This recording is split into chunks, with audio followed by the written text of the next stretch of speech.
Alright, good afternoon everyone. How's it going? Ready for some more 100 line today? I sure am. Starting up a new route too.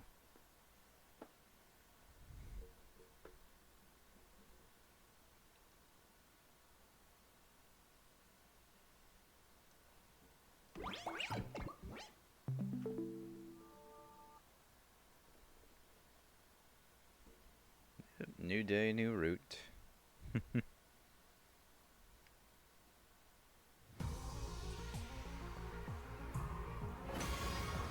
Alright, so we got two more endings to get today.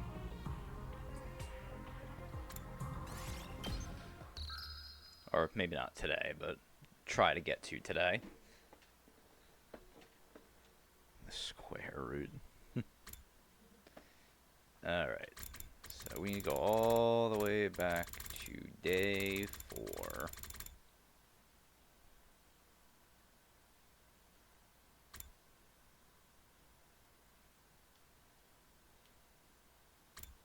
Yeah, this is where we go. Okay, start before the decision.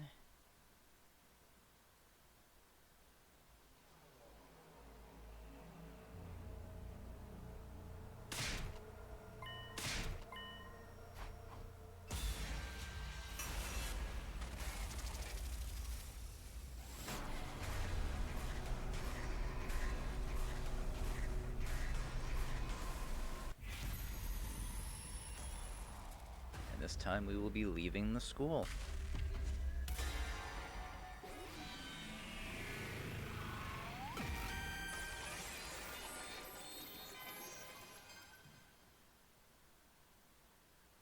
Everyone listen up. I think we need to get out of here for now, even if it's just temporarily. Huh? Why's that? Someone destroyed Sea-Ray. They might be trying to send us a message. What happened to those monsters show up, huh? If they take out the school, we're screwed. Maybe you're behind all this shit and that's why you took out that bucket of bolts. What? Why would I do that? Beats me. You're the one who murked Ato. Oh! You were saying Mr. Samino is behind all of this. I suppose it's not out of the question. Damn it, I think they suspect me of doing all this. Yep, I think we should stay. Threatening a message can only mean one thing, right? Time for a blood-spattered killing game. I'm gonna go out flashing 2 peace signs with my tongue hanging out. I'm super psyched. Somebody make sure to get a pic. What the hell is she talking about? Oh? Let me ask you something, Takumi. You say you've seen the future, right? Huh? Right. But it looks like you guys don't believe me. What makes you say we should leave? The school would be defenseless. I assume you understood this when you made the proposal. Right. I came back after living out an entire 100 days. I remember all the defensive battles we had. The invaders will attack again on day 7. That leaves us 3 days. One more thing. Like I said yesterday, we have allies a fair distance from here. If we can meet up with them, we'll be better off in our battles. So I'd like to take the opportunity to go get them. I summarized everything I'd said yesterday as a reminder. All about Second to Last Defense Academy. Okay. Second to Last Defense Academy. Is there really another school out there? Yeah, you'll have to believe I traveled through time for this to make sense, but I swear to you I'm not lying. Huh? I believe you, bro. I do. So let's ditch this place, okay? I'm telling you, that message is freaking me out. Oh! Mr. Mariko is literally shaking. He's definitely the one who died first in a horror movie. Don't put that evil on me, dummy! Oh? Takumi, this threat didn't appear in the future, did it? No, it didn't. Maybe my coming back to the past has caused something to deviate. Huh? Deviate? He means he's altered history. If something happens now that diverges from historical precedent, it naturally creates a variation. A new timeline. Just like in sci-fi stories. The hell does a hysterical president or whatever got to do with anything? So you mean Mr. Samino is coming back from the future and changing the past? Yeah! His whole tale about traveling through time is suspect, but let's assume we believe what he says. Huh? If things are no longer aligned to the future he knows, there's no guarantee the next attack will be on day 7, is there? Well, I knew it too. I felt like something was off, even beyond the threatening message. But I killed Ato to change the future. Our biggest risk factor should have been taken care of. Huh? I doubt this deviation is just that big yet. The chance of the attack date being different is low. I think we should consider the risk of this threat and evacuate for now. Yeah, I'm with Takumi. Gaku seems pretty traumatized by the whole thing. Maybe because he was the first to discover the message. I appreciate that I got him on my side, but he's shaking so much I'm worried about him. Honestly, I have no idea what we should do. My thoughts are just swirling around. But I think I'm gonna try and have faith in what Takumi is saying. I'm going to leave the school with them. Right. This threat is no mere prank. It's too dangerous for us to take it lightly. I'm riding with Takumi. Really? Riding? I love a sadistic girl in glasses who knows when to take charge. But still, this time travel thing is way suspicious. I want to get in on a killing game, so I vote we stay. I don't think I can believe Takumi so easily. I don't want to doubt him, but there's no proof at all. If that's what my dear sister says, I agree. This might be a trap. I would never do that. You sure about that? You think you just get us all to roll over and agree with you? It's too much to suddenly take your word for everything. This seems a little suspicious to me, too, I'm sorry to say. You want to stay here and enjoy a little bloodbath with Darumi and friends, Shoma? Huh? Excuse me? You're an outcast like me, right? Let's kill all these normies together. Plus, you seem like you totally squeal when you die. Right. A freak waste of space like me is doomed to die pathetically. I'm sorry, I should just get killed like the crap stain I am. Then you won't have to look at me anymore. Hey! I don't give a shit if you think you're a crap. You're crap. Just stay in the school. Shit, crap, all fine words to describe me. With your blessing, I'll live out my final days as an excrement-covered worm. Hey! We'll be staying too, if you don't mind. We still don't trust Mr. Samino. Besides, if we leave, we can't use the Revive-O-Matic. I'd be in quite a situation if something were to happen to my beautiful little sister. Brother dearest. 5 want to stay and 4 want to go. This is bad. Based on the message, all of us need to leave to satisfy their demand. There isn't enough time for me to persuade these guys one by one, which means... man, forget it. If you're gonna leave, leave without us. Fine. I just have to convince all of you then. Will you guys agree to give me some time? Oh? What are you up to? Gonna try some kind of underhanded trick? Yeah, I'm gonna force you to see it my way. If I can prove I've really traveled through time, they'll have to listen to me. I have to use the ace up my sleeve.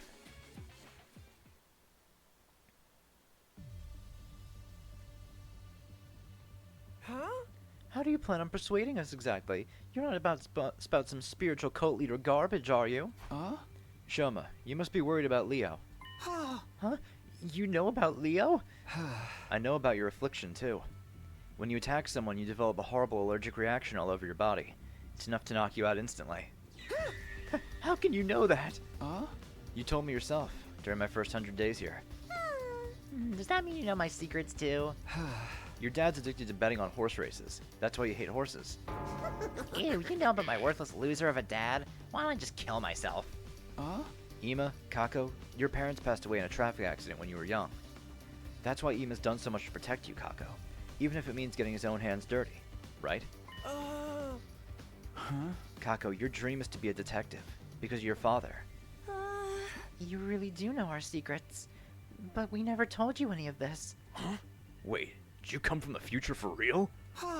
His details are so specific that I have to believe he really did. Now do you believe me? No, that's not enough to prove that you time traveled. That was probably just some cheap parlor trick. You're no better than a fraud who claims they can talk to ghosts. This happened on the Killing Game route too. Yeah, there are definitely other ways he could have gotten our personal information. Maybe Sirai told him. Or maybe he got into some kind of database. No, you really did tell me this stuff in the future. I get it now. Damn, dude almost had me there. I knew it. This is the route where we finally play a killing game. Let's start killing each other. Crap, this isn't enough to convince them. I'm just going to have to deploy my last resort, no matter the consequences. You really want to do it this way? You might not like it. What do you mean? I only told you a little bit of what I know. I know more secrets. Ones you wouldn't want me to reveal in front of everyone. If you won't leave the school, I may have no other choice. It was a lie. I didn't know any secrets. I was just bluffing. With a dead serious expression on my face, I slowly met eyes with each one of them. Huh? Where's your proof? You sure you want me to prove it right here, right now? Is that a threat? You're a fucking coward, you know that? Sorry, but I don't have time for this. Either you agree to leave the school right now or else. Wait, please, I'll leave. Just don't tell them. How about the rest of you? Fine. If this is how you want to do it, I'll go. And if my dear sister is going, I'm going. I still don't believe your time travel story, but I can't let her out of my sight. Whatever. Have it your way. I can't have a killing game by myself. I'll go too. I can get through this if we all talk about our favorite gory visual novel death scenes together. Okay, so you're all going to leave the school now. Thank you. Hurry up and get ready then. It was a risky gamble, but I somehow managed to convince everyone to leave the school, albeit reluctantly. Even if they still doubted I was from the future, at least I managed to avoid our most imminent threat.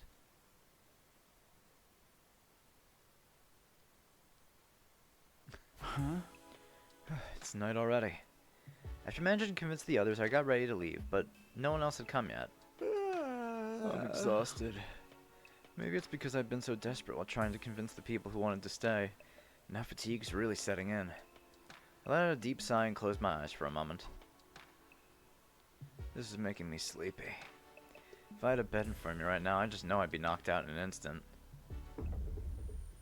Oh. Ow. My head feels heavy and sore. Maybe because I'm tired. Makes sense. This situation's turning me into a ball of nerves. But thankfully the pain woke me up. I smacked the side of my face to pump myself up for the trip. Hey! Snap out of it, Takumi! By this time everyone was showing up at the entrance, now ready to go. You're all here. Let's get going then. Yeah, it's dark now, but we'll be okay, right? Tomorrow, anyone who's able should head for second to last Defense Academy. But for now, we need to get through the wall of fire. We'll be roughing it tonight. You mean sleeping outside? I sure hope we don't run into any invaders. Sister dearest, your dear brother is here to be your personal blanket and keep you warm. You don't have to do that. So this fire extinguisher you're talking about really works on these flames. Yeah, it's only temporary, but it works. We are the boys and girls who grab the sun, riding to Valhalla. Let's get moving. Come with me unless you want to get burnt to a crisp. Without hesitation, Hiroko took a fire extinguisher and walked toward the roaring flames. Oh my god, Mistress Hiroko's so cool, and she's gonna die looking cool too. Hey, hold on! I grabbed an extinguisher and hurried after her.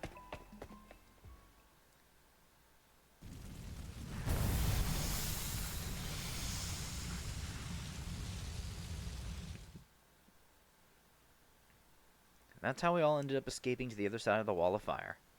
Everyone was at a loss for words after seeing the massive raised ruins all around us.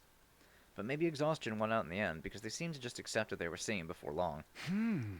Tomorrow, we head to second to last Defense Academy. And then...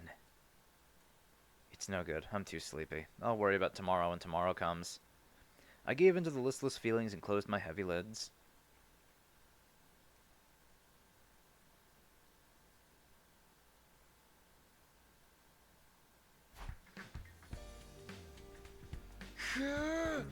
Morning already?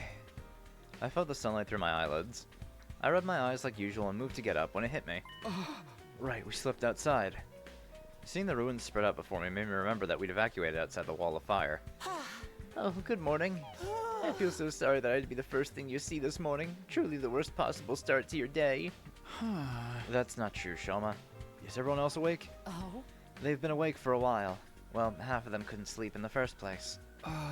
Oh, really?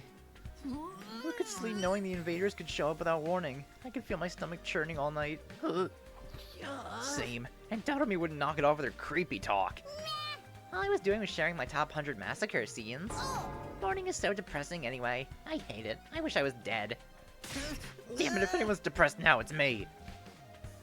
Everyone seems pretty low right now. Huh? You seem to sleep well, Mr. Samino. You must be quite the masochist to be able to sleep on such a hard surface. Huh? You must have been really tired. Are you alright?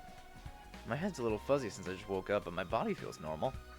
If I had to complain about anything, I guess my back hurts, but that's just the price you pay for sleeping outside. I'm fine. I slept like a log.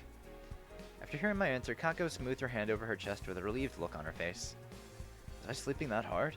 I don't have drool marks on my chin. But everyone seems to be fine, thankfully. I was sure an irrelevant nobody like me would have been killed by now. Well, we left just like the message said. Now the culprits got what they want.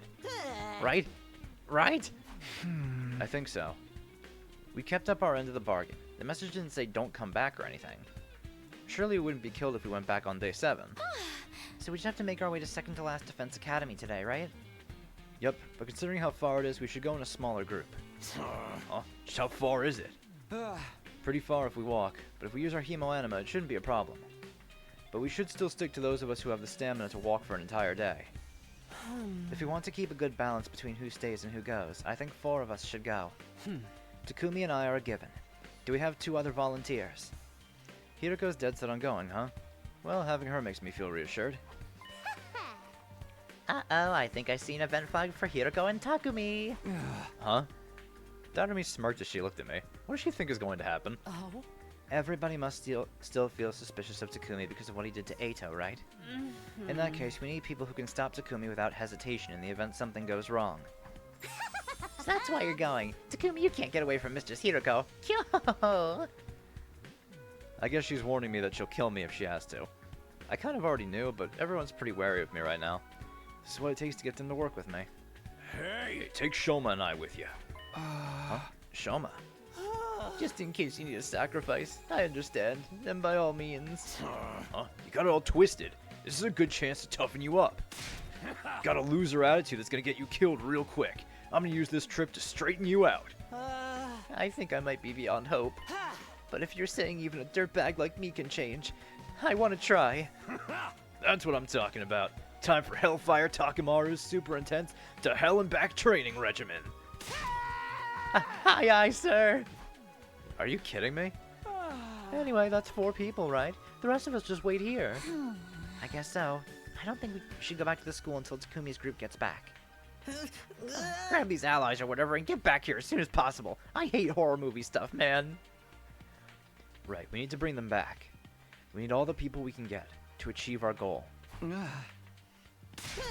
Hey, are you even listening? Oh, yeah, sorry. I don't have any change. I wasn't asking for any. Way to be classist. Oh, that wasn't it? Sorry.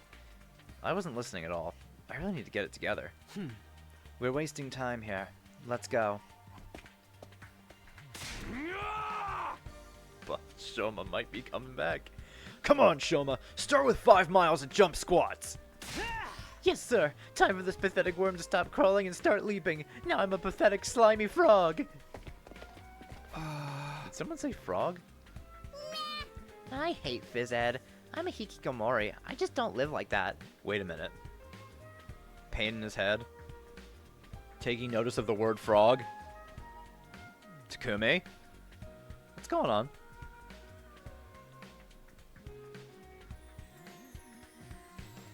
They're already leaving me behind. I gotta get going. Good luck. We'll hold down the fort here. Be careful, Takumi. Thanks. We'll be back on the morning of day 7. He did. And he felt a pain in his head and has been feeling very tired. Also pain in his back, huh?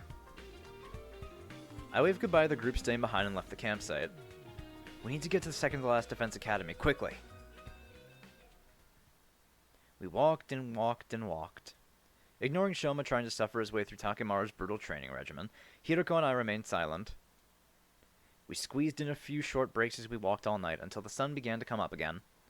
We finally saw it.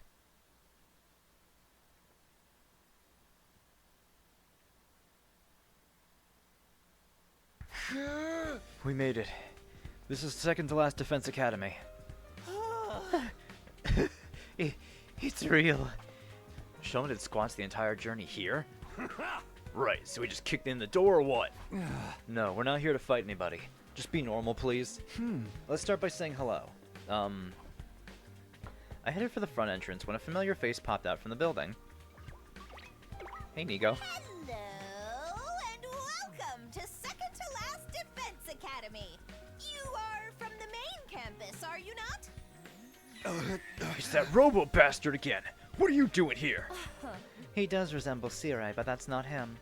They are equally adorable, though. You have a good eye, but it's as you say, I'm not the Honorable Sirai. I am known as Nigo. I'm the commanding officer here at Second to Last Defense Academy. In addition to keeping this place running, I also serve under the Honorable Sirai when the occasion demands it. A pleasure to meet you. How did you know we came here from Second to Last Defense Academy? Well, you have infusers, don't you? Only students from one of our campuses would be carrying those. Nigo's smug face looked exactly like Sirai's. If he wasn't wary of us, explaining things would go quickly. Your timing is perfect. There's something I want to ask. I was a tad perplexed when the Honorable Sirai stopped contacting me for our daily intel exchanges. Was your communication equipment damaged? Is there some trouble at the main campus? I remember having the same conversation before, but the situation was a little different then. I'll explain everything. But first, could you bring your students out here too? I want to talk to everyone at once. I don't like the sound of this. Okay, come on in. I'll get the students. These the allies you were telling us about? Can't wait to see what kind of people they are. Right, I hope they're nice people.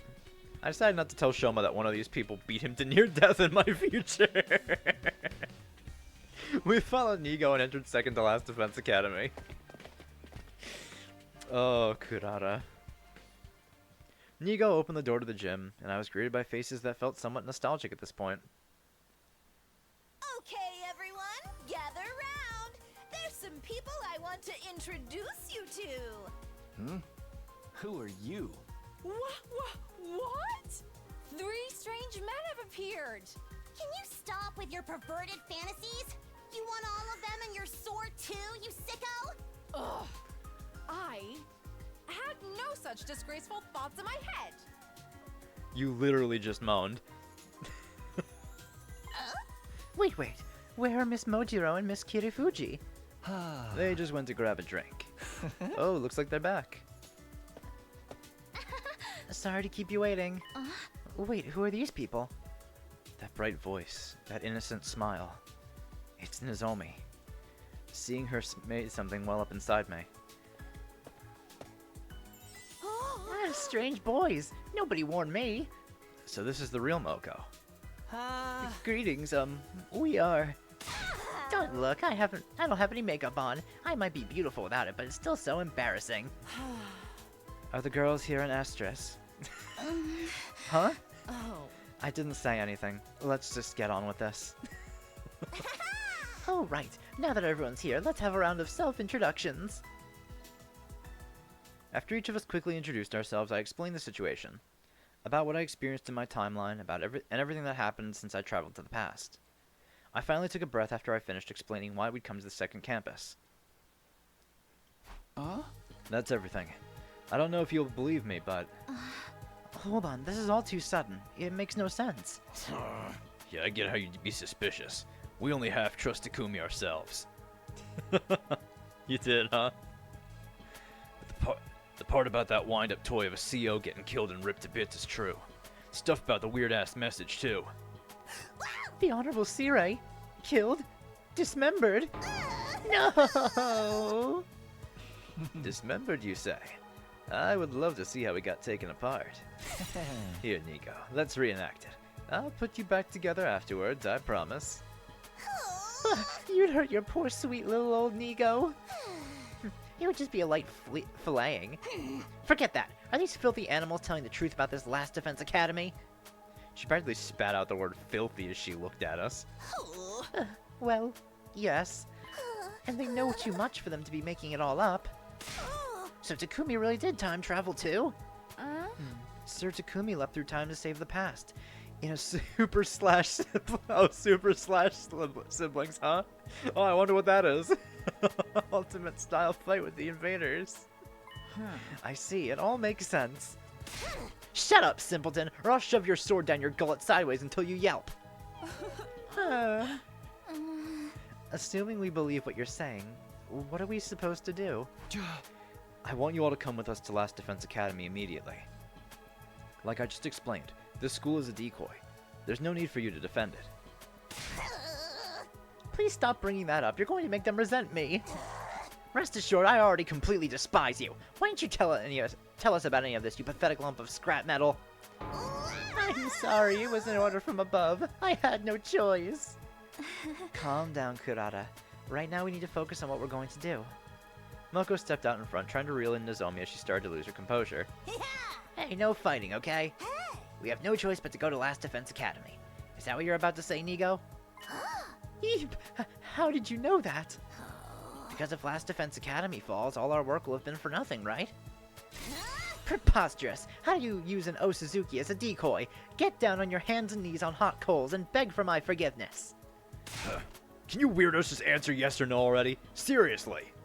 It was Nigo's turn to step out in front, reeling Takemaru in before he could start resorting to threats. I apologize for keeping this from everyone. I'm very sorry. Now that the Honorable Sea Ray has been destroyed, you must defend Last Defense Academy with your lives. I need you all to step up to this new mission. This is my final order for you. What do you mean, final?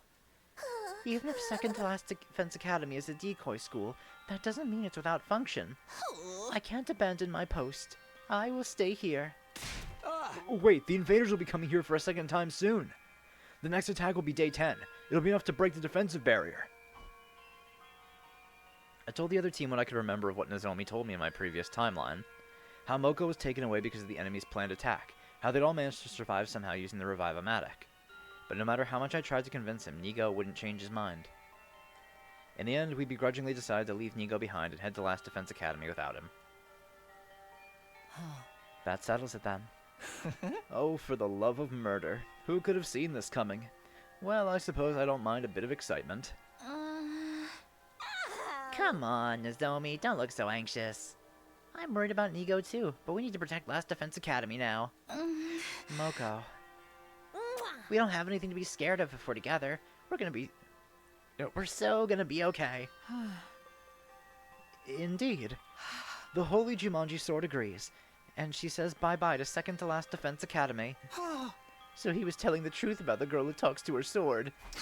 I told you, they're all very unique, but you can count on them.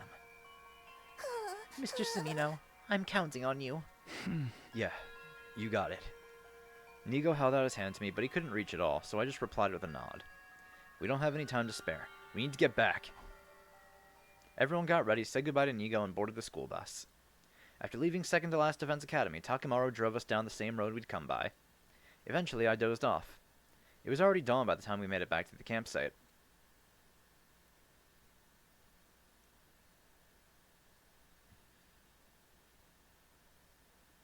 Everybody who'd been waiting came running over once we got off the school bus. Welcome back. Oh, thank goodness you're all okay. Oh, are these the Second to Last Defense Academy people? Hey! Are these the rest of your teammates? They look poor. Don't you have any shame? You should be begging to be forgiven for ever being born while you bounce off the windshield of a luxury vehicle. Damn, get some freaking manners. These new characters are totally freaky. I love it. Sorry, Kurata is always like this around new people. Always? It's how Lady Kurata shows her love. So says the Holy Jumanji Sword. Lady Kurata? And you can talk to your sword? If anyone knows about love, it's this freak in her sword. You should see what she uses as a sheath, if you get what I mean. That is not true. My relationship with my blade is purely platonic. This whole exchange feels familiar. Sorry that you have to see a puke stain like me back here again. It must be unpleasant. I'll just go disappear somewhere. I've been thinking. You're rather cute. If you want to disappear, I can make it feel really good for you. Really good? Kyoshika, please. Are you talking pleasure? Oh my god, he's going to pile drive him. The girls are out of control. You want to maybe help rein in your sister then? You're all acting like a bunch of simpletons. Are we going to be able to get through today's battle like this? Right, the invaders will be attacking today. Last time, the other team were awkward with the rest of us for a while after we first met. Took some time for us to get close. Well, we don't have that kind of time right now. I need to get things organized. Everybody listen up. Yeah! The invaders will attack today, so let's head back to the school and get ready. Back to the school? Aren't you worried about that threatening message? Well, you gonna sleep out here like a coward forever? You can die out in the wilderness if you want, but you'll be on your own. Let's go back, let's go back. Damn it, why does this always happen to me? I just want to end up in a pool full of cash someday. We quickly introduced ourselves to one another and then set off toward the school. The second to last Defense Academy students looked on in amazement as we used fire extinguishers to open up a path through the undying flames. And so we returned to Last Defense Academy for the first time in 3 days. Yeah, I'm hoping too. It had been days since we were last there, but nothing seemed to have changed. We showed the newcomers around the school and examined it from corner to corner ourselves. Finally, we arrived at that classroom.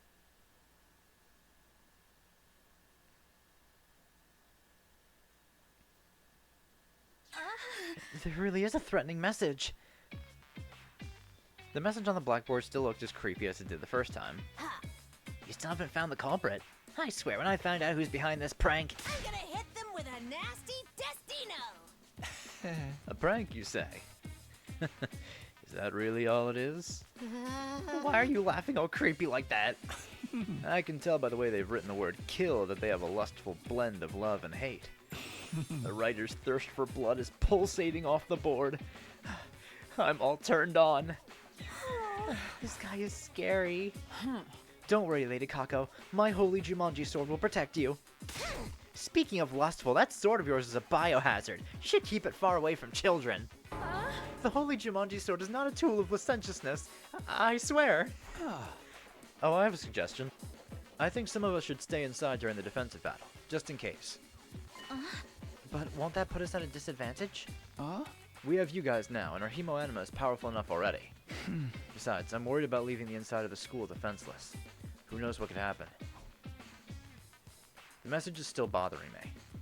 Now that Sirei is gone, I'm not comfortable with all of us leaving. Then I'll hang out here and wait. I'd way rather get hunted down by a crazed murderer. Dotarmi's completely fucked in the head, as usual. Well, whatever. Whatever you want to do. Let me guess, the twins are gonna stay too. Well... That's right, we'll abstain. It seems safer here. If we hole up in a room, just the two of us, we'll be perfectly safe. Right, sister dearest? Wow, you guys want to get killed even more than I do. I'll stay too, I think. Even if I were to go, I'd just be holding you back. Make sure to keep up your training. Build that body like you mean it. Yes, sir.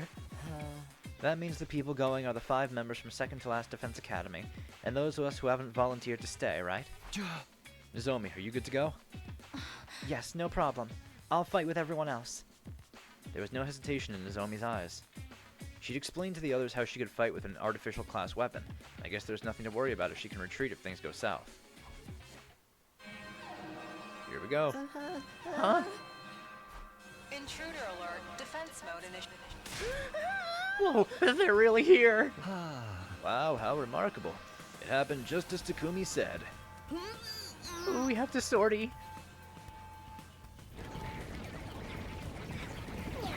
Well, I mean, he did kind of get killed last time, so...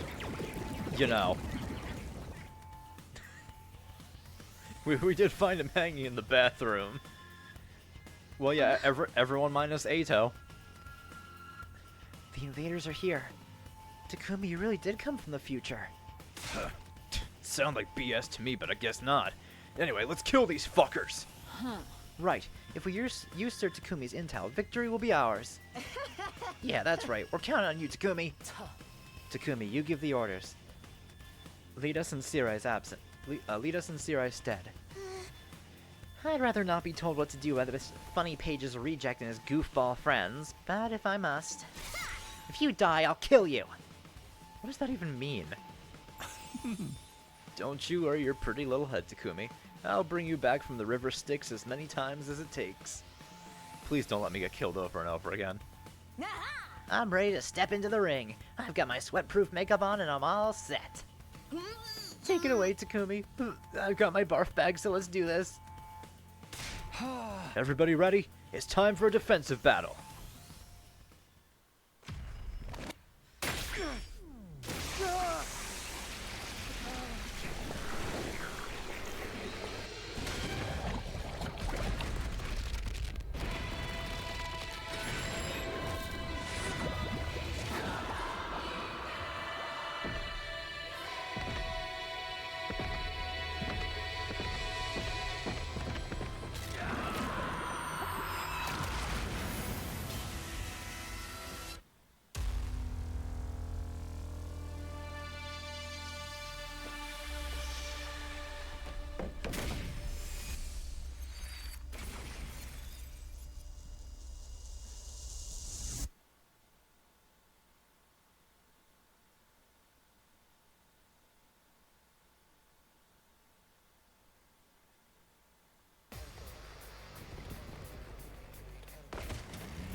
Did you know? The color of those creatures' insides is very pretty. They're hideous on the outside, but the contrast with their innards is so beautiful. Oh, thinking about the color makes me tingle. I think you and Hiroko have some things to talk about, Yugamo. Oh, maybe we have something in common. The way their brains splatter everywhere when you crush their skulls feels rather wonderful. Stop bonding over weird stuff. Nobody else agrees with you. Just imagining it makes my stomach turn. Forget that shit! There's more of them than last time. I'm pretty sure they had a similar conversation on the Killing Game route. Come to mention it, they've definitely increased their numbers. Were there this many last time? We have a drastically bigger team now, so this little miscalculation shouldn't pose a problem. It's fine. We can handle anything they throw at us if we work together. Got it. I'll put my faith in our team and fight. I'm going to whip every last one of them into submission. Bow down, fools! Get ready to face Moko Mujiro, the apocalyptic maiden of destruction! It's gonna be a slobber knocker! These blackguards shall become rust on my holy Jumanji sword's blade. How about you?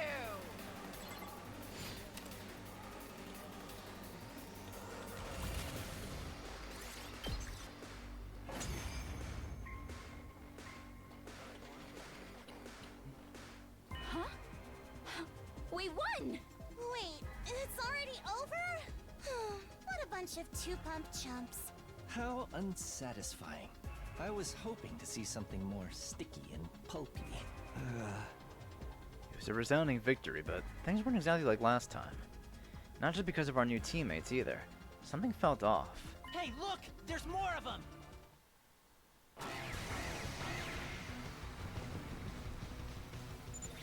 What is that? Ew! More of them! I need a big, strong man to come and save me! It's okay, Moko. If we just stay calm and take care of them, things will be okay. Guess we just gotta knuckle up. I knew it. There's clearly more than last time. But why? Don't let them get to you guys. Just keep fighting.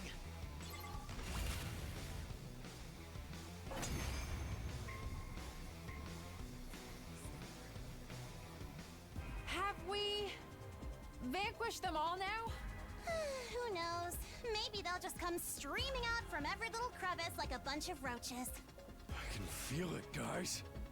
We're way stronger now. And immortal, too! Now that's what the hell I'm talking about! Goodness. Takumi, what happens now? This isn't the end, is it? Not yet. A commander will show up next. I thought so. Otherwise, it wouldn't be a challenge.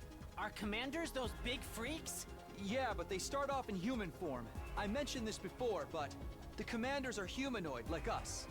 Their power is just like our Hemo-Anima, too. My, how fascinating.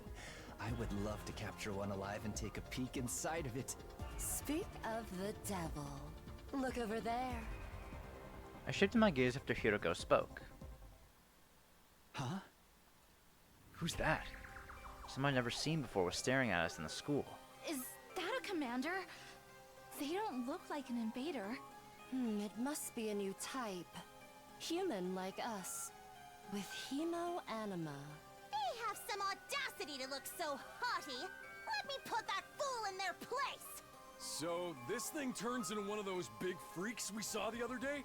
And it's got hemo-anima, like us? No, that's not them. Huh? Then who is it? Who is this? What's going on here? I've never seen this one before. Takumi? What's wrong? This is the same as what you experienced last time, right? Wait! Someone's coming from over there, too! Is this a commander tag team? Huh? It's him! That's him! That's the commander! Huh? Then who's the first guy? Well... Huh? Are they gonna surrender? No! They're coming for us! Keep your guard up! God of the planet, hear my plea, and lend me thy strength. Blood of my bond, release!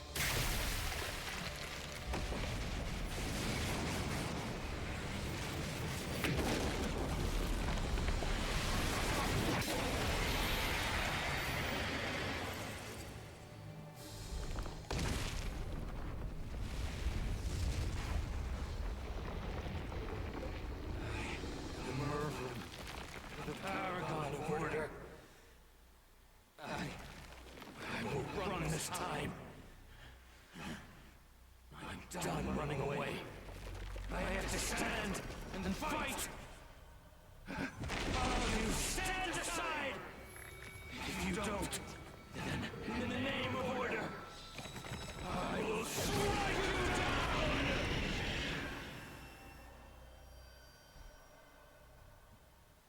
It turned into one of those big motherfuckers, just like Takumi said. Know your place! You have some nerve defying an old Suzuki! I will destroy you, monster! Did you guys hear that too? He's talking. Indeed. He speaks human language. Is it because of our hemo-anima? Never mind that. What's going on with that other person? I'd have remembered if there was someone like that around the first time. Just who are they? What are they doing here? Hey, Takumi! What the fuck are we supposed to do? You're from the future, right, dude? Tell us what happens next! I don't know. We've deviated. Huh? You gotta be kidding me! We fought him before. We know how tough he is. Now that we've got this many fighters and we're hella strong, he's going down! Yeah. Right. I'll have time to think about this later. For now, the battle takes priority. I just have to make this work.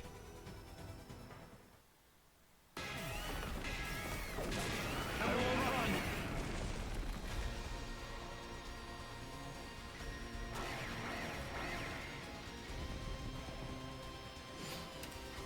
Well, in the other timeline, she heard about it because C-Ray was talking about it too. What is this thing? Enough of this insolence! He's rather strong. Honestly, I underestimated him. Hey, I was just watching on the monitor last time, but was he really this strong? No. He's considerably stronger than before. Just like us. Just like us. This is likely because of Takumi's time travel. I guess it's not just our hemo-anima that responded to Takumi after he came from the future. Huh? Are you telling me the enemy is stronger now too? What gives, Takumi? Why'd you go and power them up like that? I didn't know that was going to happen. How was I supposed to know going through time would affect the invaders too? We don't have time to whine and moan. Let's focus on the enemy. We can talk later. Right. Right.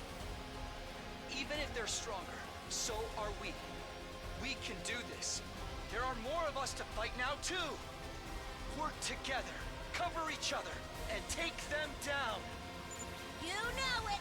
Moko Majiro doesn't run from demons. She beats the crap out of them. Holy Jumanji Sword, we ride together! We'll protect this school, along with humanity's future.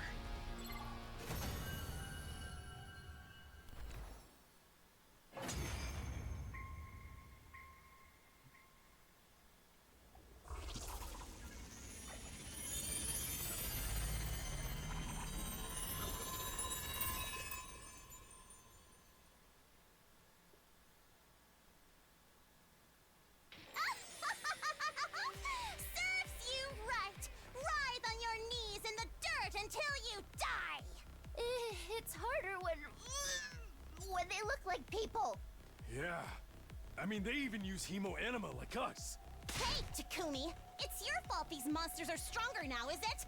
Pay with your life. I told you. I had no idea that it happened. I didn't even know it would do anything to your powers. Hemoanima sure is mysterious. Not even the time traveler can explain it. Dang, I thought Takumi was gonna be our cheat code man. I suppose it's fitting that a war as bizarre as this should be fought using powers that are just as strange. Ugh, what's the point if the enemy is stronger too? Oh, for the love of murder, enough complaining! More importantly, what was with that other person who showed up at first? They ended up getting away. Perhaps a second commander? Surely Sir Takumi must know. What do we do with this guy? He ain't dead yet. I looked to where Takemaru was pointing. Please, I beg of you, don't kill me. Is this thing begging for its life? Pretty pathetic given you were just trying to kill us. Shit. I don't like being able to understand these things. Hey, I thought Takumi said they weren't intelligible to us. I'm pretty sure this is all because of the changes to our hemoanima. Which would mean maybe he can understand us too. Hey, can you hear me? Do you understand what I'm saying? Yes, I understand. The moment he opened his mouth, Hiroko was quick to interrupt. I wouldn't recommend getting familiar with this thing. He's our enemy. I guess so. I beg of you, spare my life. Hey, you... It happened in an instant. Yugumu vanished and immediately circled behind the enemy. And then...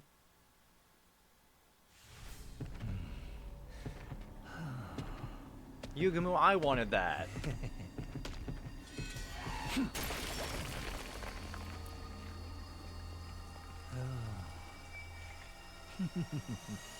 How precious. No, I think this happened on the killing game route too. I don't know if I forget if Yugumu took the kill though, but I remember it playing out like this before. Actually, I think it was exactly like this scene.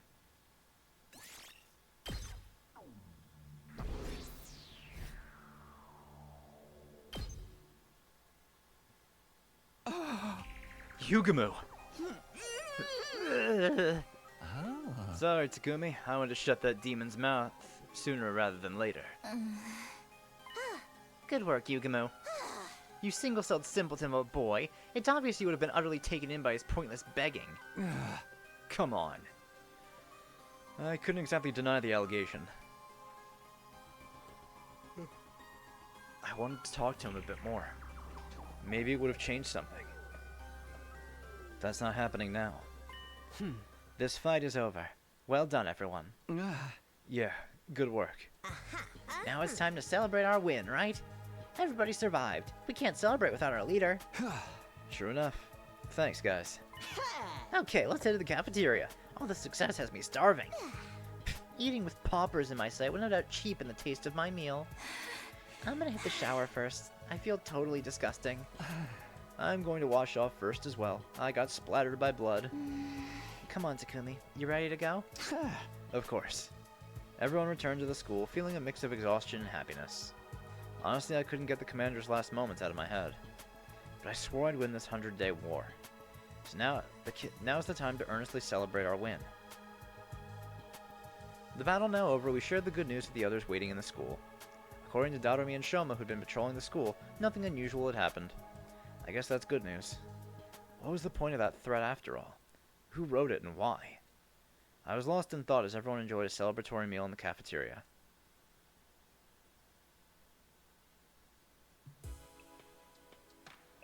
Huh? What a long day that was. The celebration was over and I was back in my room. I let out a sigh on my bed. I feel kind of sluggish now. The exhaustion was setting in now, leaving me with a nasty headache.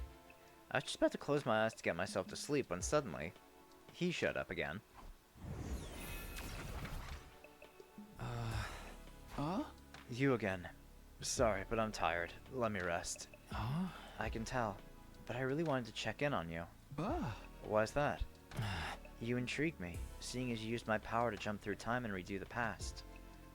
I was sure that your second chance at this world would be one full of hope, where all would be saved. But it looks like things are a bit different from what I was imagining. You're so relentless that you even end the life of a traitor without hesitation. It's frightening. What are you getting at? It seems to me like you've changed. Strange, isn't it? I don't share any of your memories of the past, but I'm starting to get the feeling you're not yourself. Let me guess, must be the power of cryptoglobin. Don't be ridiculous. What do you know about me anyway? Nothing at all. Huh? Relax, I'm not here to meddle. All I can do is watch from the defense room. No, I'm sorry. That was messed up for me to say. I'm just tired. Understood. Good night. And with that, he quietly vanished. I don't really understand that guy. I'm Takumi Sumino. Nothing's changed about me. I'm going to keep doing what I'm doing and find a new ending to these 100 days.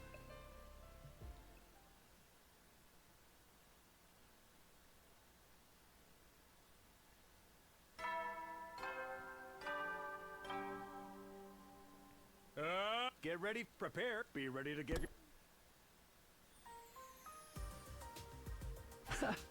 Oh, everyone's here. Good morning, guys. Want some food? We have grilled mackerel meat with chocolate sauce and kimchi with bean paste slaw. I think I'll pass. Hey! How about rice with protein? Need your protein in the morning. There are so many colorful sources of proteins piled up high that I could barely see the rice. Oh, Takumi! Still alive, huh? My bad, I guess. When is the killing game gonna start? Everyone's way too alive right now. Are we supposed to wake up in the morning and find a dead body covered in stab wounds? Like with blood splashed all over the place? Kinda like the omelet with ketchup there. Now get off, I'm eating! What did my omelet ever do to deserve this? Just how much of a grade school dropout do you have to be to believe such a stupid threat? You must have the same IQ as Kyoshka. Just like me. That means you can do everything except carry the numbers in an equation. Oh, she doesn't know she's being made fun of. Poor thing. I don't want to believe the message, but that doesn't mean we should ignore it. As we reported yesterday, while everyone else was fighting, Darumi and I checked the school from top to bottom. We didn't find anything out of the ordinary. Hey, couldn't that mean you're the culprit? Me? Ooh, now that's a twist. But I'm not smart enough to be the culprit. Plus, it's much more fun not knowing when I'll get killed.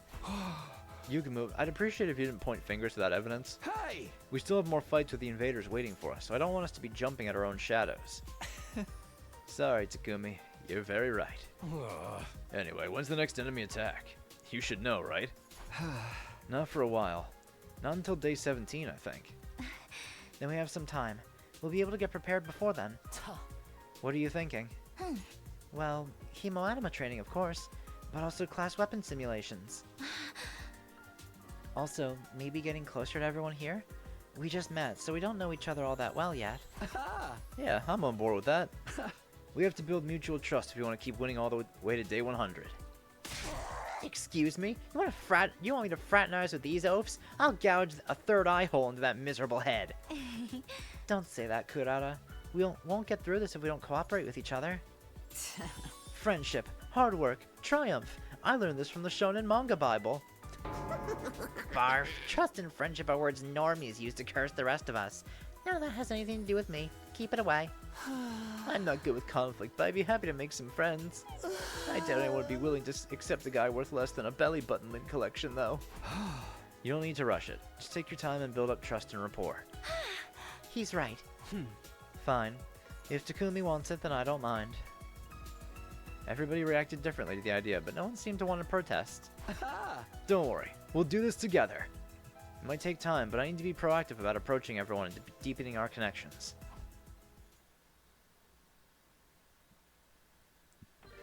Whoa, free time!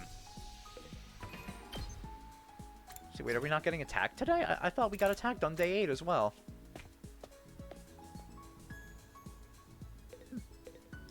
Weird. Move out!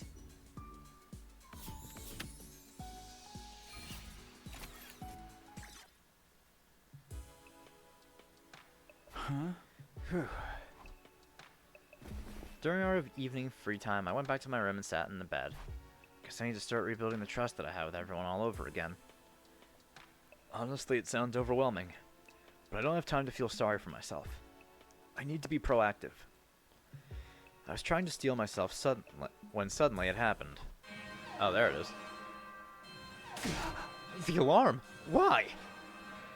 It's the same alarm I heard dozens of times, but it wasn't supposed to sound again for a while. Intruder alert. Intruder alert. Unauthorized personnel detected on school grounds. Defense mode initiated.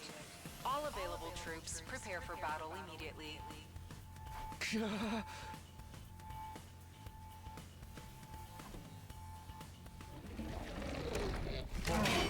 Oh.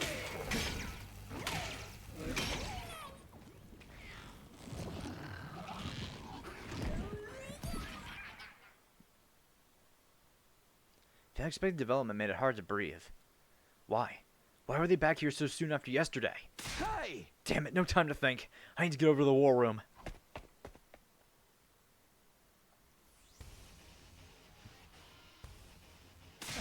Hey, Takumi, what the freak is going on? This isn't what you told us would happen. You said there wouldn't be an enemy attack for a while, right?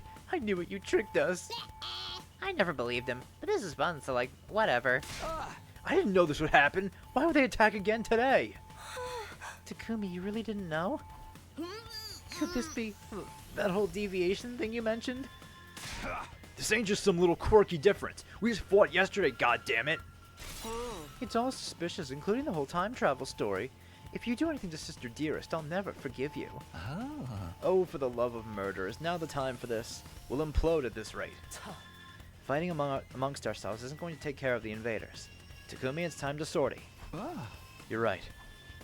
The same group as yesterday will go. Get ready. I guess there's no other option. I'll crush these monsters without mercy.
I'm surprised they didn't give us the cutscene of her transforming, of the three combining.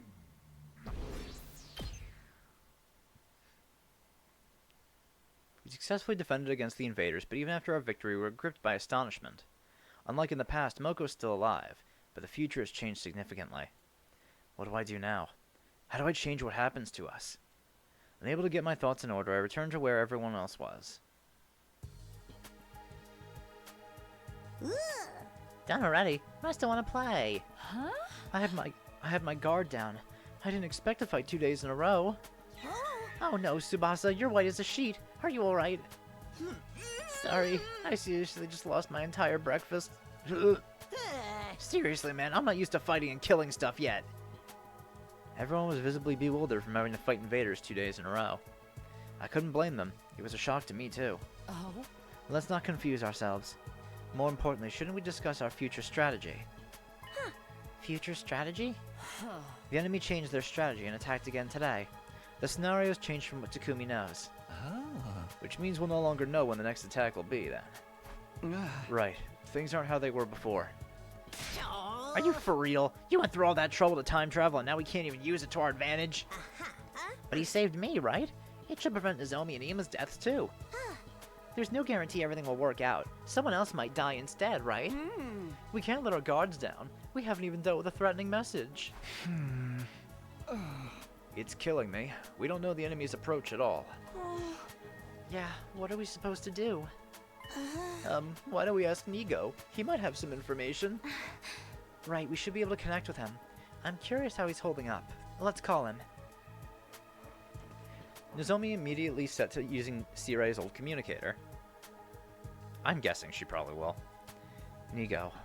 I wonder how Second to Last Defense Academy is doing right now. But, no matter how many times Nozomi tried, Nigo never responded.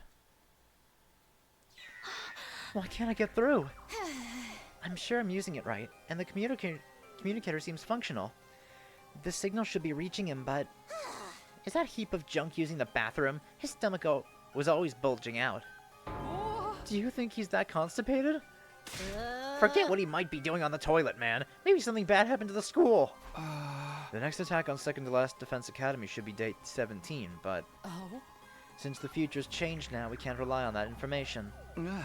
Right. It might be best if we go check on Nigo in the school. I'll drive. Just tell me where to go. I'm gonna go too. I wanna see Second to Last Defense Academy. I'll go too. Who else? Yugamu, you join us as well. Sure. I suppose someone who knows the school should go. Well then, let's get that's our excursion group. The rest of you please watch the school here. For now, let's all get some good rest. It was already late. Today was another tiring day. My whole body was slow and sluggish. I plodded back to my room and practically fainted in bed.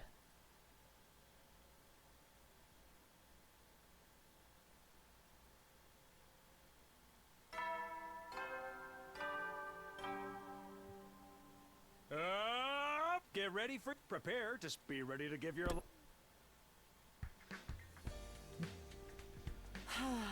Nice of you to join us, Takumi. Used to look half asleep. Sorry, I just barely woke up. Everyone's here then? Good morning, Takumi. A fine morning for some torture, no? No such thing as a good morning. There is non-existent as a hot girl who will talk to a basement dweller. Everyone's levels of excitement were all over the place, but we at least seemed ready to go. Okay, everybody on board. I'll have us out of here in no time.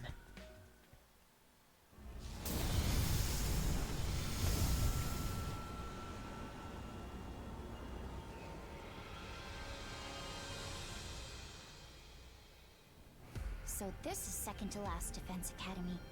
It looks just like our school. It does, but it's ever so slightly different. Can we, like, start killing each other when we get there?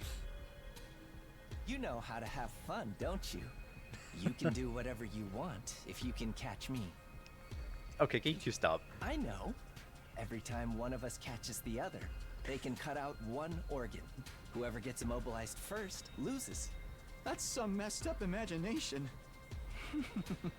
I spend a lot of time lost in my imagination. I never run out of things to fantasize about. Come on, stop talking about that. Just thinking about it is gonna make me... Don't be frightened. I'm sure you look just as cute on the inside. Yugumo. Thinking about it is getting me all worked up. I cherish every last little piece. I don't know if bringing this guy was a good idea. Hiroko kept silent as everyone else chatted. It was almost like she was in an entirely different world. Time passed as we continued on until the school bus arrived at second to last Defense Academy. But when we got off the bus, we were immediately confronted with a scene that almost made our hearts stop. Whoa, what? What's going on? No way! Looks like the enemy attacked. There's destruction everywhere. Oh, bummer. It was all over before we could play our killing game. How depressing. There's no sign of any invaders anywhere. They must have withdrawn a while ago. So this is why we couldn't reach Nigo then. I had a feeling. Call it a gut feeling. Was it the same for you, Takumi? Yeah. But I didn't think we'd deviate so much in so little time. No. This is way beyond a little deviation. Just then, Tsubasa called out, her face pale. Hey! Everybody! Over here! Ah! There are parts everywhere! A body has been discovered! I recognized it immediately. The pieces definitely belong to... Nico? So this is Nigo. He really looks just like Sirei. I wonder if the invaders got to him. What do you think, Yugamu?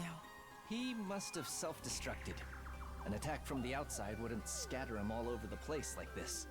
I don't see any defensive wounds or invader blood around. Maybe he self-destructed before they engaged him. Yugamu began his post-mortem on Sirei, or Nigo, with the precision of a seasoned pro. Right, Hiroko must have brought Yugamu with us in anticipation of this.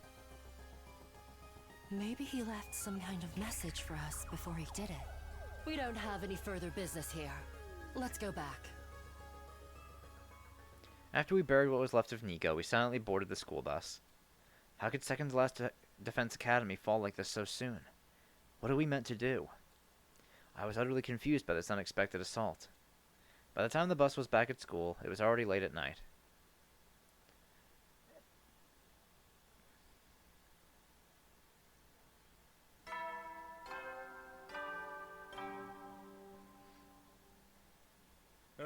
Get ready. Wow! In honor of this, I'll tell you all about... He's not here to explain anything anymore, but I guess the announcements will continue even when he's gone. All the classrooms have already been unlocked, but I guess there's not much we can do about these announcements. It's not important. There's something else something I need to do now anyway. Since we returned so late yesterday, we decided to hold off on reporting to everyone who has stayed behind. Hiroko was going to explain everything to them this morning. After that, those of us who had gone to the second campus yesterday were to gather in the war room to see if there was any data from Nigo. After I eat, I have to hurry to the war room.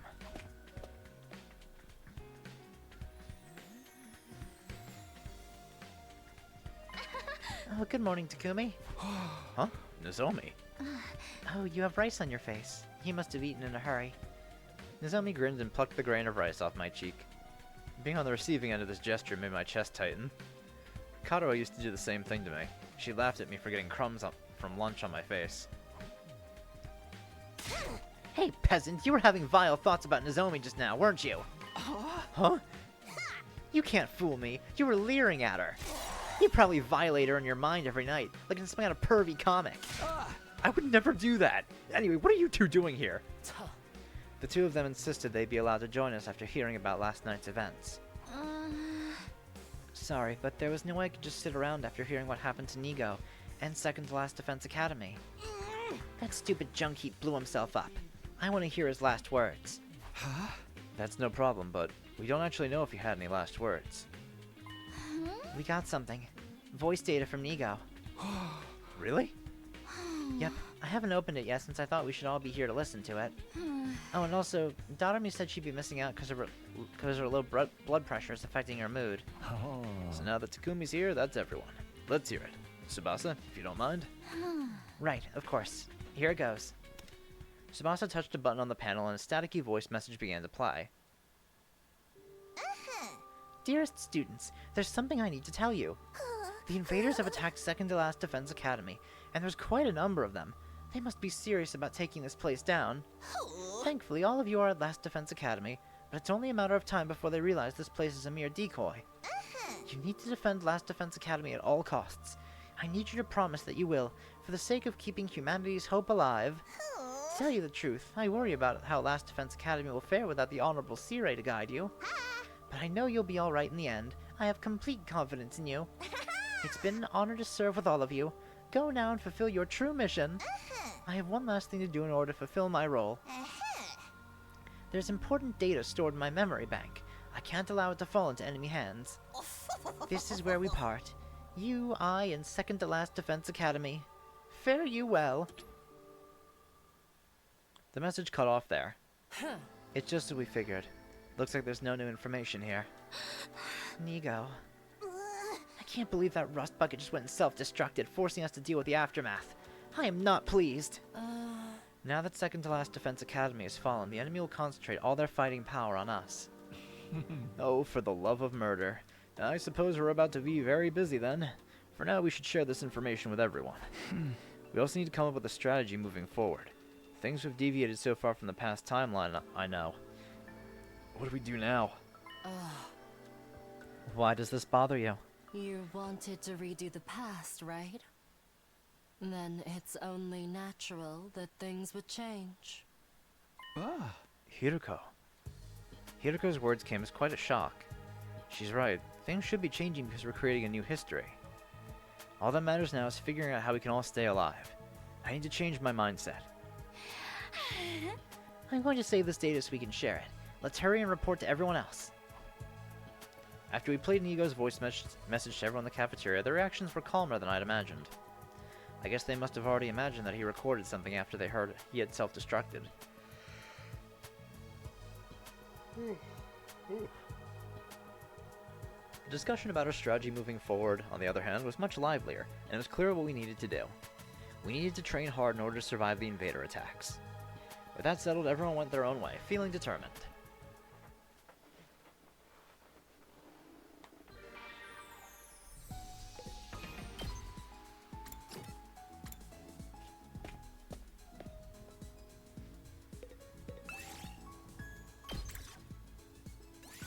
Move out!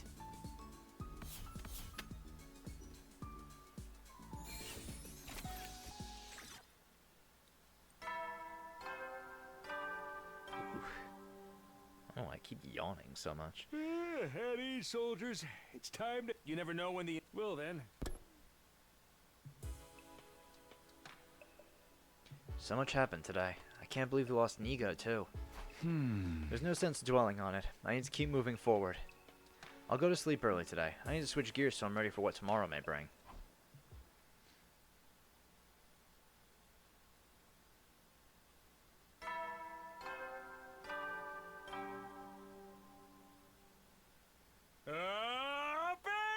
Troops, time! Get ready, prepare, be ready to... Morning already. So sleepy. Just 10 more minutes. I just cozied up under my blanket began to doze off again when... It's too early for this. Just give me one more minute.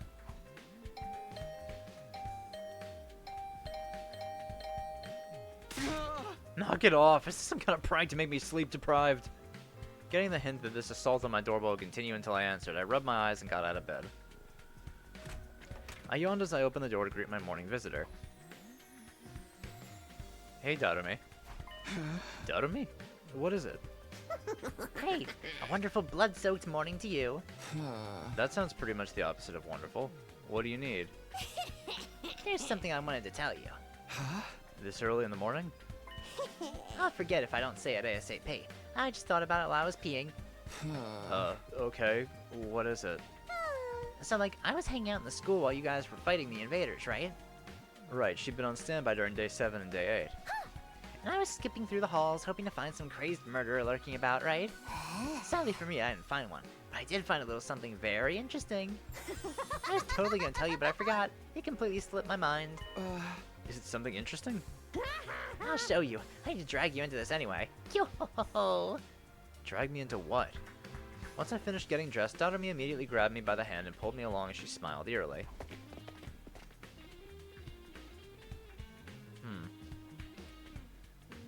The library. Get the feeling you don't spend a lot of time here. So true. Books are only good for putting on top of your cup ramen while the noodles cook.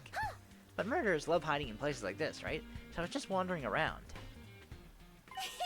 That's when I found it. And by it, I mean info about who the murderer really is. You're kidding. There's no way there's an actual murderer. Take a look. Yo-ho-ho. Dotomi plopped a worn-out looking notebook on the desk. Looks pretty old. What is it, a diary? The cover was deeply worn and filthy. The pages were yellowed, ripped, and stained. But that was nothing compared to what jumped out at me when I opened it. I gulped hard. What is this? To put it simply, it was the most disturbing thing I'd ever seen. There was a shadowy figure holding some kind of blood-stained knife, and they had a large amount of blood splattered on them. Red and black.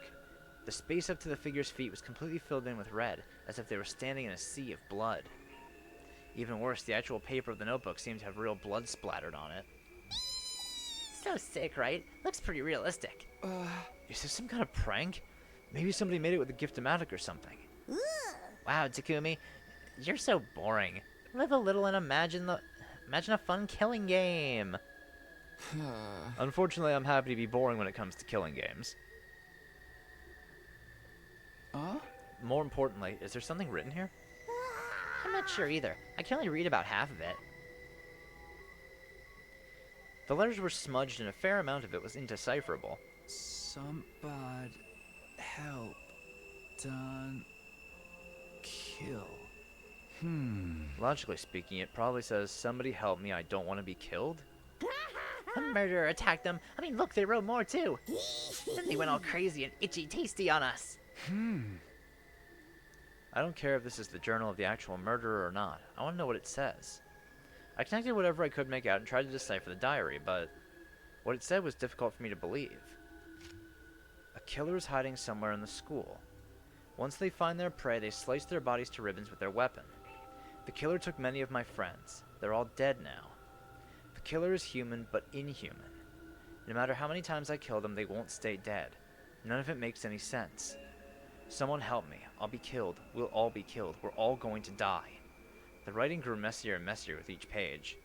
I managed to read this far by filling in the blanks wherever I could, but it's completely unreadable past this point. The way the brushstrokes danced across the page seemed to show the author's maddening terror. It was a little unsettling. In the end, the diary entry simply stopped. The identity of the culprit was never revealed. How'd you like that? A killer hidden in the school sounds pretty romantic to me. This is ridiculous. It's obviously just a made-up story. I mean, an immortal killer? Really? Hey, we're basically immortal too. It's not that weird. She has a point, but still. This diary's pretty old. There's no date, but it's clearly been through some long years. Were Hemoanima and the Revivamatic there a thing here that long ago? No idea. I don't care about the details anyway. More importantly, doesn't this seem connected to the threatening message? The message? That was the signal that the killing was about to begin. And now we're all going to...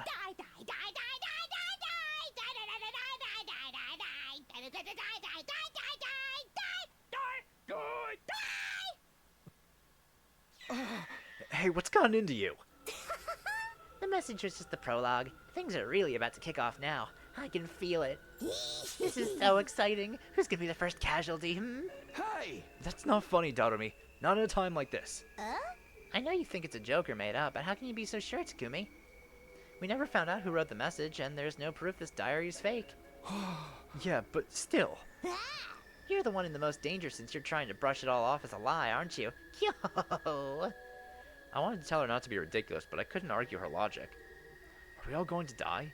Is someone going to kill us? Have I lost my mind?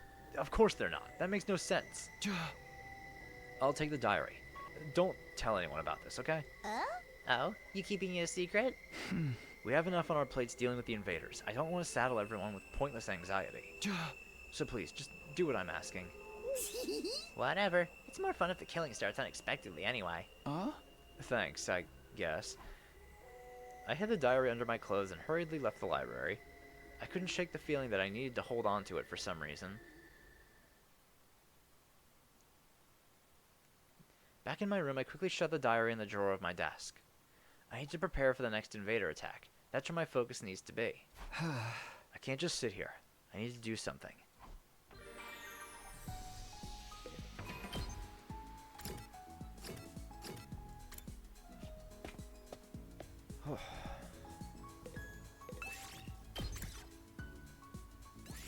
Move out! Ooh, a lot of textiles there.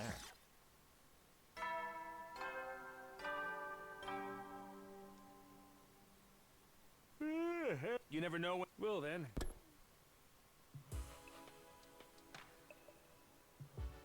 It's nighttime already. Sure enough, there was no attack today. What about tomorrow, or the day after? They could even show up 5 minutes from now. Calm down, Takumi. If you let yourself go down this rabbit hole, you'll never get out. My head was hazy, like it was filled with fog. I knew it was because of the weird stuff Doremi had said. Everybody's going to be killed. No. I have to do the killing. Whoa. Takumi? I was shocked by the words that left my mouth. As wary as I was about the invaders, there was no reason for me to say something like that. I've just been too tired lately. I'm going to sleep. I crawled under the covers and forced my mind to shut itself off.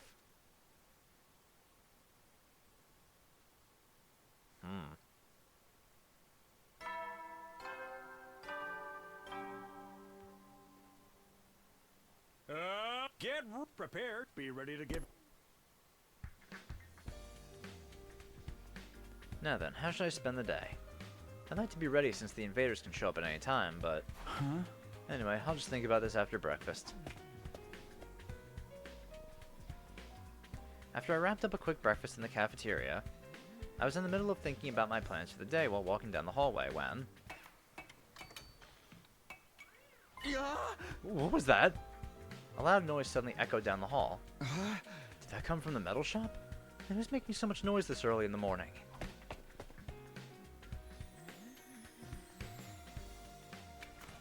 I gingerly went inside and saw Tsubasa there, a serious look on her face, making something at a workbench. Tsubasa, what are you doing this early in the morning? Huh? Oh, Takumi. Sorry, I was so focused I didn't notice you come in. I was just making a bomb. A bomb? Hey! How are you so casual about it?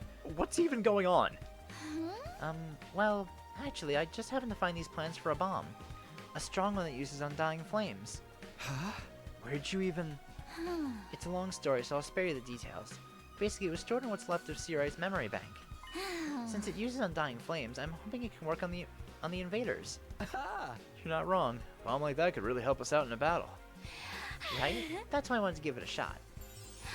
It'll take a lot of time and effort, not to mention it's real hard. But I gotta try. Thanks, Tsubasa. Hoping for good news.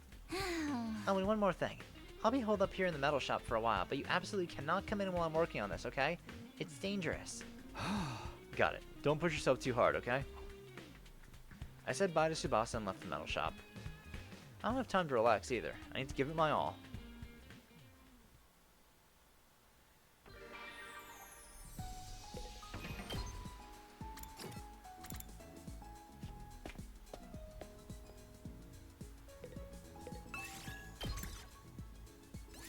Move out!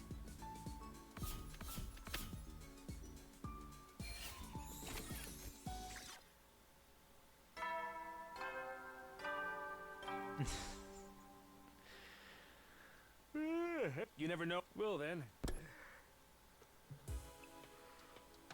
You'll have to see what comes of that. It's late. I better get some sleep. After a light stretch, I immediately fell asleep.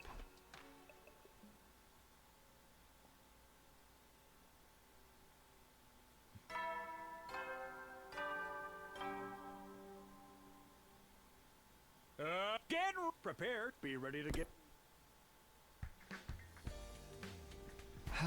Well, time to start my day. Wow, so much free time.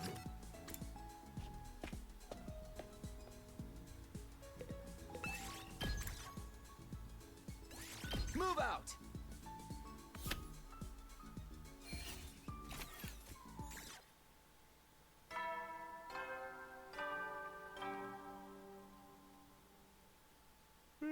You never know. Well then. Ah. Another uneventful day. I sure hope I can say the same about tomorrow. So many materials.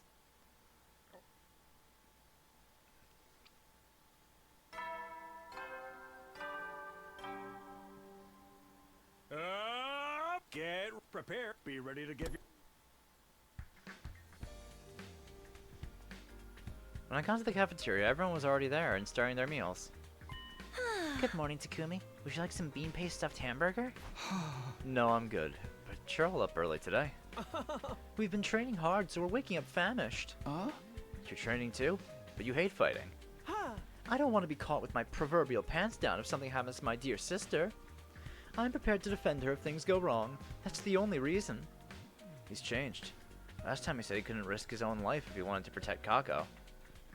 Is his powered up Hemo Anima making him more inclined to fight? I'll be off then. I have more training to do. Once Ima left his seat, Kako leaned in close and whispered in my ear. Takumi, I've been practicing with my infuser too. Kyoshika and Moko are teaching me how to use it in secret. You mean secret from Ima? Yeah, he says it's dangerous, but I want to be able to fight too. That's great. Let me know if I can help, okay? Okay, thank you. With a happy smile on her face, Kako took off after Ima. Come to think of it, Shuma's been keeping up his training with Takemaru too. Everyone's working hard to survive, to protect those they care about. I need to do the same. Next attack should be on day 29. Although I can't count on my memories of the future anymore. Assuming the attack will still occur on that day is better than being completely in the dark. Anything may happen at any moment. I need to be prepared. I finished a quick breakfast and looked at the clock. The day was just beginning. Now then, time to decide what I want to do today.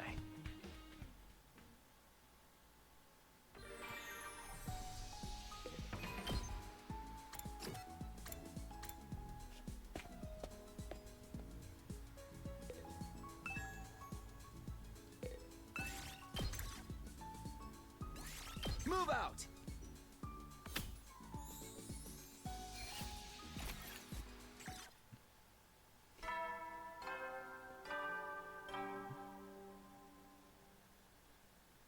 At ease, soldiers. It's time to hit the hay. You never know. Well then.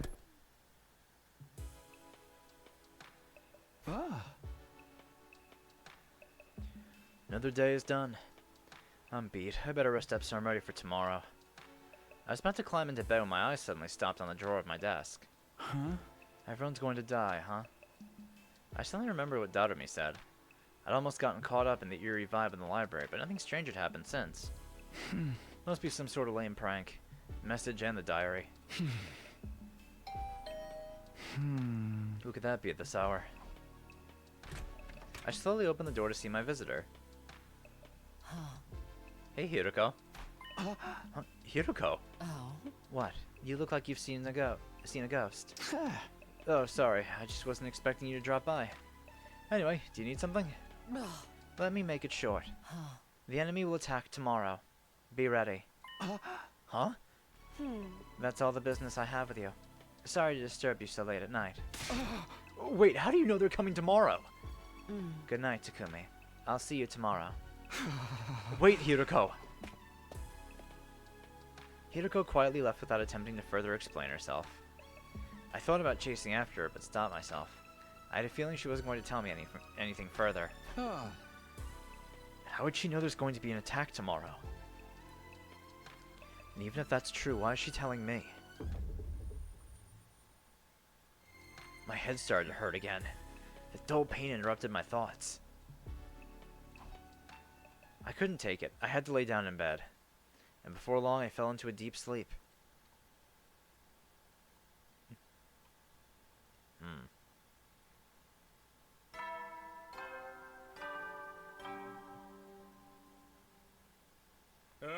Get ready, prepare, be ready to give your... There was the usual announcement. Just another typical morning here at Last Defense Academy. I jolted mid-yawn, suddenly remembering last night left out of bed. Right, the attack! Hiroko said they're coming today. Is it true? I need to ask her. I better hurry to the cafeteria.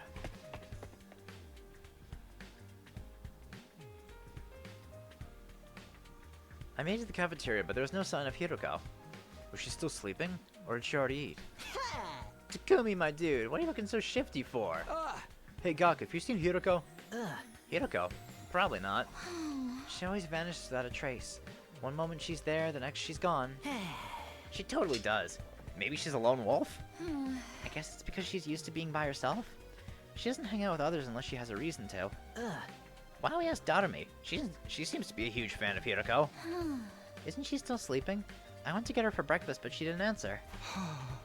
Huh, okay. Thanks, guys. I guess I'll just eat breakfast for now. I put some grilled fish, rice, and miso soup on my tray and sat down, only to find myself making eye contact with Kurata across from me. Good morning, Kurata. You look as stupid as ever. You're getting poor on my food. What does that even mean? She doesn't want to talk about anyone's face. How does she with that mask on anyway? If I asked, she'd probably flip out. I'll just keep my questions to myself. I've been puzzling over this for quite some time, Lady Kurata. How do you eat with that mask on? Thank you, Kyoshika. Excuse me? You have something to say about the way I present myself? I'll shove that stupid sword of yours all the way through your gaping hole. My holy Jumanji sword. I think I might cry. Man, forget this. I need to finish eating and go find Hiroko. I was just reaching for my rice bowl when... Hey, is that... An attack this early in the morning? Intruder alert. Defense mode. Damn it. It was really just like Hiroko said, but I didn't think it would happen so soon. Everybody, look at the monitor.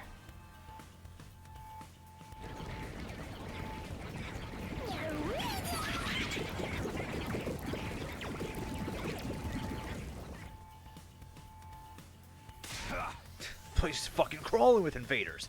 Gotta fight back. I'm all set to go. Ring the gong whenever you're ready. Everyone prepare to engage. It's time for a defensive battle. Yes, sir. Shoma, you ain't ready for the battlefield. Wait with the twins unless you want to get yourself killed. But I trained so hard. You'll just be holding us back if you can't use your damn hemo anima right. You hear me? Sit this one out. We're going to sortie, so you guys take care of the school. I think Darumi's in her room, so someone go let her know what's going on. Understood. Our hemo anima is still unstable, so we'll take you up on the offer. Everybody. Don't worry. We'll snuff them out and end this quick. Oh, hey, Hiroko. Hiroko, what did you... There's no time to talk. Let's head for the war room. Right. She is such a fucking enigma, dude. I know she's a parallel leaper, but... Man, come on. That's everyone. Take a look at the monitor. Doing as Hiroko so forcefully commanded, I look at the live feed of the battlefield. 2 commanders? Sheesh. This is going to be killer. 2 at the same time. For real? That's twice the work! Why are there so many invaders? No, she says she goes between parallel worlds. Takumi, judging from your reaction, this isn't something you knew about. No, I've never seen 2 commanders attack at the same time. Oh dear. Drastic change from the timeline I came from is nothing new at this point. I need to focus. There's only one thing to do now. We have to make it through this. Tsubasa, are you ready with the new bomb? All set. I haven't tested it yet, but I'm sure it'll be fine. Thanks, that'll help. Let's keep that as our trump card. You think we can beat him if we use it? It's a last resort. Anyway, quickly, get into position. It's time to fight. Right. Go as to you, Rangers. I'll handle this. Come, holy Jumanji sword. Let us go mad and cause chaos together. Here we go. Defensive battle initiate.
you face Valagarzo, the paragon of indomitability. Your war ends here. No matter what happens, I will never yield. Blood of my bond, release! She might have. I don't remember 100% of what she said.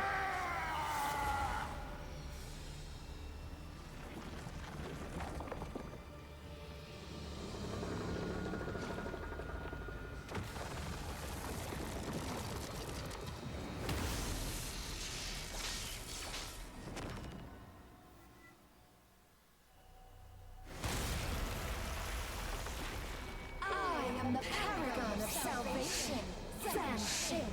I'm done letting you have your way with us. In the name of God Most Holy, I will purge you from this planet!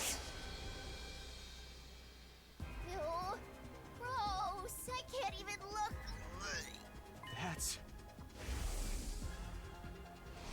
That's the commander that absorbed Ema last time.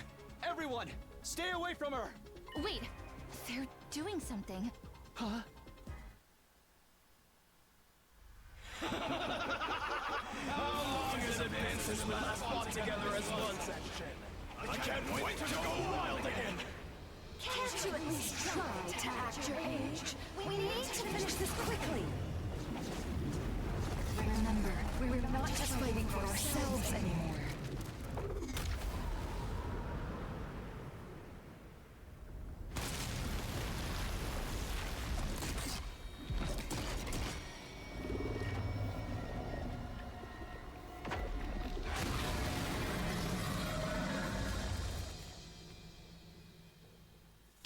Did they just fuse?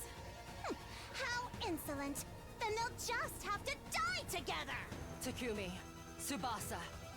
Once we weaken them, finish them off with the bomb immediately. Huh? We're gonna use the bomb? Just do as I say. Takumi, are you ready? Got it! Tsubasa, on my signal, fire away! Right! Hiroko must be asking us to do this for a reason. She was right about today's attacks. She must know something. Work together and protect the school, everybody!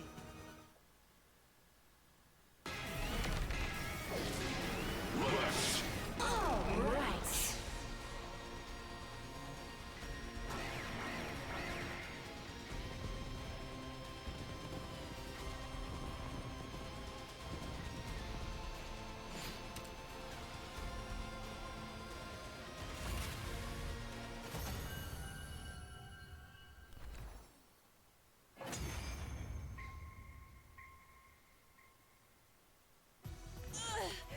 They overwhelmed us!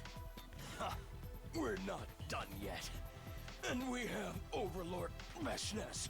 Takumi, now! Hiroko gave me the signal as she watched them try to get back up again. Right, time to finish them off. Tsubasa, the bomb! Got it! Get back, everybody! Tsubasa shouted a warning and turned the undying flame bombs toward the commanders.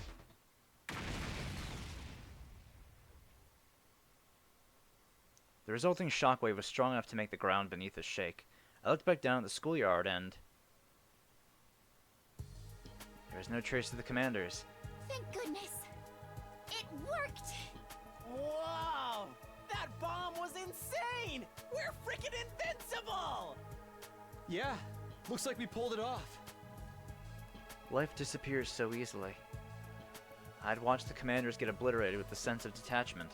Another successful defensive battle. Excellent work, everyone. We have to fight if we want to survive.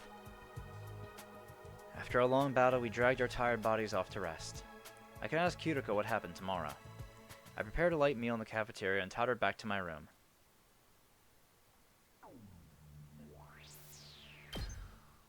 Yeah, she really is.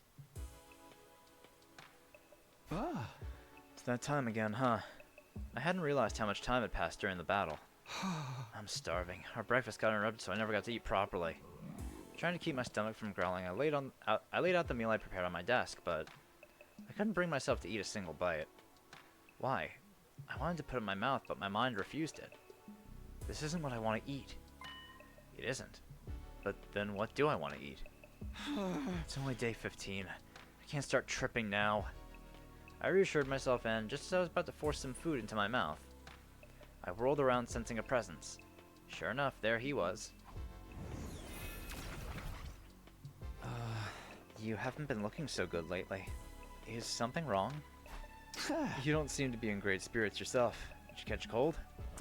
Sadly, I've never felt so much as a cool breeze. I'm kidding. What's the matter? I was just curious about how you were holding up. I saw today's battle. Right, we owe you for that bomb. It was incredibly powerful. A certain amount of undying flames needs to be drained from me every day. Honestly, even at the pace the machines are going, it's barely enough. The bomb even used up even more energy on top of that. So that's why you seem so weak. Hey, do you think my flames are helping you achieve your desired future? Of course they are. I came from the future, so I should know. Your power is indispensable if all of us want to survive all 100 days here. I see. Right. If there is hope in the future you wish for, I'll lend you my strength. But if the path toward that future changes... If the path changes, what do you mean by that? I can't explain it well. Maybe my fears are unfounded, but... You've been wanting to say something for a while now. Just tell me. Oh, he left. His expression troubled, he quietly vanished without saying a word. I'm making good progress. I'm doing what I need to do and protecting everything I need to protect. I'll get back everything I lost last time. I murmured to myself as I dove into my bed. My hunger had completely vanished the moment my intense sleepiness overtook me. I closed my eyes and immediately fell into a deep sleep.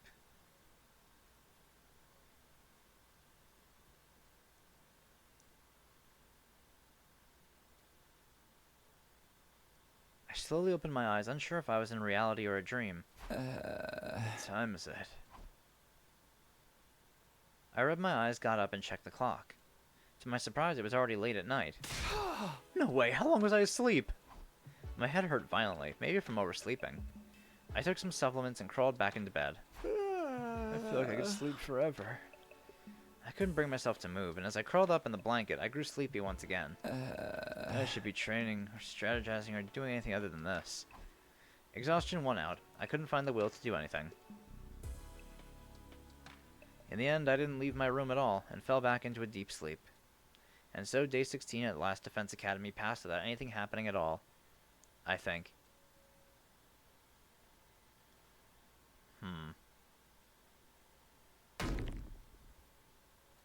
A sudden forceful impact connected with the back of my head.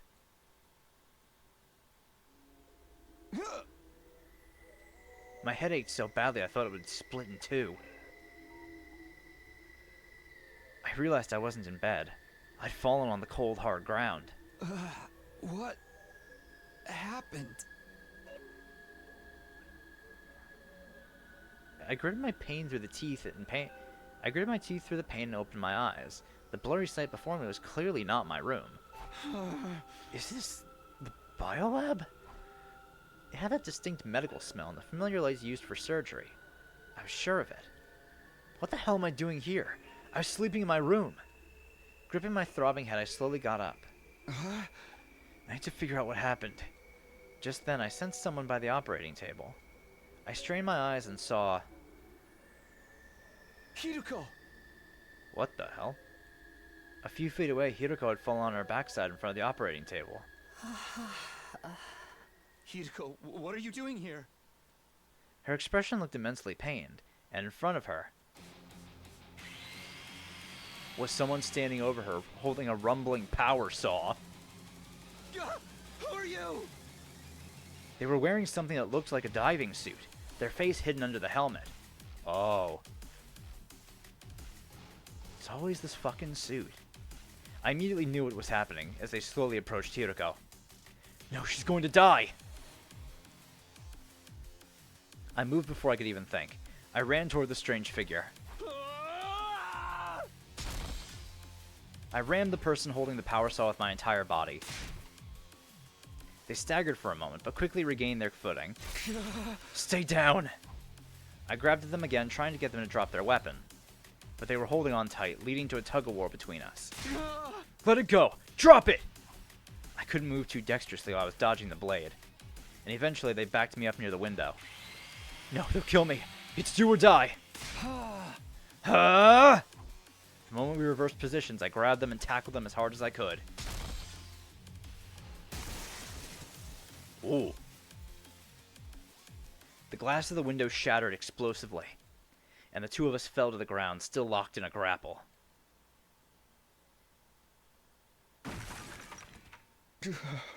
Ugh.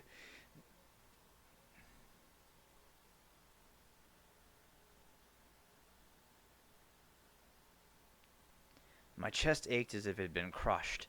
I couldn't breathe properly, but I still got myself on my feet and glanced around. They were right practically within arm's reach. They silently grabbed the power saw and began to draw closer to me. I need to run, or they'll kill me. I ran at full speed in the darkness. Who are they? Why are they even doing this? I was clueless, drenched in horrible, uneasy sweat. Run, run, run. But where? If I run inside the school, someone else might get hurt. Glancing back at the shadowy figure closing in on me, all I could do was keep running. Eventually, I ended up at...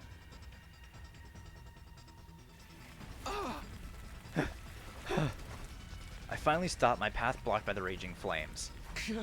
Damn it, where do I run to? I turned on my heel and... The violently spinning blade of the power saw was slowly getting closer. I tried to back away, but the flames licked at my back. There's nowhere to run.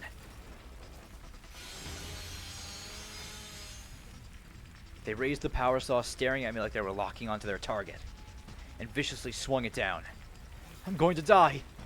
The blade was coming right at me, so I...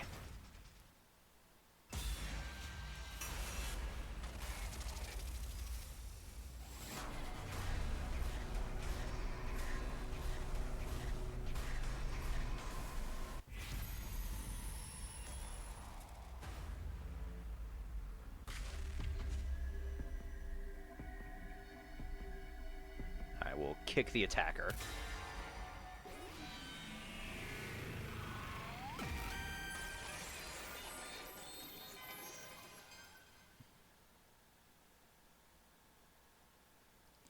Keeping the attacker inside, I adjusted my balance. I let my momentum carry me forward and kicked their leg as hard as I could. Not you like that! The figure in the suit lurched and fell, the power saw clattering to the ground. There! I didn't waste any time. I grabbed the weapon and brandished it in front of me. Now it's my turn! I raised the deadly spinning blades and brought them down on my attacker, only for them to dodge out of the way at the last second. You won't get away! They were sprinting away the opposite direction now. I tightened my grip on the power saw and ran after them. I couldn't afford to let them escape. If I took my eyes off them for even a second, they'd melt into the darkness and I'd be at their mercy again. I won't let that happen. The power saw was weighing me down, though. I'd never catch up like this. There was only one thing to do. Whoever this person was, I had to stop them. I tossed the power saw into a nearby bush and broke into a sprint. My chest was tight from how hard I was pushing myself. My legs were so tired they were practically numb. But I didn't stop. I couldn't give up now. I cleared my mind and ran. Little by little, I was catching up to my quarry. A few feet more and I'd be right on top of them. Huh? Where did they go? Then I saw them. They were running toward the Academy's main entrance with a sense of definite purpose. That's not good. I put on a last desperate burst of speed, but it wasn't enough. They got ahead of me and made it through the doorway. Damn it, no! In the darkness, I hadn't noticed where they were going until it was too late. Now, thanks to my carelessness, the school's safety had been compromised. I have to hurry. I ran to the school, following the strange figure's footsteps. I hadn't given up on catching them yet. The person in the black suit continued to run around the school. They moved confidently, almost like they already knew their way around. Just where are you going anyway? I was still having trouble closing the distance between us. Then they turned a corner and I lost sight of them. Where'd they go? No one answered my question. The only sound in the lonely hallway was my own voice echoing. They can't have gone far. I need to keep this up or else they'll escape completely. I checked every hallway, every classroom, every locker I could find, but the mystery assailant wasn't in any of them. They'd probably used the cover of darkness to slip out of the school unnoticed. That, or they were still lying in wait somewhere. I continued my systematic search until I arrived at the boys' bathroom on the second floor. The window was wide open, and there were muddy footprints all around it. They must have escaped through here. That's the only thing that makes sense. Who in the world was that? More importantly, is Hiroko okay? What about the others? I turned to leave and go check. But all of a sudden, I felt like the inside of my head was getting turned inside out. And then...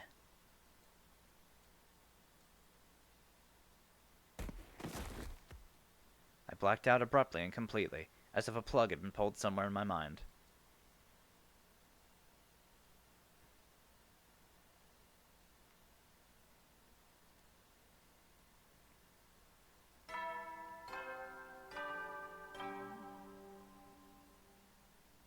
Up and out of troops, time to rise and shine.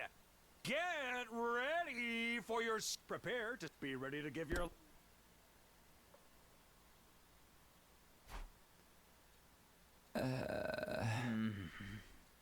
My consciousness slowly but surely drifted back from the dark depths it had fallen into.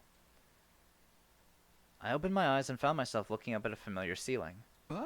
It's my room. I remember now. Last night, Hiroko was attacked by someone in a weird suit in the biolab. I chased after the attacker, but I lost them. Then I blacked out. Wait a minute. If I passed out, how'd I get back here? I don't remember a thing. Someone carry me here? And come to think of it... Hiroko! Is she okay? Did anyone else get attacked? I reflexively sprang out of bed, but then... Ow! The moment I tried to move, a sharp pain shot through my entire body. I guess I did push myself pretty hard last night. I haven't jumped out of a second-floor window. I don't think I broke any bones, but it still hurts.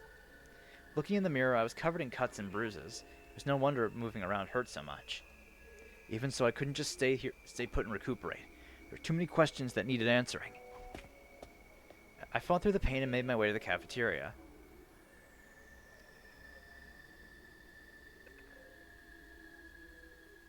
Arriving in the cafeteria, I did a quick head count. 1, 2, 3, 4, 5... 13. Me makes 14. We're all here. Even Hiroko, the one I'd been most worried about, looked fine. Seeing them all there, eating breakfast like nothing was wrong, I heaved a sigh of relief. Thank goodness. Everyone's okay. Hey! Morning, Takumi. What's the matter? You look all out of breath. Well, Wait, don't you guys know what happened last night? Didn't Hiroko tell you? Huh? Something happened last night. Do they really not know? How could they not have noticed all the running around and glass breaking? Moko, can you get everyone together for me when breakfast is over? You seem real serious about this. Alright, leave it to me. In the meantime, you should eat too. And try to relax a little, okay, hon? Sure, thank you. I left the rest to Moko and tried not to panic as I wolfed down some food. A little later, everyone gathered around a table at Moko's prompting. Is this going to take long? I think I'm heading for a sugar crash. That's what you get for putting a ton of chocolate and ice cream on top of your donburi.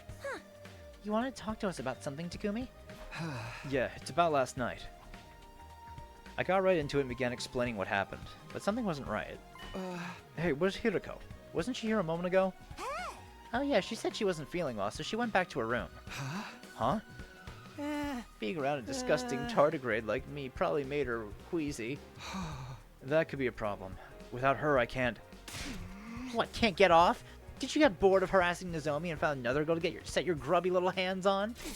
How many innocent maidens will you corrupt before you're satisfied? How indecent, and yet how intriguing. I demand you tell me more. What are you guys talking about? Anyway, that's not the point. I prefer to have Hiroko around so she can back up my story, but I can't exactly go drag her back in here.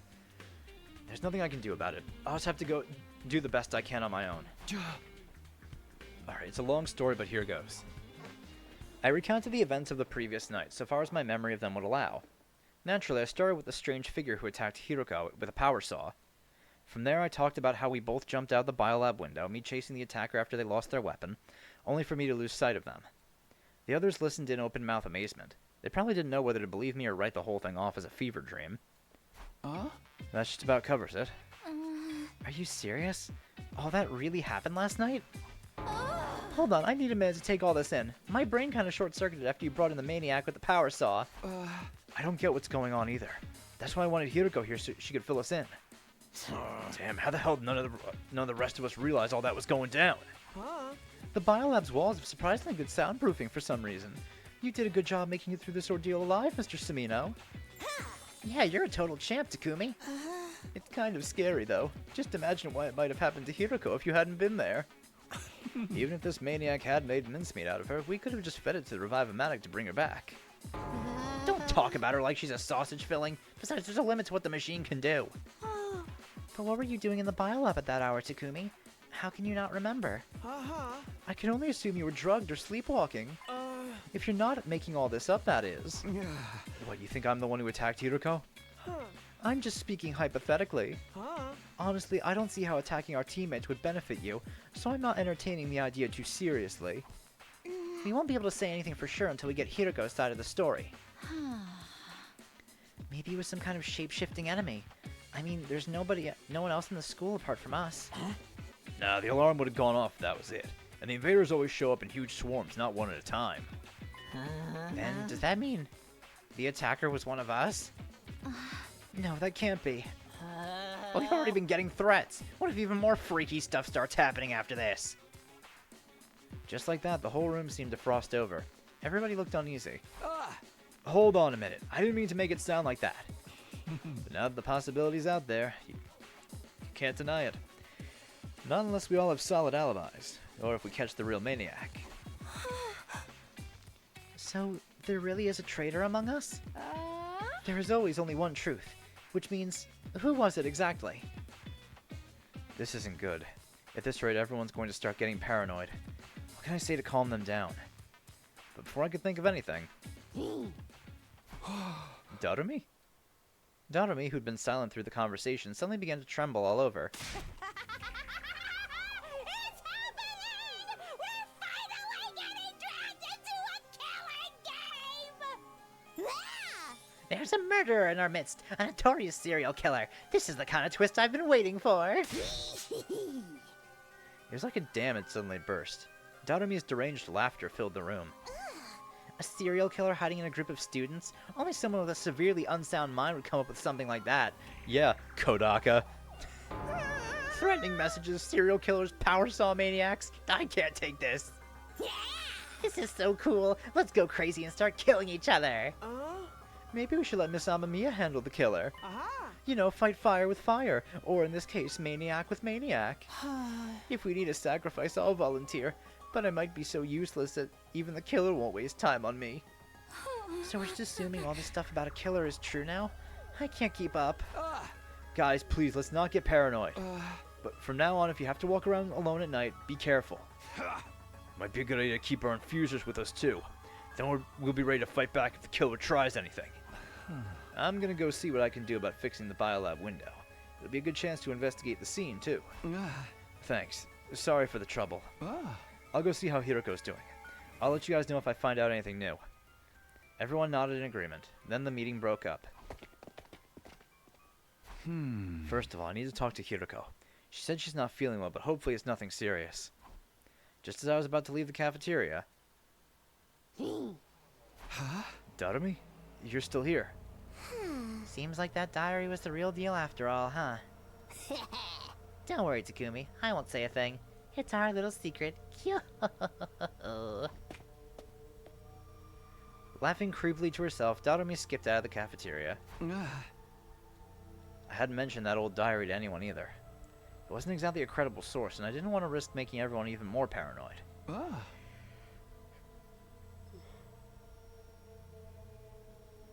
Yeah, unfortunately the infusers aren't going to help him against the suit since it resists hemoanima attacks, or nullifies them. So yeah. Anyway, I really need to go talk to Hiroko. I pulled myself together and made my way to the dorm rooms on the roof.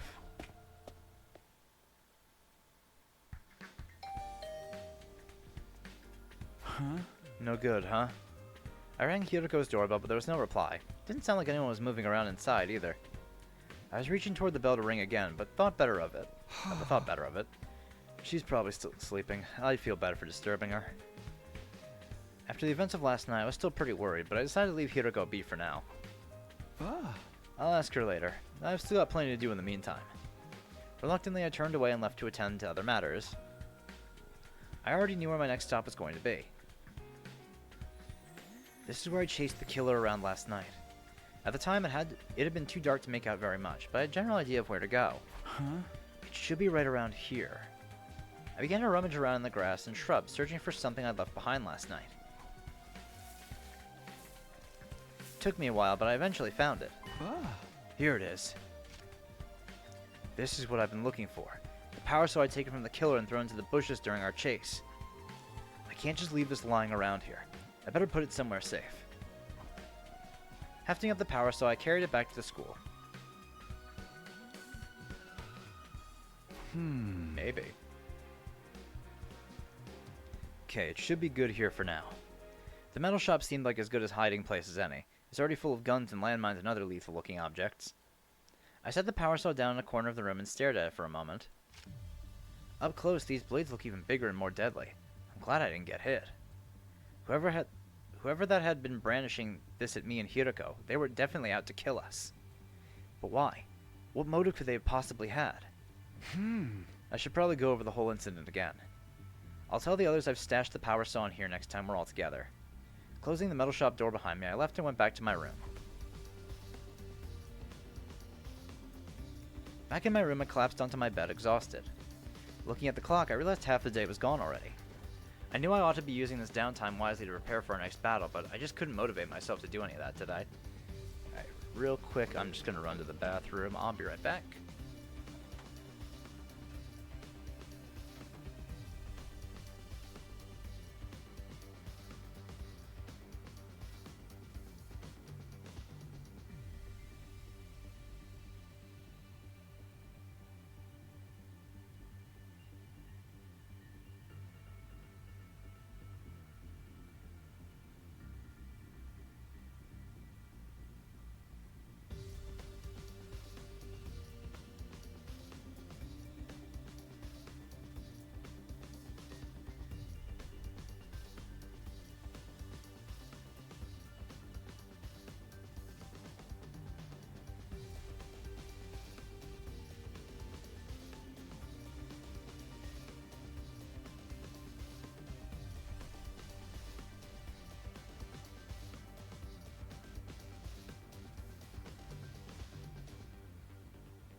still have 3 major mysteries to solve.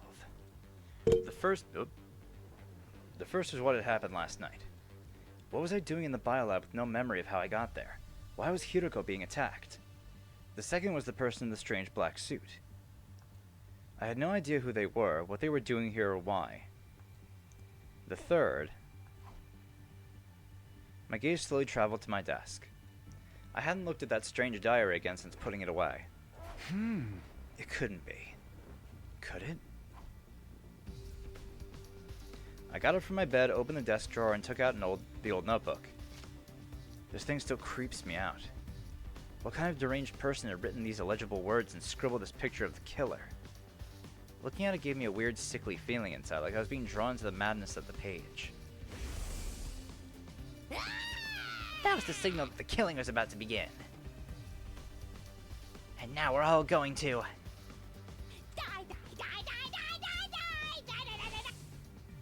Daotomi's crazed words welled up in the back of my mind. Were the threatening messages in this diary really connected to somehow?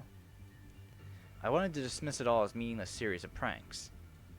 But I still had doubts I couldn't quite dismiss. Those seeds of suspicion were starting to grow, threatening to choke me from the inside.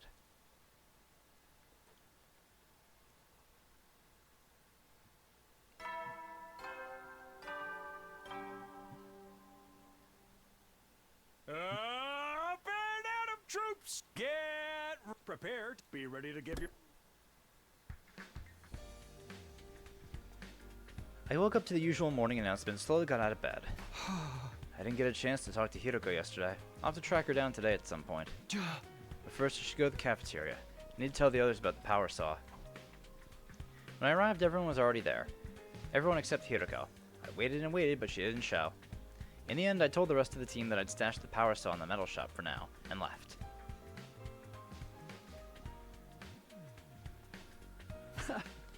Whew, I feel a little calmer in here.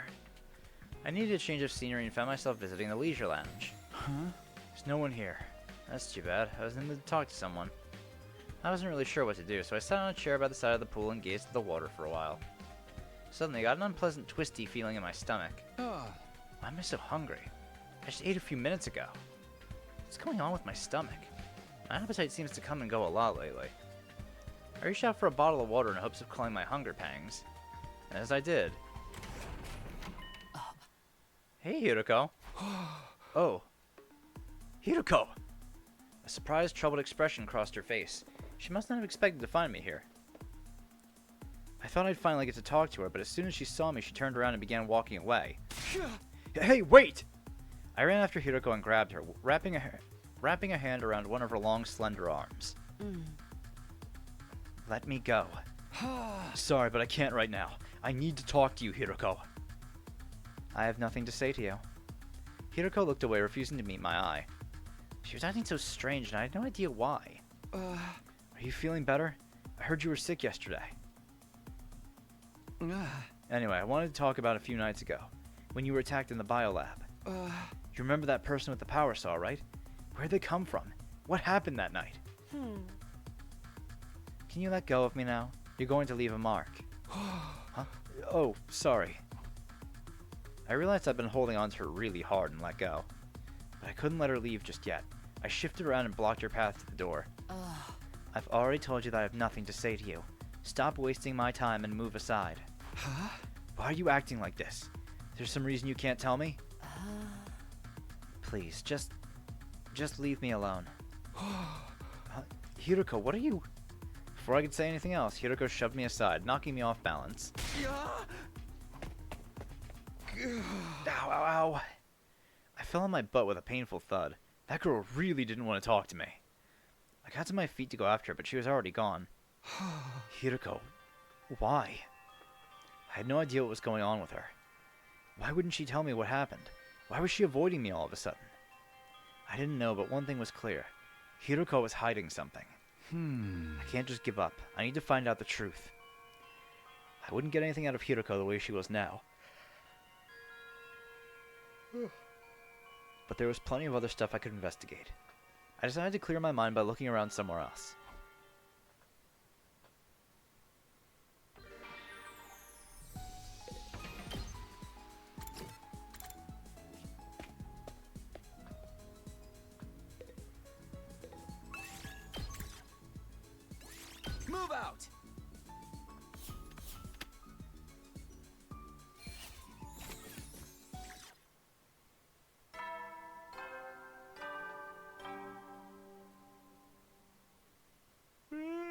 You never know. Well then.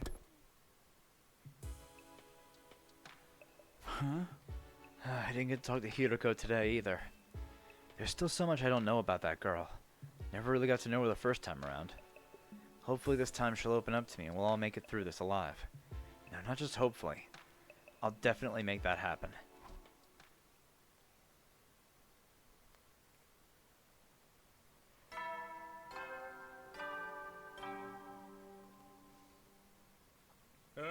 Get ready. Wait. Oh, I've unlocked the VR. Be sure to. The obnoxious morning announcement played just like it always did. Knowing that the person who'd recorded those announcements was gone now made it feel a little uncanny, though. What's the idea of making the 19th a milestone day anyway? All that good round number stuff made no sense. Wait, didn't I say that last time too? Shaking off the haze that lingered around my thoughts, I got out of bed. Speaking of the library, I've got some business there today. But first, I better have breakfast. Time to go to the cafeteria.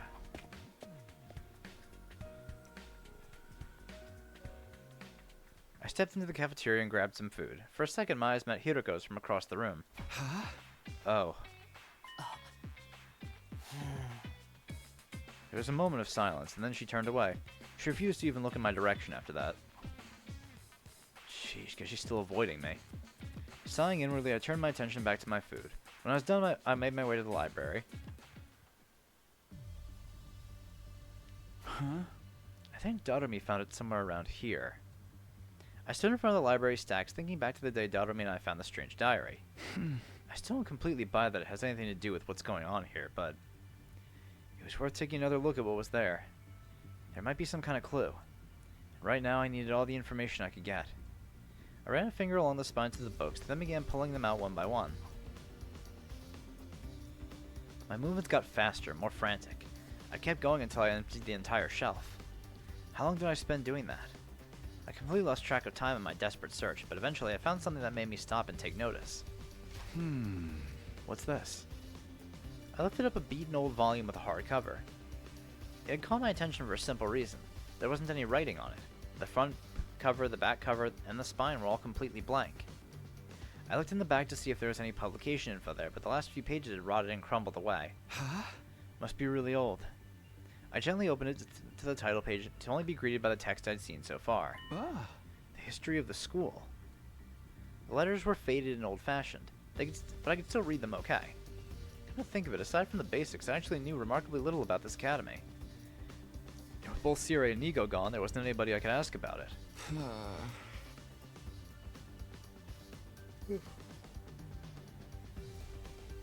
It's not something I've thought about very much, but this isn't exactly your run-of-the-mill school. I turned the pages, getting a whiff of the musty paper smell that only really old books develop. There was no publication date anywhere, so I had no way of knowing how old it was exactly. I flicked through the pages at random until... I caught a glimpse of some troubling text. Did I see that right? I went back to the page in question. Sure enough, there it was. Notes on the serial murder incidents. My heart skipped a beat. A trail of cold sweat ran down my back as I began to read the passage. It detailed a series of ghastly murders that took place at the academy sometime in the past. They suddenly started one day without any warning. A mysterious figure appeared in the school and started picking off students one after another. Clad in a strange black suit, the killer used bladed weapons like saws and hatchets to massacre their victims. Some students rallied together to try to fight back, but they were all mercilessly cut down. The next day, the academy was sealed off from the outside world. The students prepared to mourn the friends they had lost. But then, the killer came back. Once again, they mowed down student after student, bathing the school in blood. Cries of pain, fear, and hatred echoed throughout the grounds as the students' short lives came to an abrupt, violent end. And then, just like before, the killer disappeared without a trace. No one knew how they got in to begin with, although some thought they may have passed themselves off as one of the surviving students. No one ever got a definitive answer, and the nightmare still wasn't over. Again and again, the killer would appear seemingly out of nowhere, slaughter a handful of students, then disappear again. Naturally, there were attempts to fight back, but none of them achieved anything. It was as if they were dealing with an unkillable demon. Even now, the killer still stalks these halls, awaiting the time for another massacre. An unkillable demon. That has got to be made up, right? It just doesn't sound realistic. Although I guess it's not the craziest thing in the world. Yeah, like Doremi said. I found myself thinking back to the strange diary again. Could it have been written by one of the students who survived these attacks? The information in the old book and the diary matched up a little too well for it to be coincidence. But the part about the killer still hiding out somewhere in the school, that couldn't be true, could it? Could they have been the one who wrote the threatening message and started all this? No, wait, I shouldn't jump to conclusions. Let's see if there's anything else. I took a deep breath and went back to reading the school history. For the next few hours, I immersed myself in urban legends and reports of other strange incidents that supposedly occurred in years long past. Alright, I think that should do it. I closed the cover with a sigh, having skimmed through most of what the book had to offer.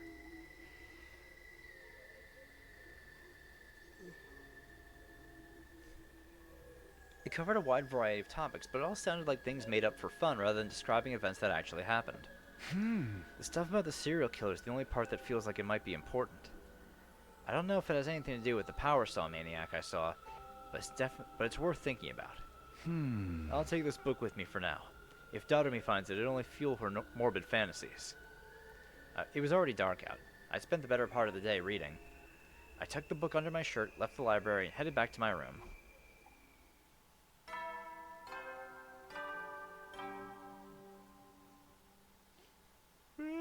You never know. Well then.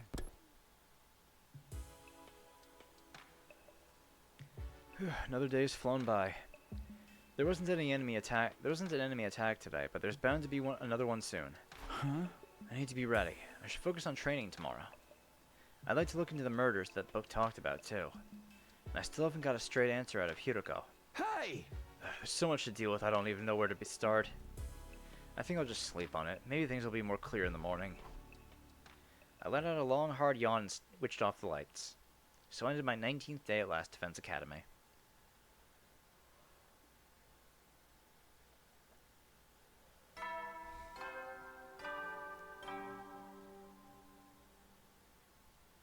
Get ready, prepare, be ready to get... Morning again. I actually got a decent night's sleep for once. Now what should I do today? Should I prepare for our next battle, or... Actually, I better get some breakfast before I make any decisions.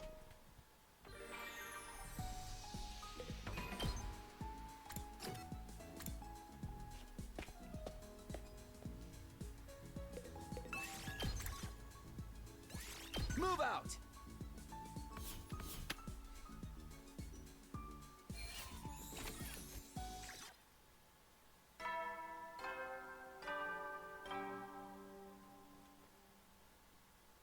At ease, soldiers. It's time. You never know when the invaders... Well then.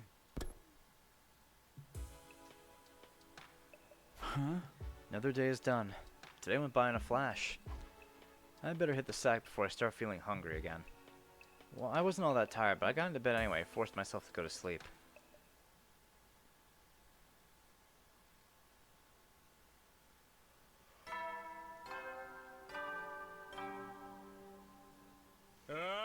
Get ready for your... Prepare to be ready to give your lot. I got to the cafeteria and glanced around. Sure enough, Hiroko wasn't there. What's her problem? This way I'll never get to talk to her about that night. No, I can't give up. I'll ask her again today. I have to try. Morning, Takumi. I was just taking my tray to the table when Moko called out to me, chipper as ever. I turned around and saw that Nozomi was with her. Hey, you two. You're up and at it early today, huh? Good morning, Takumi. Want to eat with us? Sure, thanks. I took a seat opposite the girls. Moko stared at me intently, like she had something to say, but didn't know how to bring it up.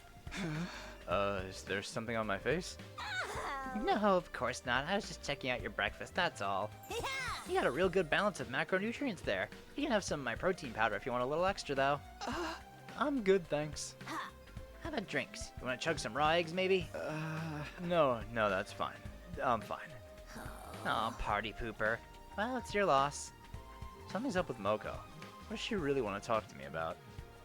Maybe she's waiting for me to make the first move. But I'll look like a total creep if I'm wrong. Come on, Moko, let's just come right out and ask him. I was getting to it. Stuff like this calls for a delicate approach. For all we know, Hiroko's maidenly virtue could be at stake here. Huh? What about Hiroko? Oops, there I go again. Somebody call a plumber, we've got a leak. I'm sorry, Takumi. I really hope you don't take this the wrong way. But Moko and I have been talking, and we both think you and Hiroko have been acting a little strange lately. Right, I should have known this was coming. We didn't want to pry, but it's been going on for a while, so... Sorry, hon. We just don't know how to bring it up. Don't apologize. It's my fault for making you worry. Your concern was understandable. Things have been awkward between me and Hiroko ever since the incident. But what was I supposed to say? I had no idea why she was avoiding me. Well, some stuff happened, but I'm really not sure how to explain. I struggled to find the right words, but Nozomi didn't press me. It's okay if you don't want to talk about it right now. Just know that when you're ready, we'll be here for you. Huh? Oh, right. Thanks. My breath caught in my throat. For just a moment, it felt like I was talking to Karuha again. I'll see what I can do to soften up Hiroko, too. I know she's the type who likes to be on her own, but she's still a poor, vulnerable maiden at heart. Even rabbits can die of loneliness. You boys have to show some sensitivity. What does that have to do with it? I get the feeling this conversation is drifting away from its original topic. I don't have the energy to get it back on course, though. I'll just smile and nod until it's over. After finishing breakfast, I said goodbye to Moko and Nozomi and went back to my room. Okay, what should I do today? The idea of this mystery killer still worries me, but the whole thing is kind of sketchy.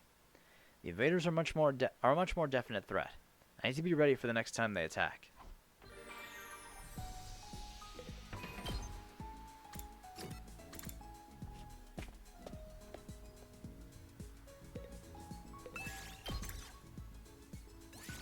Move out!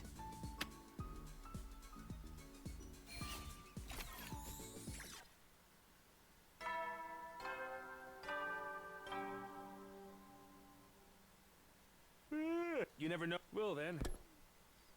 I'm honestly kind of surprised, aside from that attack on Hiroko, nothing's actually happened yet. Huh. Today was pretty uneventful. Oh, I do. Oh, I'm just gonna wait on him, though. Because, I mean, it's not like I really need to do upgrades right now. It's not like I'm doing battles.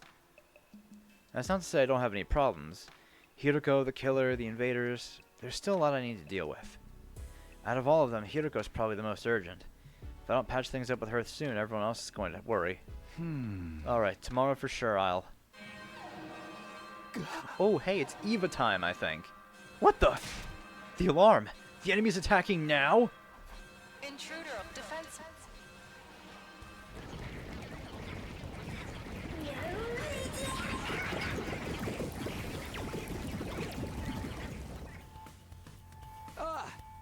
Uh-oh, I better get going. I was out of bed before the first echoes of the alarm had faded. We can do this. I won't let anybody die this time. Taking the briefest of moments to psych myself up, I rushed out the door and made my way to the war room.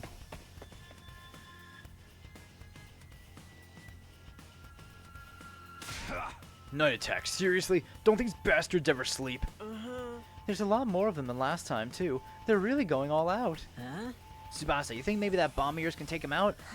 Sorry, it's taking a while to put it all together. There's no way it'll be ready for this battle. For real? We gotta fight all these enemies by ourselves? Don't worry, I'll fight too. Huh? Really, Kako?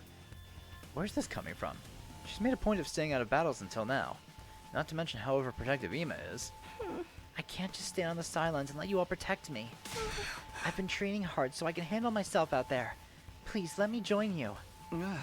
I'd be happy to have you with us, but are you sure about this? There's nothing I can do when she gets like this. I tried to persuade her to reconsider, but it didn't work. She even threatened to sever our sibling bond. The idea was so distressing, I passed out on the spot. The point is, I'm fighting and there's nothing you can do about it. Don't interfere, brother dearest. I've been training too, by the way. If push comes to shove, I'll jump in and protect my dear sister. I'll fight too. I'm sorry about before. You too, Shoma? You don't gotta worry about this guy. I've trained him up so he won't embarrass himself.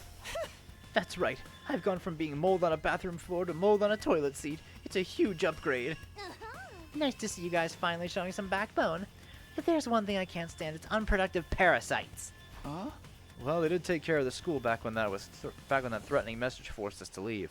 But with this intruder on the loose, it might actually be more dangerous for them to hang back while the rest of us go to fight. That's a good point. You coming too, Dotarumi?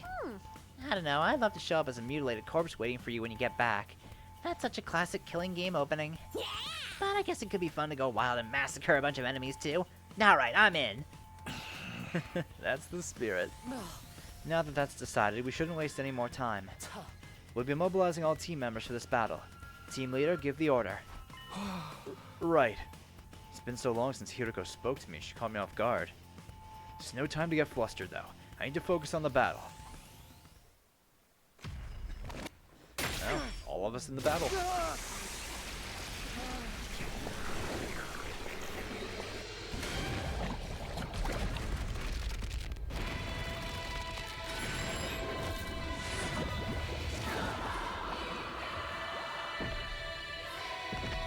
Everyone but Ato. And I guess Eva too, because she's a playable unit. But you know, all the last Defense Academy students, minus Ato.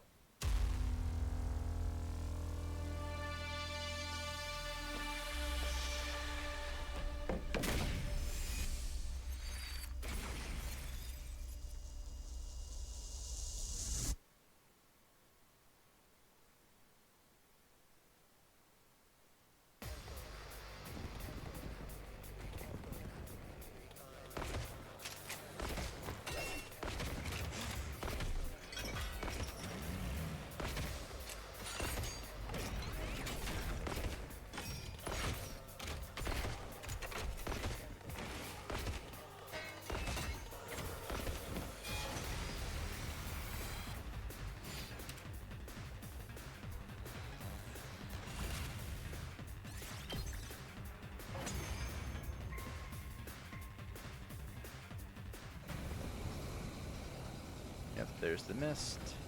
So it is, Eva. Yeah, good fight, good fight. What gives? I can't see the enemy in this. We're sitting ducks out here. Sir Takumi, how are we to deal with this mist? We'll do the same thing we did in my future. Kako, make your way outside the mist and snipe the enemy from a distance. Ima, you'll have to cover her. Both of you. Hurry. So, I just protect my dear sister from any harm that comes her way? Now that I can do. Okay. Phew. Thanks for that, Hiroko. Don't waste time talking. Concentrate on the battle.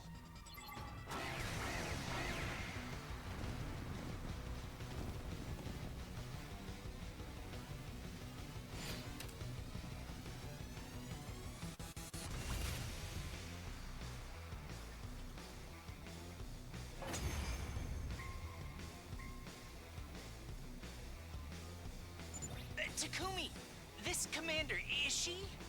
Yeah, she's the one we took prisoner in my future. I'm here this time. I won't allow that kind of worthless sentiment. Huh? But... We'll talk about this later. We have to defeat her first.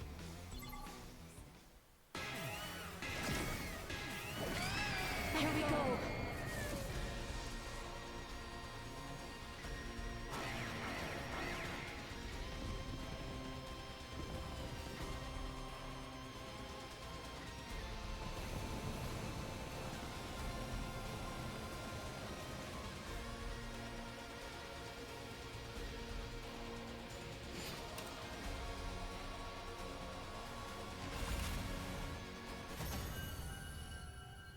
Oh wow, she didn't do a surprise attack on us.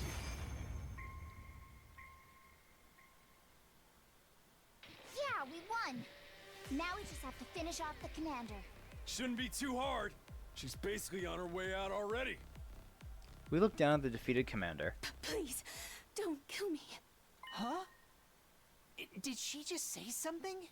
My name is Ava, the paragon of nature.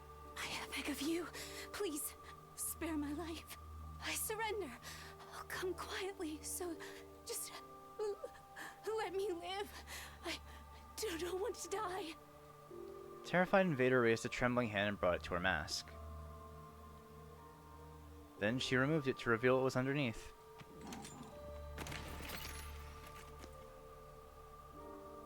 This is the commander's true face?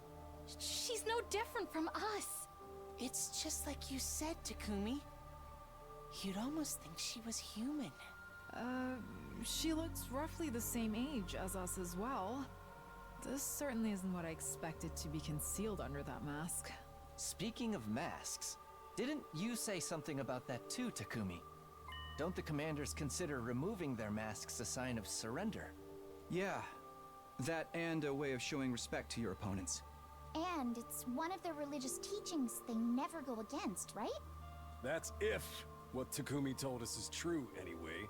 Oh, do we gotta find out who's lying now? Who should we string up first? Her taking off her mask makes no difference. Hurry up and kill her. What? But doesn't that seem a little cruel? Not as cruel as attacking at night and trying to kill us in our beds. She's also the reason Ima had to get turned into Sirei, right? Personally, I think that operation sounds like an interesting challenge. How about you, Ima? Yugamo. Good question. It's a tough choice, all right. What's so tough about it? She caused you so much suffering in the future. She's just going to betray us again this time. There's no point sparing an enemy if it means losing an ally later.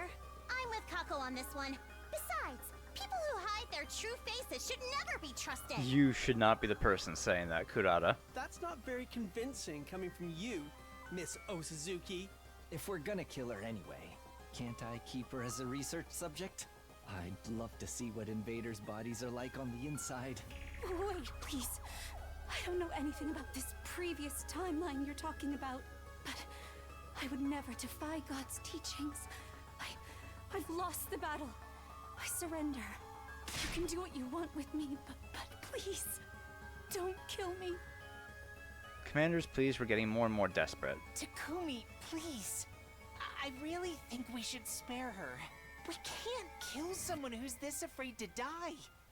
Can we? Well, Mr. Sumino, what's it to be? Takumi, brother dearest, stand aside. If you won't kill her, I'll do it myself. I need to get stronger, and this is the fastest way to do that. Please don't kill me. Please don't kill me. Please, don't kill me. Takumi, can't you do something? We've already won the battle. Can't we just let her live? What do you think, Takumi? Anger, sadness, pity, desperation, fear. Everywhere I looked, somebody looked back at me with a different expression. They're all waiting for me to make the call. It wasn't an easy decision, but I knew what I had to do. We're not going to kill her. Let's take her prisoner like before. What? Have you lost your feeble excuse for a mind? Why kill Eito but let this invader live? If you're gonna make these big decisions, can't you be a little more consistent? I didn't want to kill Eito, but I had to keep everyone safe. Anyway, we'll learn from the mistakes we made in my future and keep security on our prisoner extra tight. But she could still escape or turn on us some other way. Our team leader has made his decision. We have to abide by it. And since we can understand the invader's language now, it could provide a tactical advantage too. If we take this commander prisoner, we can interrogate her and potentially learn something that will help us out later. Yeah, exactly. I'm not just going soft here. You've got to believe me. I suppose that makes sense. What do you think, Lady Kako? If there's a proper reason for it, I guess that's okay. I hadn't expected Hiroko to be so supportive, but thanks to her, the mood was starting to change. Everyone was still clearly conflicted, but they were starting to come around to the idea that I'd proposed. I'm in favor of taking the commander prisoner. Same here! So what if she escaped into Kumi's future? We just gotta make sure that doesn't happen this time. Fine. If you're all going to insist, I guess I'll go along with it. I think we should spare her too. I'll help take care of her and everything. If we need to torture her at any point, can you let me do it? What kind of screams do invaders make? Just imagining it is giving me goosebumps. Ugh! Sir Yugamu, tell your little Yugamu to calm down. You know, hey, you two, can you just like go somewhere else for a little bit? You're a little much right now. Forget the commander. Someone put this guy in a cage. Sounds like the matter's decided. The rest is up to you, team leader. First things first, Maybe. let's get her into a cage. We'll use a sturdier lock than we did in my timeline too. So yeah, we didn't, we never did find out what Takumi was doing when he was unconscious. Oh, thank you, thank you, thank you. I'd never forgive myself if I died here. No matter what, I need to make it home one day. We summoned the drones to take the prisoner away and locked her up in the courtyard. We were all exhausted from our late night battle. We staggered back to our rooms afterwards for some well-earned rest.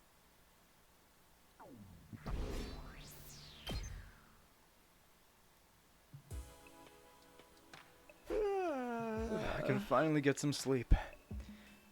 Mostly my thoughts center on the prisoner. Eva, she'd called herself. We were finally going to get a chance to sit down and talk to a commander. She managed to get away last time, but I won't make the same mistake again. I'll talk to her tomorrow and see what she can tell us. For the first time in a while, it felt like we might make actual progress. The relief that thought gave me was enough to carry me into peaceful slumber.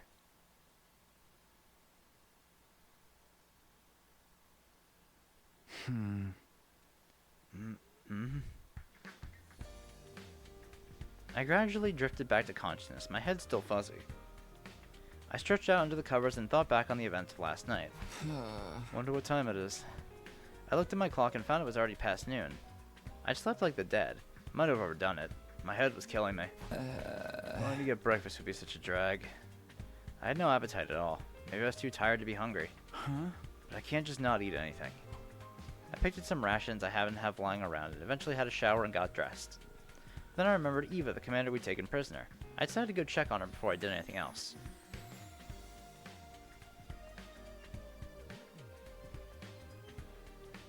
Huh? That's... As I made my way to the courtyard, I spotted Shoma coming the other way. He was carrying a cafeteria tray. Oh, Takumi, good morning. Or, good afternoon. Hi, Shoma. I guess it is more like afternoon now. Did you get up at a normal time today? I sure did. I need to bring Eva her breakfast. I did promise I'd take care of her after all. It's only natural that should include feeding her. How was she? Did she say anything to you?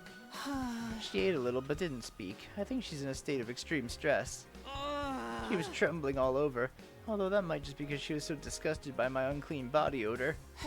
She's asleep now. That's the first time she's slept since we put her in the cage. Okay, sounds like it'll be a while before we can get anything out of her. I'm sure if we keep talking to her, she'll open up to us eventually. She has such a beautiful, gentle look in her eyes. I don't think she's a bad person, really. Shoma developed a strong attachment to the prisoner last time, too. Things are different now, so I want to believe it won't lead to the same disaster as it did back then. I'll leave Eva in your care then. Let me know if there's any change. Right, I'll do the best job an inept slob like me can. I do want to see what Eva can tell us, but there's no point rushing things if she's not ready to talk yet. I decided to let Shoma handle it for now and went to spend my time somewhere else.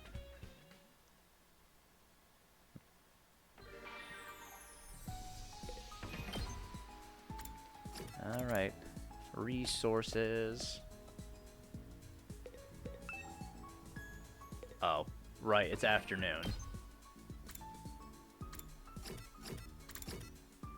Alright, well in that case, I'll just go back to sleep.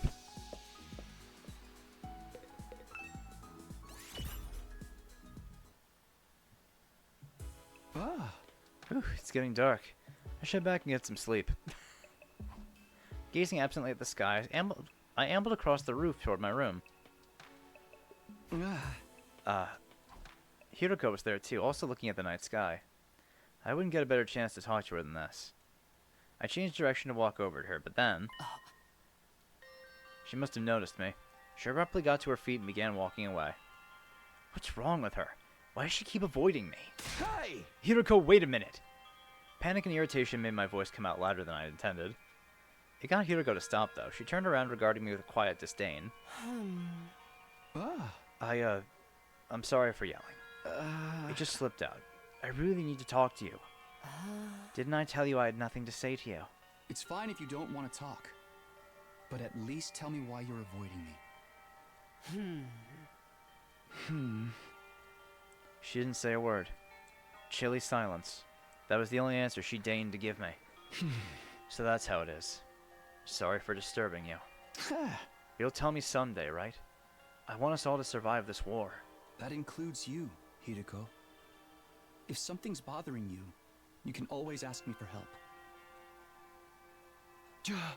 Oh, and thank you for backing me up when I wanted to spare Eva. If you hadn't been there, the discussion might have gone on all night. Thanks for trusting me. I just made the most logical choice. I'm grateful all the same. Thanks again. Whoa.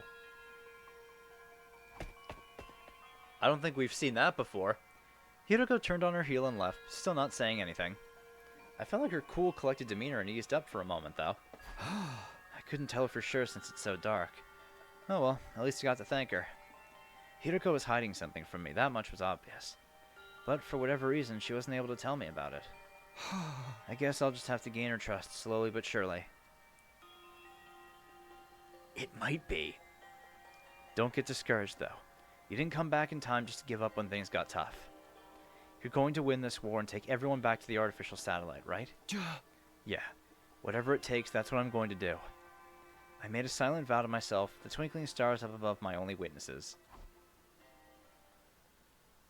The night passed quietly and without incident, drawing an end to my 22nd day at the academy.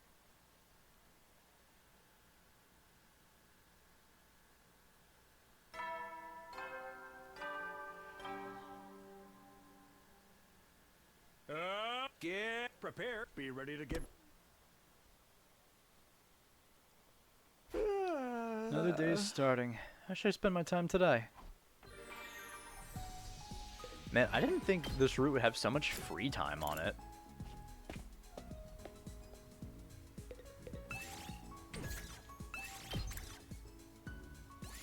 Move out!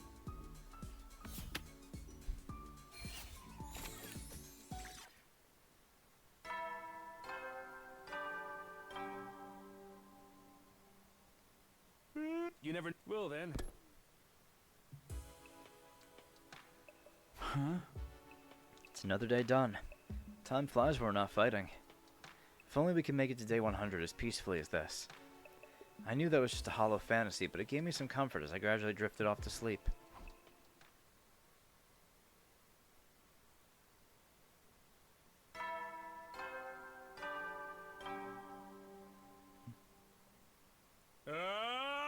Get prepared. Be ready to give. Okay, time to get up. What should I do today? I need to make sure I'm using my time productively.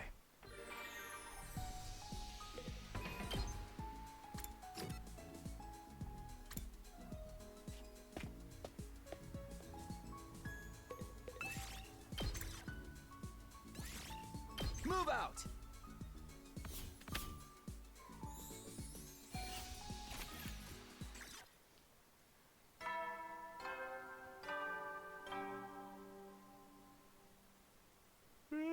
You never know. Will then.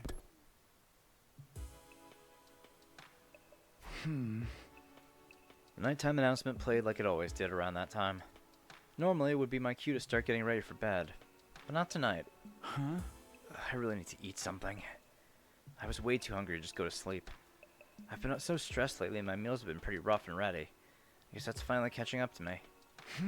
But I finished all my rations and I really don't feel like going to the cafeteria. Maybe I'll drink some water or something. I turned the faucet and began to frantically gulp down water. I was so hungry it tasted better than regular water had any right to taste, but it still wasn't enough. I'm drinking too much of this. I don't know if our water supply is limited, but I better not risk it. Now that I'd fooled my stomach into feeling like it had something in it, I got into bed. Once I was asleep, the hunger wouldn't bother me anymore. I closed my eyes and allowed myself to drift off.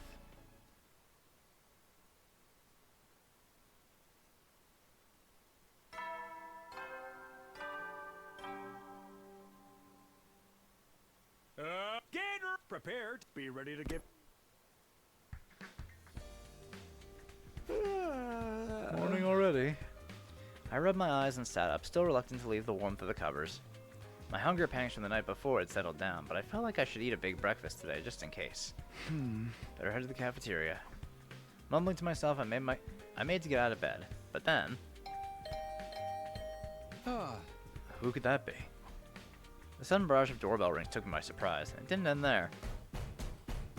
Takumi! Wake up! Please! Come quick! That voice! Shoma?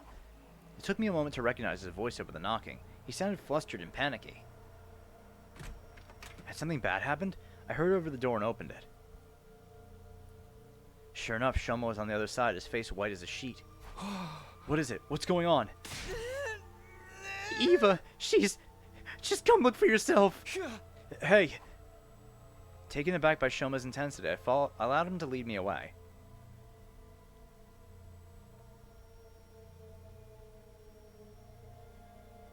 Shoma brought me to the courtyard. Everyone else was already there. They were looking at the animal pens with bemused looks on their faces. Shoma, what's going on here? What happened to Eva? She's still in her cage. See for yourself. Something in the way his voice quivered sent a shiver down my spine. But I did as he said and stepped forward to look at the cage. Holy shit.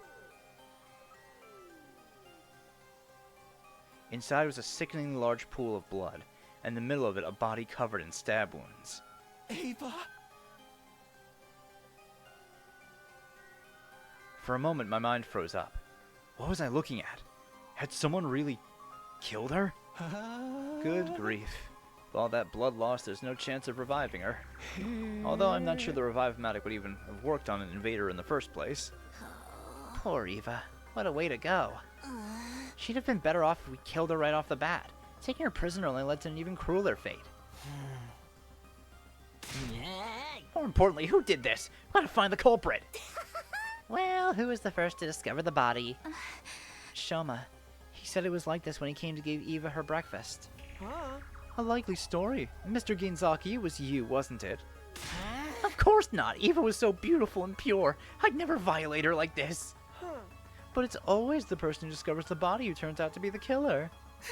It wasn't me, I swear. Stop that, brother dearest. You can't go around accusing people without evidence. You're such a kind-hearted little angel, sister dearest. We don't deserve you. One thing's been bothering me. It's the way the cage was broken open. Judging by the damage to the door, this was done with a bladed weapon. Oh yeah? Who knew who carries one of those things around? It wasn't me, I assure you. The holy Jumanji Sword would never do something so crass. I agree with you there. That sword of yours is more of a reprobate than a ruffian. Oh. She's neither. I don't think it was sliced open with a sword.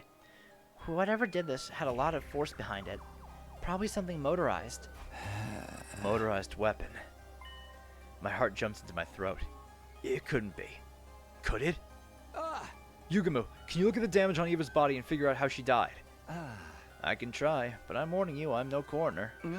That's fine, just tell me what you can. I can see several defensive wounds. The size of the cuts is consistent with ones made by a sharp blade.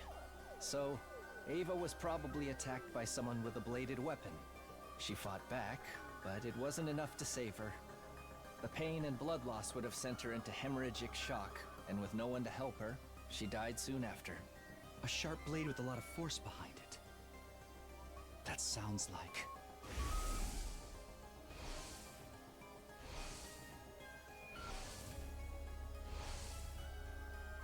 I hope I'm wrong, but there's only one thing I can think of. Sounds like the killer's back. Didn't I tell you this wasn't over? Yo! You mean the person Takumi fought before? Didn't you say you took their weapon away? Yeah, I put it in the metal shop. A power saw, huh? Yeah, I can see one of those doing this kind of damage. I remember seeing it lying around. You don't think someone used it to kill Eva? Everyone, let's check the metal shop, quick.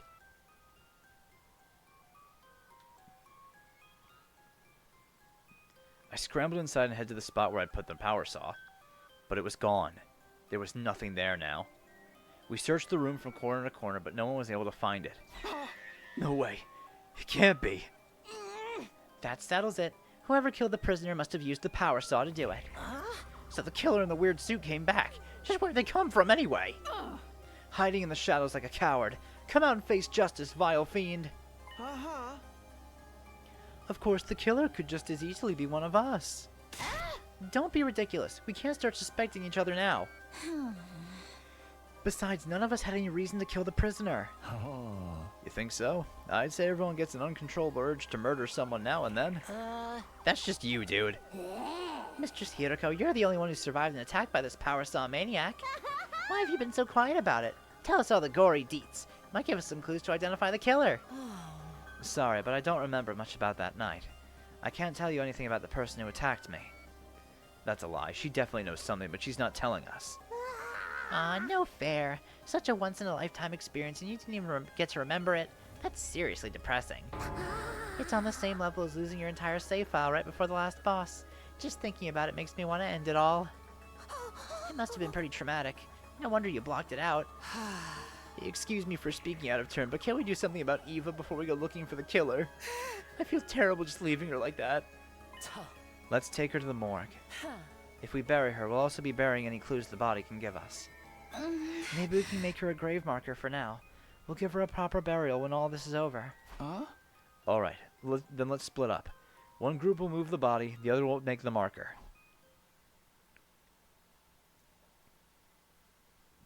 After wrapping Eva's body in a sheet, the boys' group carried it to the morgue. Eito's body is in here too. Oh, thank you, thank you, thank you. I'd never forgive myself if I died here. No matter what, I need to make it home one day. Eva's words came drifting back to me. She was so desperate to live and return home, but she never did. Her life had ended in such a cruel way, too. A feeling of wretched misery welled up inside me.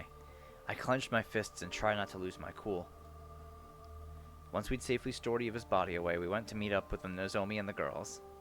The whole team stood in front of Eva's empty grave and shared a moment of silence in her memory.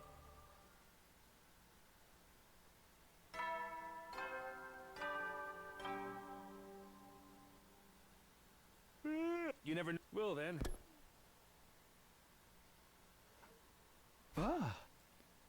Another day's coming to an end. After paying our respects at Eva's grave, the mood had been heavy. Sadness at losing Eva, fear of being attacked by the killer, paranoia about who could be behind all this, doubt, grief, frustration. It was a smorgasbord of negative emotions. I didn't feel like doing much anything after that, so I just drifted back to my room. As I tossed and turned in bed that night, I couldn't help thinking of the graves I'd had to make in my last timeline. Hiroko, Ima, Nozomi. I couldn't let them die this time, too. But what if the killer came back and attacked again? What if I have to bury more of my friends? No, I won't let that happen. I'll get everyone together to discuss things tomorrow. We'll come up with a plan and find a way to deal with this. Firm in that resolve, I finally settled down and fell asleep.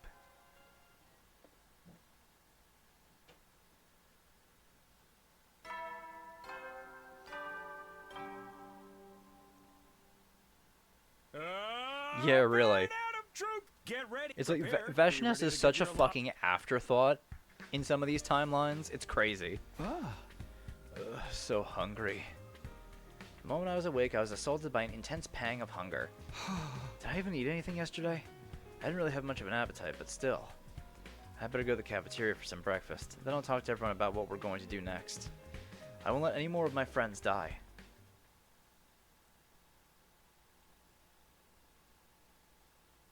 We all decided to get together in one of the classrooms. Once everyone was there, we got right down to business. Here's the deal.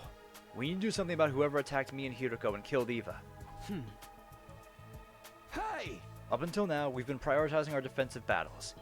But after what happened yesterday, I don't think we can keep that up. That person in the black suit with the power saw.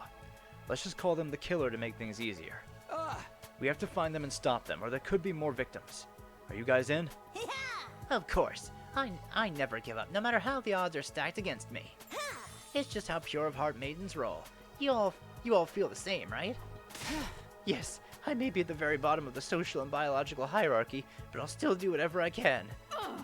The holy Jumanji sword could never stand idle and let evil have its way. And if she's in, I'm in. We shall find this villain and deliver swift, merciless justice. Normally, this kind of mundane work would be beneath a noble like me, but I'll make an exception. I'll help too. You can let me torture the killer once we catch them. It was a relief to get such positive reaction out of everyone. They all seemed willing to help. I still have my doubts about this whole serial killer thing. Are we sure they even exist? Oh, they exist, all right. They definitely exist. There's no freaking way there's not a killer here. Why are you getting so mad about it? I think the killer exists too. I can't imagine any of us would do these things. I don't want us to start suspecting each other. I agree. Whoever wrote that threat on the blackboard is probably behind it. They're somewhere inside the school, picking us off just like they said they would. So how are we gonna find them? Just search the school till we flush them out? I guess that's all we can do. Hold on, I might have a better idea. I've been working on something I call an organic life detection device. It's not all that high spec, but it could help us here. Ooh, sounds fancy. What's it do? But it's simply, it detects how many people are present within a certain range. If we set that range to within the wall of fire, we'll be able to see if there's anyone else inside the school besides us. That's amazing, Tsubasa. It's so cool that you can make something like that. Just remember, it'll only tell us the total number of life forms in range. But it's still better than nothing, right? Absolutely. Sounds like it'll be a big help. It won't be ready right away, though. I need to drop some plans, get materials together. It'll be a few more days at least. No problemo. We'll just have to patrol the school until you're done. Please be careful, Moko. We haven't found the murder weapon yet. The killer probably still has it on them. They could attack again. Just let him try it. I'll shove my hand so far up their ass it'll knock their teeth out. Your hand in their anus, you say? Can you really do that? Will it even fit? Sister dearest, you're absorbing bad influences again. At any rate, leave the device to me. I'll have it done as soon as I can. Thanks, Tsubasa. Now that that's settled, the image of the 2 books I'd found in the library drifted into my mind. Should I tell the others about them? I want some more time to chew over what was in them, though. Now that that's settled, everyone stay on your guard. Watch each other's backs. I don't want any more casualties. Right, we can do this. In the end, I decided to keep the old books to myself and ended the meeting there. I wasn't in the mood to do anything else, and before I knew it, my 26th day at Last Defense Academy had come to an end. Yeah, we do. I don't want anything to happen to Tsubasa. She's working on something pretty critical, and, I mean, you know, I also don't want the wife to die. So there is that. Get ready, prepare to be ready to give your...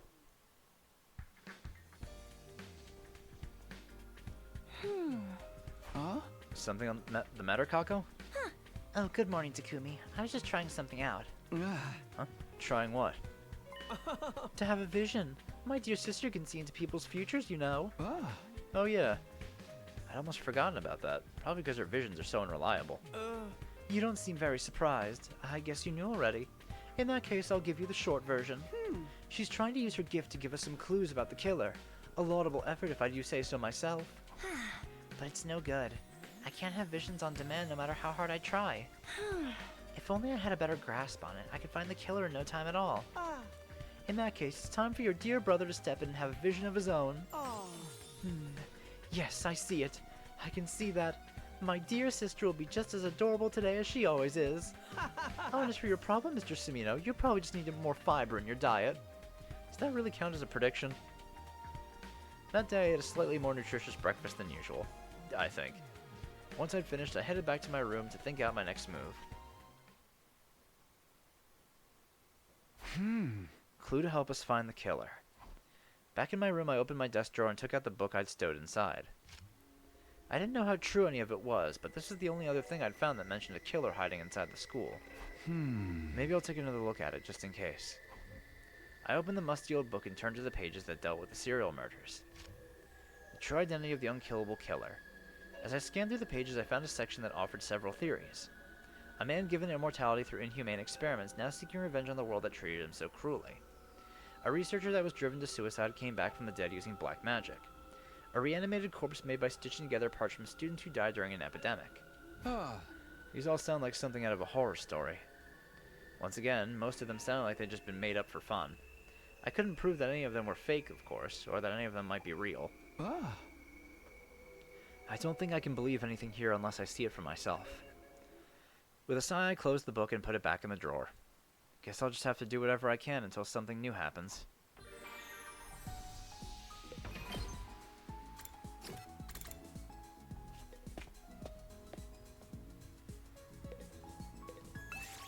Maybe. Move out! Hard to say for sure.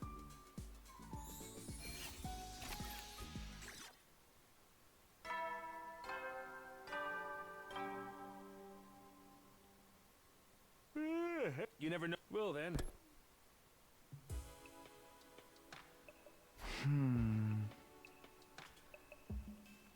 Another day without an enemy attack.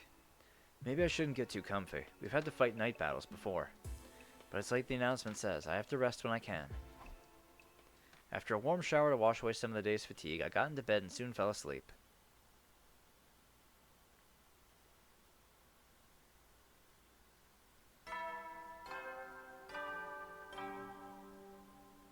Band out of troops! Get ready for... Prepare to be ready to give your life. Morning, Takumi. Want to eat with me? Yeah, of course. I accepted the invitation and sat down opposite Yugumo. For reasons that escape me, he was grinning like a Cheshire cat. You seem really happy today. Something good happen? Oh, am I letting it show? Whoops, that's no good for an assassin. But I just can't help myself. I'm so excited I can barely hold it in. Considering Yugumo's unique personality, I hesitated to ask what he was excited about. The next moment, he picked up the knives he'd been toying with and turned his attention to the grilled meat on his plate. Moving almost too fast for me to follow, he began skinning the meat from the bone with frightening precision. Hey, what are you doing? Whoops, there I go again. I should really only do this kind of thing behind closed doors. But I can't help it, man.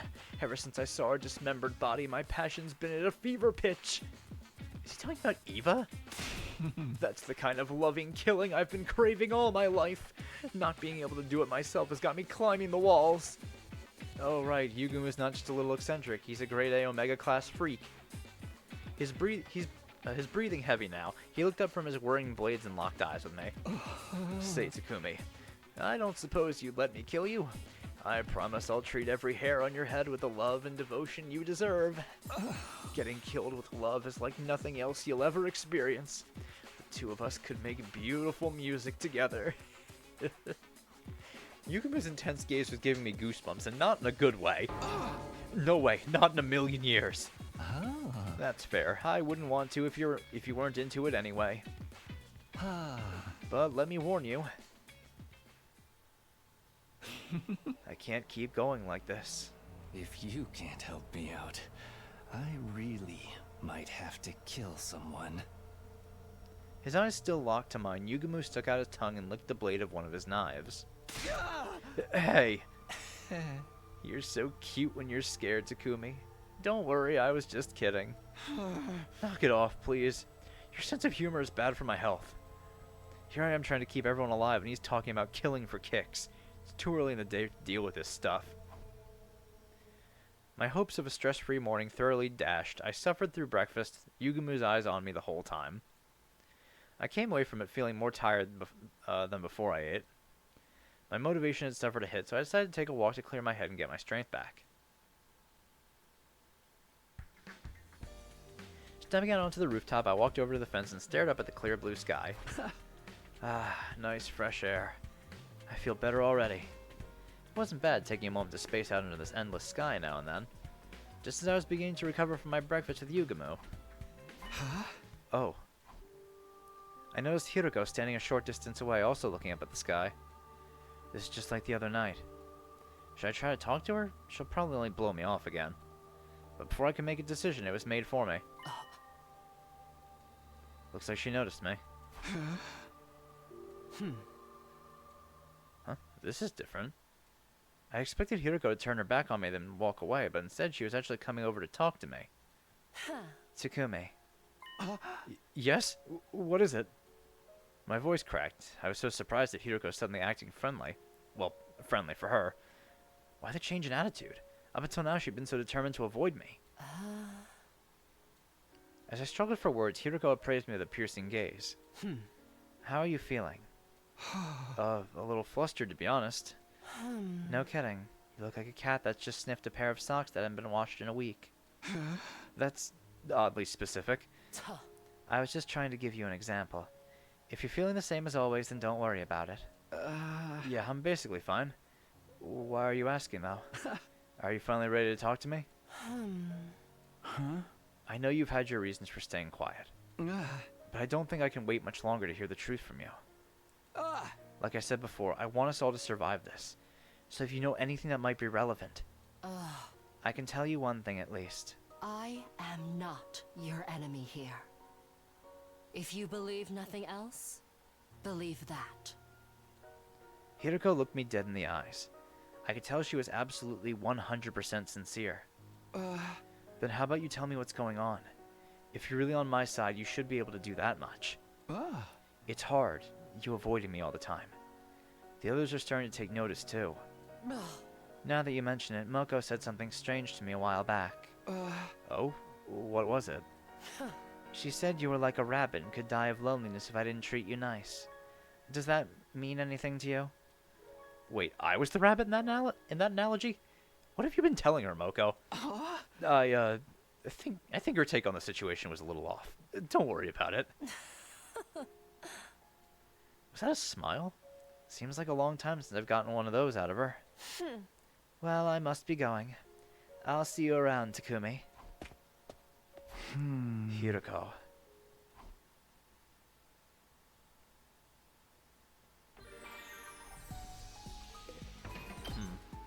Still have no idea what's going on with her.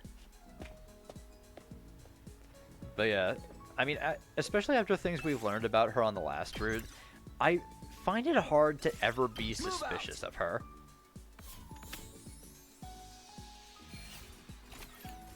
Like, if anything, I think Hiroko might be one of the most trustworthy characters in this entire group. You never know. Well then. I mean, not that I haven't usually thought that. I managed to keep busy today, at least. Better rest up so I can be ready for tomorrow.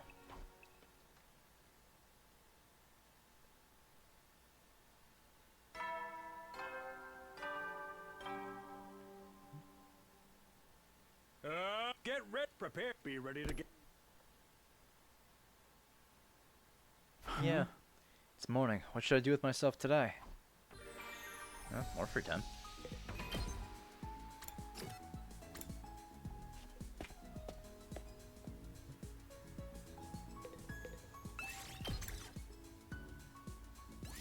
Move out!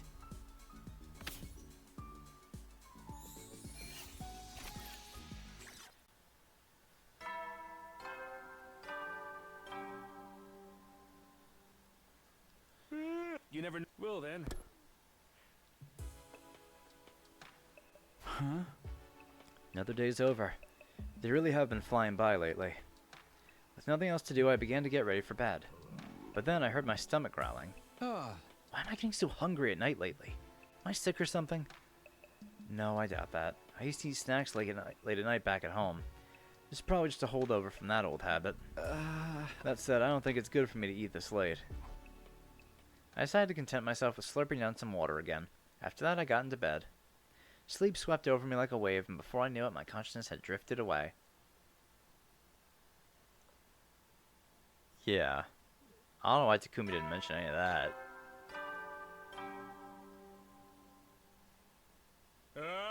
As commanding officer, get ready for your 30th down and dirty. I've unlocked some new class on the first floor. As usual. Oh yeah, we originally didn't have access to those two rooms until day 30. Siri did already unlocked everything at the start, but I guess the old announcements are still queued up to play like before. We've made it to day 30. What do I do today?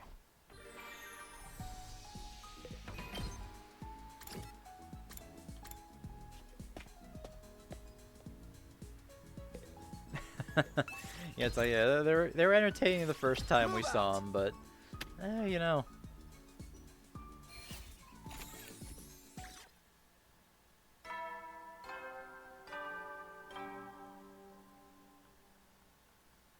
You never will then. There's no enemy attack today and no new activity on the killer's side either. We'll conduct a thorough search of the school tomorrow. There has to be some kind of clue somewhere. Having decided on that, I decided to get into bed. Oh, hey. But then all of a sudden, he appeared. Hey there. It's been a while. Has it? I suppose it would seem that way to you. I guess it all depends on your perspective. Lots happened here lately. I know. I've been sneaking out to check on things now and then.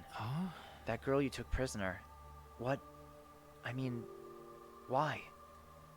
He saw the way Ava ended up too, huh? I can't tell you that. We're still trying to find whoever did it. Hey, you didn't see anything, did you? Any little detail could help us figure this out. What? Sorry, I don't know anything about that. No, I'm sorry for springing it on you. We're just so desperate for information right now. If you do think of anything, let me know, okay? That weapon you had before. I think it's called a power saw? I did see where that went. It was out on the edge of the school grounds near the wall of fire. Wow, really? Yes, you can go see for yourself tomorrow. Thanks, I'll do that. I never would have thought about looking for it all the way out there. We can use all the help we can get figuring out who the killer is. So you really don't... Huh? Oh, it's nothing. I'll see you again, Takumi. Shion knows something. With that last remark, the ghost boy slowly faded away, leaving my room feeling strangely quiet. I guess what happened to Eva really got to him. I couldn't fault him for being shaken up. None of us could have expected a serial killer was hiding it here at the academy. I'll retrieve the murder weapon tomorrow. That's going to be a step in the right direction. I'm starting to think Takumi may have done this. It's looking like to be a possibility with how strangely he's been acting lately. Get ready, prepare, be ready to get... I got up, got dressed, and headed straight out the door. I headed toward the place the ghost boy had mentioned the night before. Should be around here, I think. Sweating from the solid mass of flames in front of me, I began my search. Ha! Got it! Sure enough, there was the power saw, and its blade was coated with dried blood. This is what killed Eva. The blood splattered up the whole length of the blade, right up to the handguard. There's no doubt about it. This was the weapon that ended Eva's life in such a cruel, violent way. I better tell the others about this. I brought along some cloth so I could carry the power saw without getting my fingerprints on it. Back at the school, I got everyone together to show them what I'd found.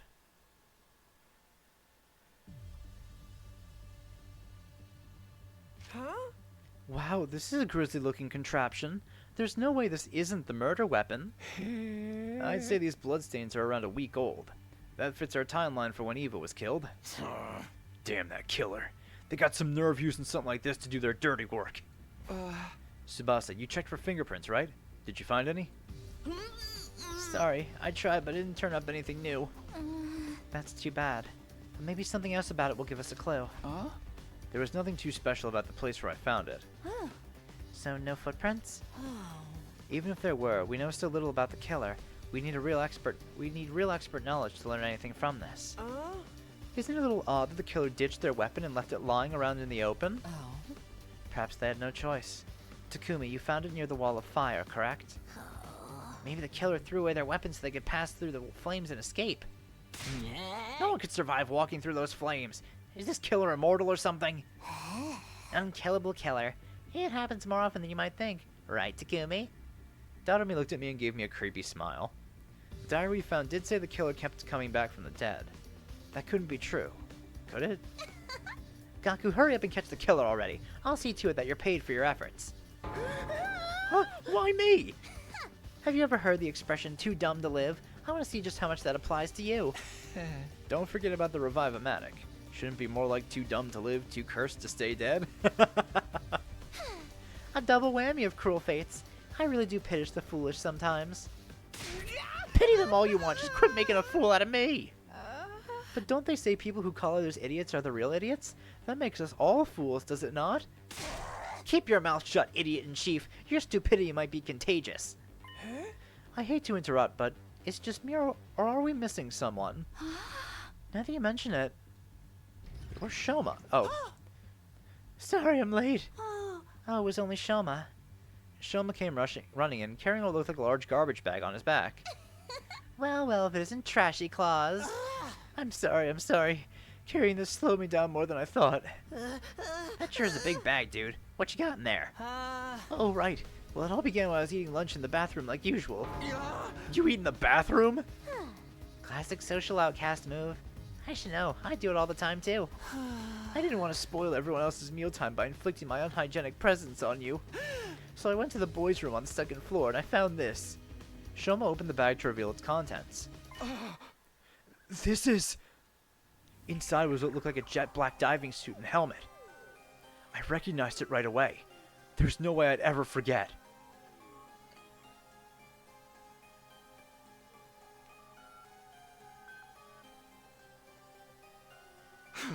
This is the killers. It's what they were wearing that first night when they attacked me in Hiroko.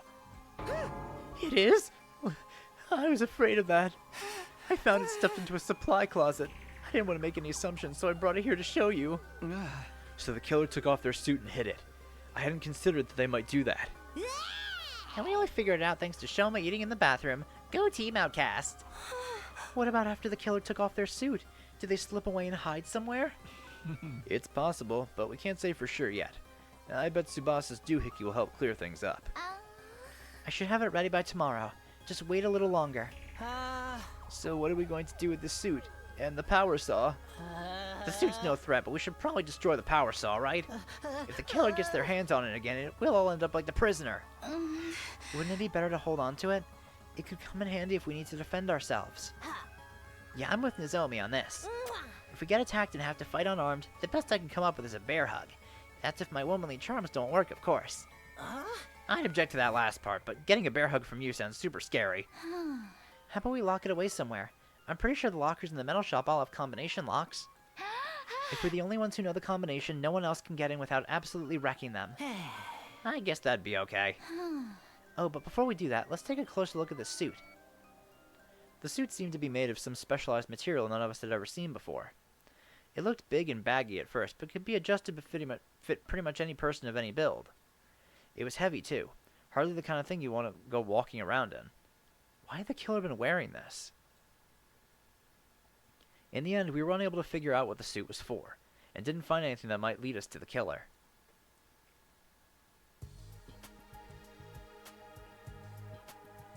We took the suit and power saw to the metal shop and locked them away in one of the lockers. Alright, looks like they'll fit okay. Now we just shut the door and set the 4-digit combination. I guess the team leader should do that part. Me? I can't think of something right on the spot. Just pick a number that's easy for you to remember, but don't make it too obvious. Yeah, but still. I flubbed around trying to think of something. Then I felt someone's eyes on me.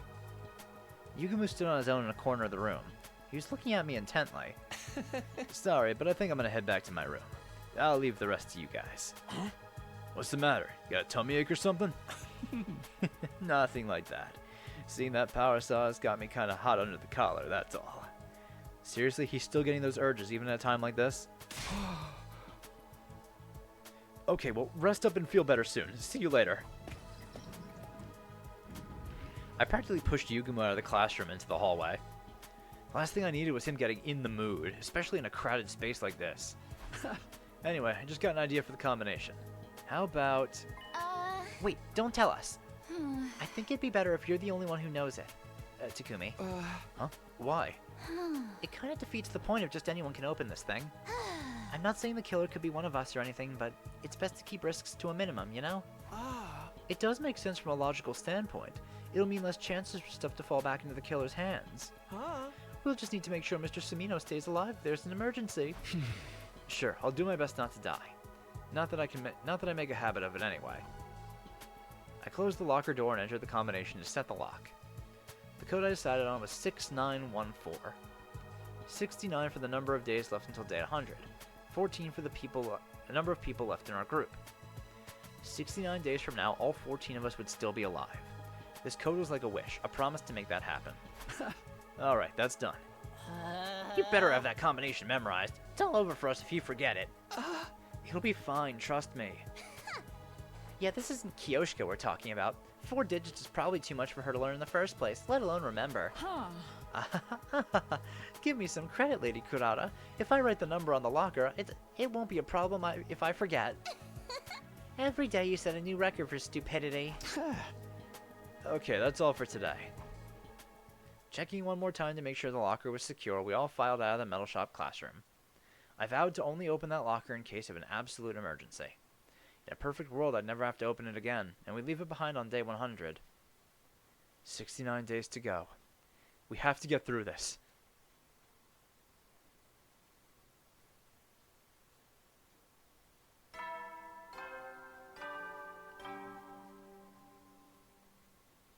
Band out of troops, time to rise and shine!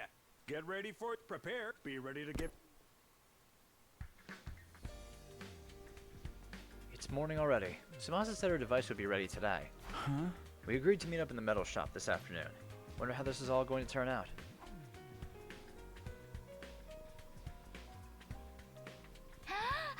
Okay, is everyone here? Then let's get started. I'll come right to the point. Is your device ready? Sure is. I was tweaking it right up until the last minute. I think it'll do the job just fine. Take a look. Such technological wizardry. Will this lead us to the 7 wish-granting orbs scattered across the planet? Thanks, Kyoshka. It's an organic life detection device, remember? It'll show us how many people are inside the school. How does it work? It's super simple, really. It detects and counts any large life forms within its effective range. In this case, the range is everything within the wall of fire, so it'll show us how many people are currently on school grounds. You'll even register a stinking pile of excrement like me as a person? Of course. So long as you're alive, you count toward the total. Okay, so it should be 14 then. But it only shows the total, not their locations. It's great the way it is, if you ask me. How'd you make something so awesome? It'd take way too long to go into the specifics. How about I just show you in action? Everyone ready? I'm flipping the switch.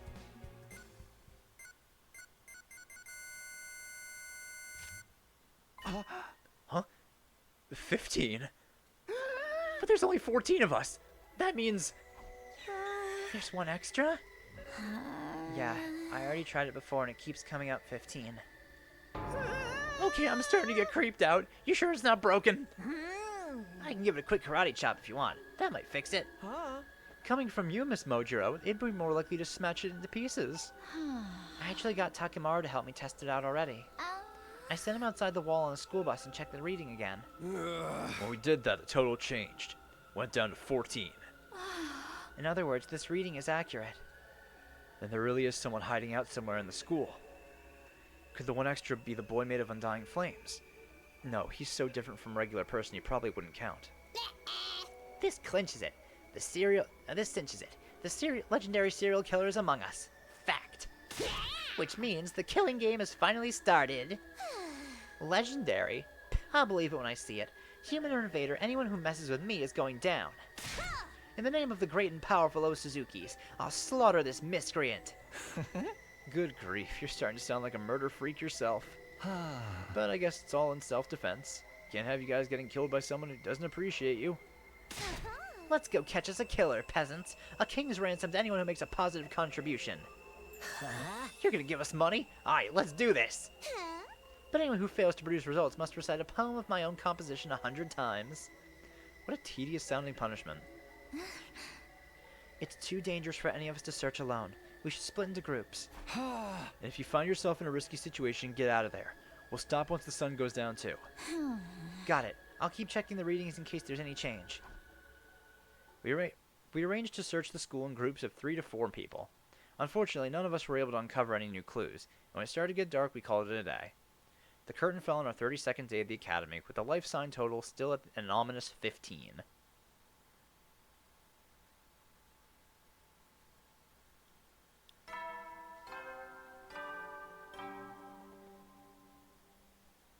Band out of troops! Get ready for your prepare to spend another day. Be ready to give your life. Morning again. Yawning, I got out of bed and stretched my arms a little. What was the killer doing this morning? Were they also waking up around this time? Part of me wants to keep looking today, but we can't neglect our training either. We only have so much time here. We need to think carefully so we can make the best use of... Yep. Intruder alert. Intruder alert. Unauthorized personnel detected on school grounds. Defense mode initiated.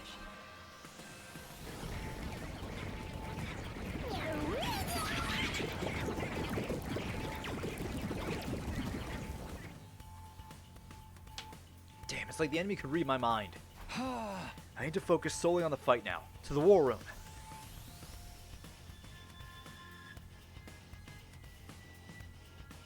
In answer to the alarm, everyone had filtered into the war room one after another. Taking advantage of the confusion caused by the killer to try and catch us off guard. The cowards! I think it's just a coincidence. Now that they're here, we just gotta take them out like always.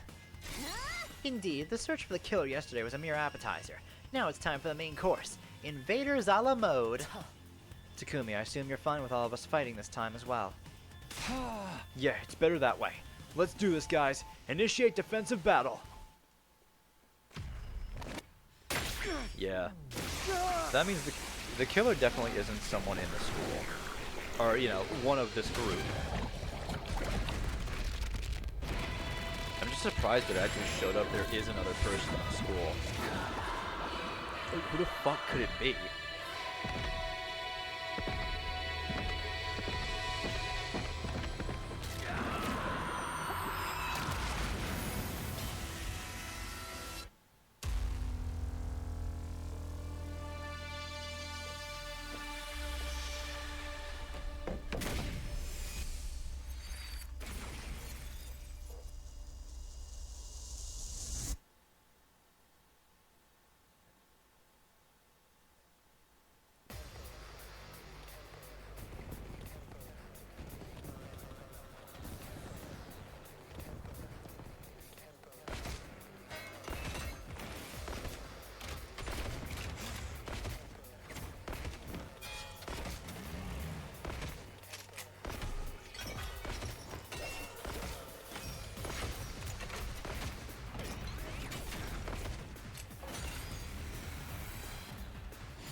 That is true.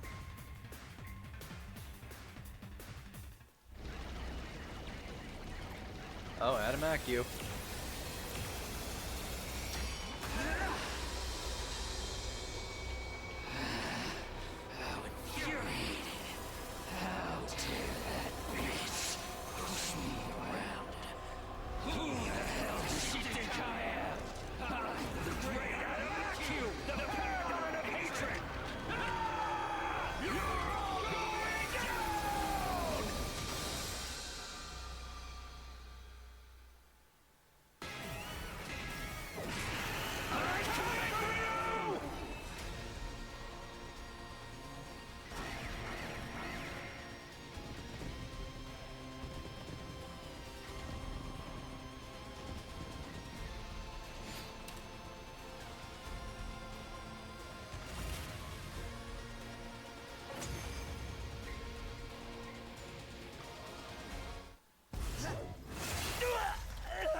Well, that part never changes.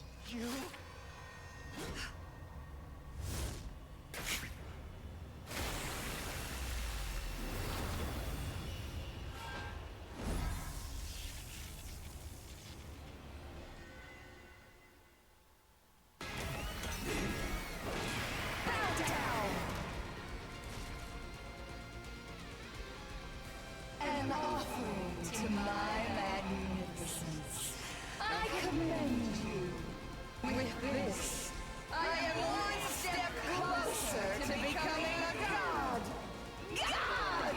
I will be God! She killed her own dude! Right, this is the first time she did this on this route. This isn't the time to scream and moan. She's absorbing her allies' power to get stronger. If we're not careful, we'll just be food for her. Damn her! We have to stop her here and now. Here goes!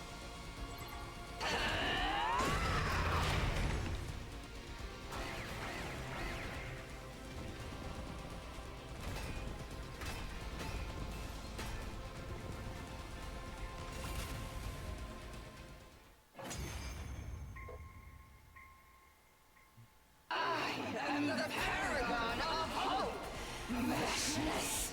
To inflict such a grave wound on someone as great as Oh.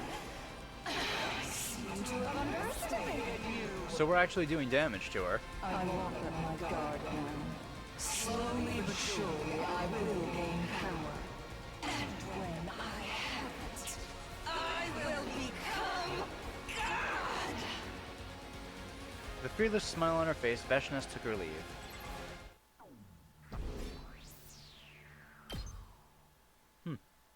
Yeah, they might have done that. After the battle was over, we trudged our way back to the war room to discuss how it went. Letting the Supreme Commander walk away unharmed was a bitter pill to swallow, but we made it through without any fatalities on our side. The enemy was bound to be even stronger the next time they attacked. We'd have to train hard if we wanted to survive. We could afford to take the rest of this day off, though. We disbanded the meeting, and our 33rd day at Last Defense Academy came to an end.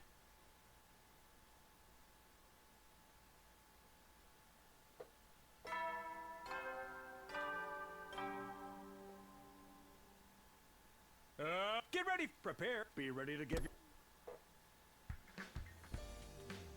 you. Morning already? My body felt heavy and sluggish. I hadn't completely slept off the fatigue from yesterday's battle yet. Maybe I'll just take it easy for today as well. No, wait, there's no time to slack off. The killer's still on the loose. First, I'll go to the cafeteria and see what Tsubasa can tell me. Today, just like yesterday, the number of life forms registering inside the school was 15. The killer was still here somewhere. The question was, where? Alright, I think right now, let me save. I'm gonna take a break, have some dinner, and then when we come back, we will continue from here. So I will be back in a bit. I'll see you guys shortly.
Alright, I'm back now.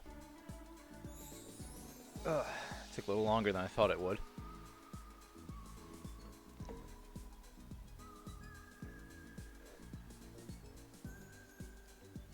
Thank you. Alright. So, free time. You know what that means.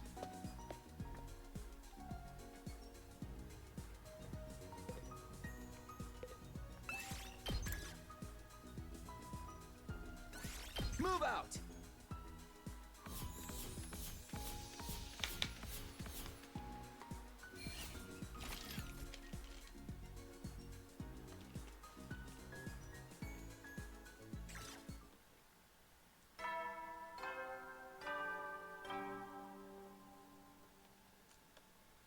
At ease, soldiers.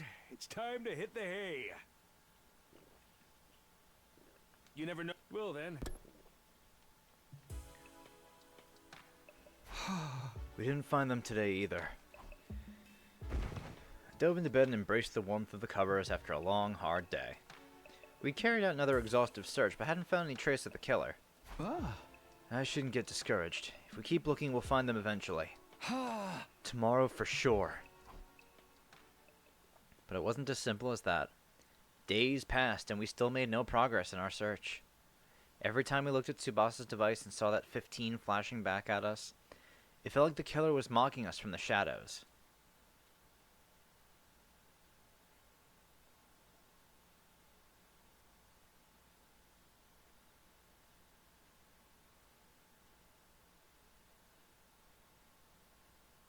All the way to day 38.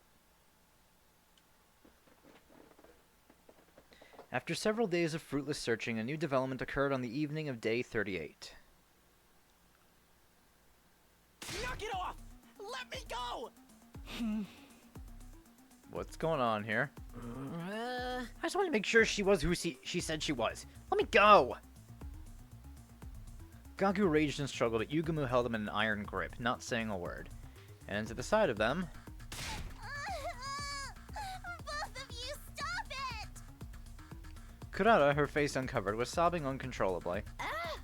Takumi, quick, you've got to do something! Whoa, hold on. What's going on here?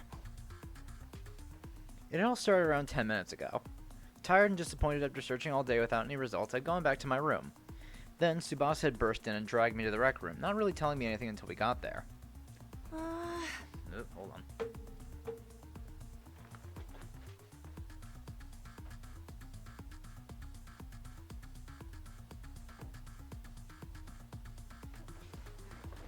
We were talking and Gaku suddenly said he thought Kurata might be the killer.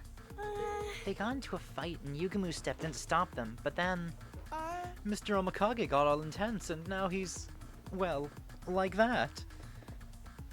That still doesn't tell me much, but I guess I better break this fight up. Hey, Yugumu, ease up, okay? Why don't we just talk about this?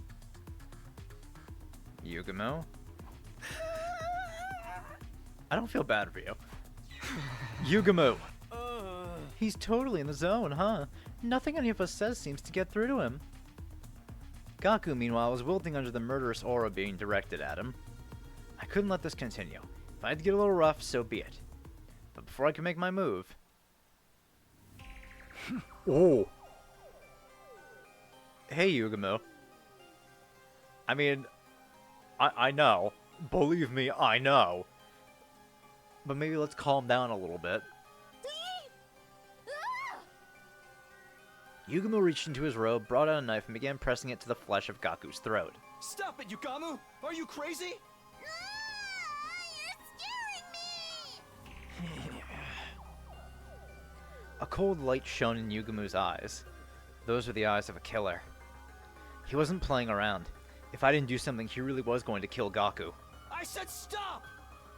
I charged at Yugumu, fully prepared to get injured myself, but then... So that's how it is, huh? Huh? Huh? Well, well. I never thought of this before. Good to know it works. Yugumu seemed to finally come to his senses all at once. After muttering some weird stuff to himself, he put the knife away. The hell, man? I I seriously thought I was done for.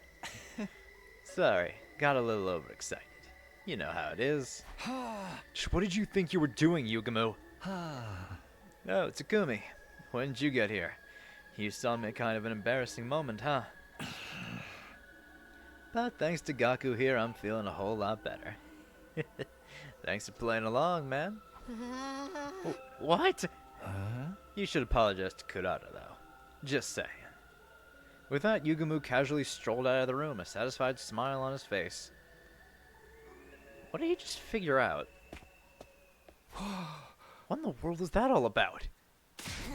It's all your fault, Gaku! None of this would have happened if you hadn't had the audacity to accuse me of being the killer! At some point, Kurata put a weird tomato mask on and was now rounding on Gaku. I didn't accuse nobody. I just put the possibility out there. You want to be executed 1,000 times over if you're inspecting a noble like me. Burn in the fires of hell, you gutter snipe! Can somebody please explain how all this started? Okay, so, you know how everyone's really tired and stressed out from looking for the killer? Some of us decided to come here to play some darts and unwind a little. And all of a sudden, Gaku started asking Kurata to take off her mask. He seemed to think the killer had stolen Miss Osuzuki's mask and was now impersonating her. Naturally, she refused. Things got heated, there was a scuffle, and the mask came off. So that's why she didn't have it on when I got here. Of course, once it was off, everyone could see it was the real Kurata underneath. But then she started to cry. That's when Yugamu stepped in and told Gaku he'd gone too far. Then Gaku got flustered and started accusing Yugamu instead. And so you sent Tsubasa to come get me? That's right. Miss Osuzuki's true face shocked us, of course, but mostly we were afraid of Mr. Omikage. Sorry we had to get you involved, but I didn't think we could handle him on our own. No need to apologize. From the sound of it, it really was all Gaku's fault. Yes, it was. Everything here was Gaku's fault. Fuck you, Gaku. Well, maybe I got a little carried away. But we've been looking around for days and still haven't found the killer. Who wouldn't start to wonder what was under that mask? Trying to think about how Kurata felt hearing you accuse her like that. Now that you know you were wrong, you should really apologize. I know. So, Kurata, I was out of line. I'm sorry. Next time you show that much disrespect to me, I'll make you walk across an electrified steel girder. I bet Mr. Mariko would fall off just a few steps from the end, snatching death from the jaws of victory, as it were. Dude, don't jinx it. We don't even know if I'll have to do it yet. I can totally see that happening, though. Coming back to Yugamu, that was a pretty extreme reaction, don't you think? It was like someone flipped a switch and made him go into assassin mode. We weren't getting through to him at all. A switch. Yeah, there must have been something that set him off. He said he was feeling better now, but what was wrong with him in the first place? Yugamu's been acting really strange lately. Could that have something to do with this incident? Things had calmed down in the rec room, but it still felt a little awkward as we went our separate ways for the night. Between the war with the invaders and the search for the mystery killer, we were all starting to feel the strain. We needed to solve at least one of those problems before we fell apart completely.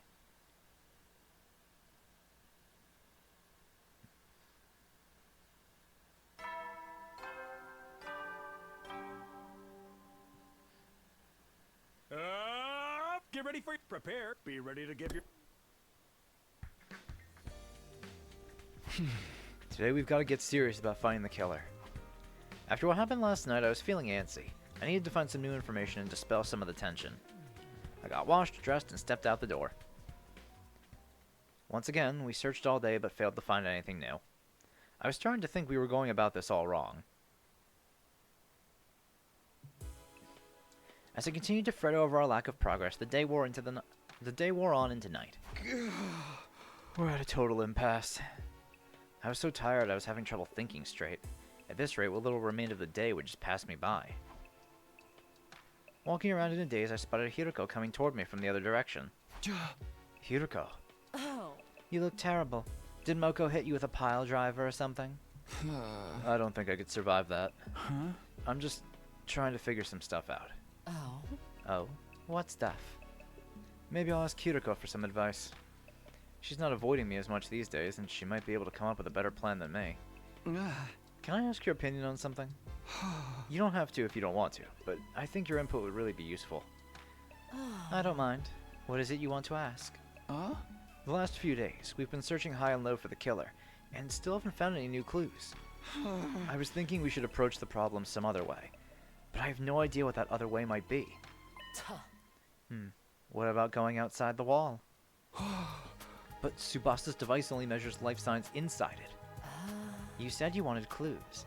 It stands to reason you can learn things outside the school too, doesn't it? At Hiroko's words, it felt like the fog around my brain was starting to clear. I've been so fixated on the total life sign count, I have never even thought about going off school grounds. You're right.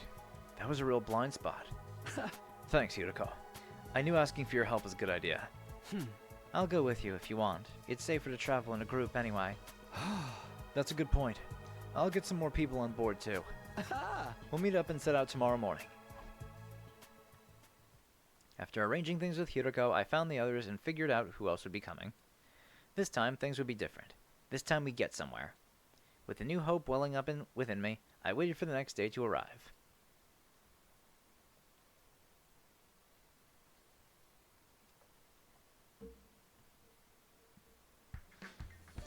I headed to the parking lot and found the other members of the expedition team waiting for me. Why are we bringing Gaku? Morning, everyone. You guys ready to head out? Ready when you are. I'll handle the driving, too. So it's the seven of us today. I hope we find something. Kinda wish the killer would just show up again already. Except I don't really want them around. It's complicated. I gotta be outside in the sun like some kind of health-conscious beach bunny. Just kill me now. Turn that frown around, Darumi. You can get through anything if you keep your spirits up. Athletic and supportive? This much positivity has gotta be bad for me. To sum up, we're all fine. Let's get going. You're speaking for everyone now. Well, I guess we shouldn't waste time. Yeah, that is true. Hiroko did know where to find a spare suit that the sponsor was wearing back in the Killing Game route. She definitely knows something. So once we get past the flames, we're just looking around. We just look around for anything that might be a clue, right? Yeah, that'd be great. Let's do this. No guts, no glory. We all got on the bus and set off full throttle for the ruins beyond the wall.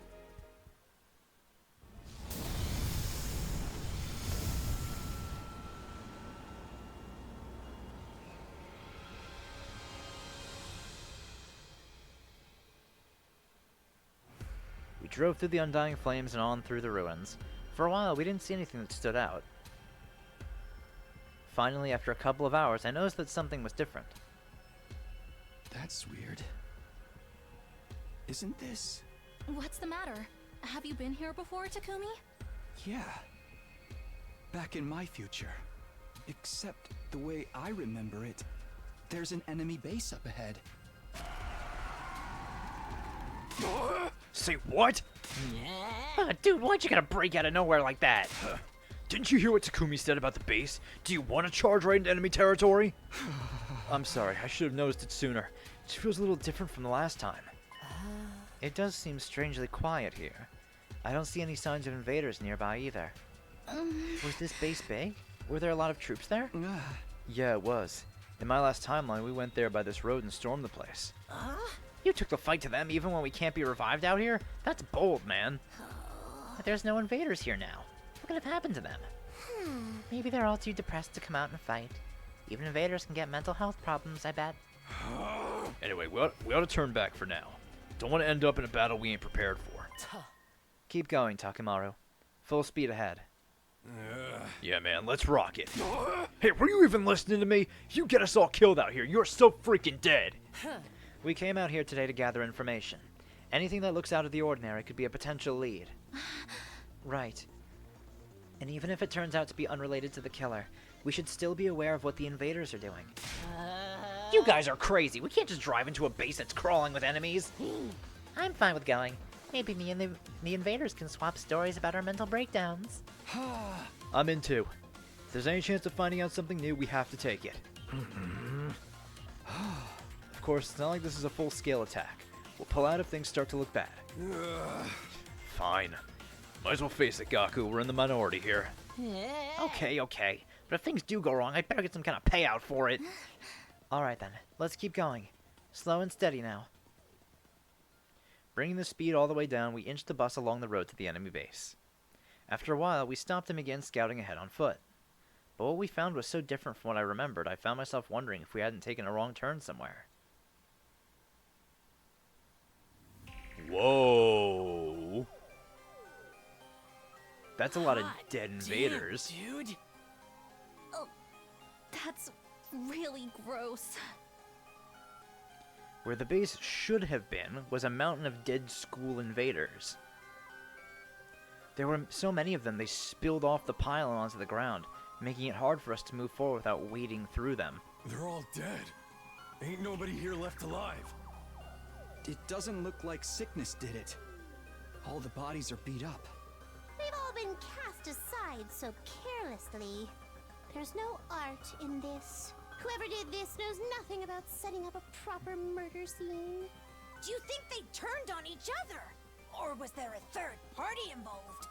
I don't know, but this is kind of a lucky break for us, right? If all these invaders are dead, that means less for us to fight. I don't think it's that simple. Especially when we don't know how or why they died. Let's look around some more. We looked all around the base inside and out, but we didn't find anything to explain what had happened there. It's nothing but bodies as far as the eye can see. Staying here any longer won't get us anywhere. Takumi, we should leave. Now? After coming all this way? Something this weird had to mean something. Were we really just going to walk away without figuring it out? I wanted to stick around a little longer, but it was already getting dark. Oh? There's no need to rush. Finding this was an achievement in itself. For now, we should head back and let the others know. Hiroko gave me a light slap on the back and began walking back toward the school bus. Was that her way of trying to comfort me? Alright, I'm gonna head back too. Get the idiot and the freak for me, will you, Takumi? The what and the what now? Takamaru jerked his chin towards Darumi and Gaku, who were crouched down a short distance away, looking at something intently. Ooh, there's one here too. It's so fast. Dude, it's huge. Hey, Darumi, Gaku, come on, time to leave. There's no response. They seem to be excited about something, though. What are you guys doing here? We're heading back. Hey, Takumi, take a look at this cute little thing here. I followed Darumi's gaze and saw something crawling out from underneath a dead body. Oh, there were two of them, in fact, each scurrying out from a different location. Ew, what are those? Some kind of bug? Oh, those are geese, aren't they? They were moving too quickly for me to get a good look, but they seemed to be about the size of a fist. Frankly speaking, they were neither little nor cute. They remind me of the little dudes that used to scuttle around my kitchen back home. Think they're a new species? Can we keep them, Takumi? They'll make better pets than Sirai. Of course not. Come on, we'll feed them, take them for walks, teach them tricks and everything. I'm more concerned that they think of Sirai as being on the same level as a cat or a dog. I killed a whole aquarium full of fish last time I had a pet, but don't worry, that taught me to respect life, so it'll be fine this time. How exactly is that respecting life fitting with your killing game obsession? Come on, guys, back to the bus. Everyone's waiting. You'll get left behind if you don't hurry. Mind if I go to the bathroom first? I have a tummy ache. I swear to God, Gaku, if you bring one of those. Ooh, me too. I feel like my bladder's about to explode. I swear to God, you two fucking idiots. Fine, just don't take too long, okay? After a little while, Darumi and Gaku joined us on the bus, both of them looking refreshed. By the time we got on the road and left the base behind, it was already getting dark. We arrived back at the school early the next morning. God damn it.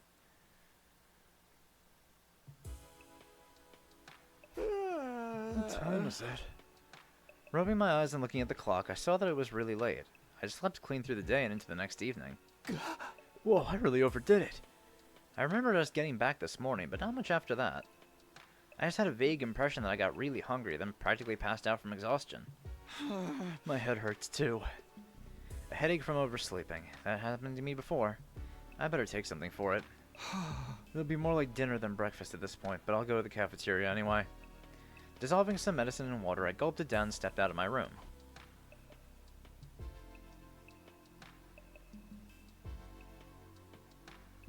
Some of the team were still in the cafeteria eating a late-night meal.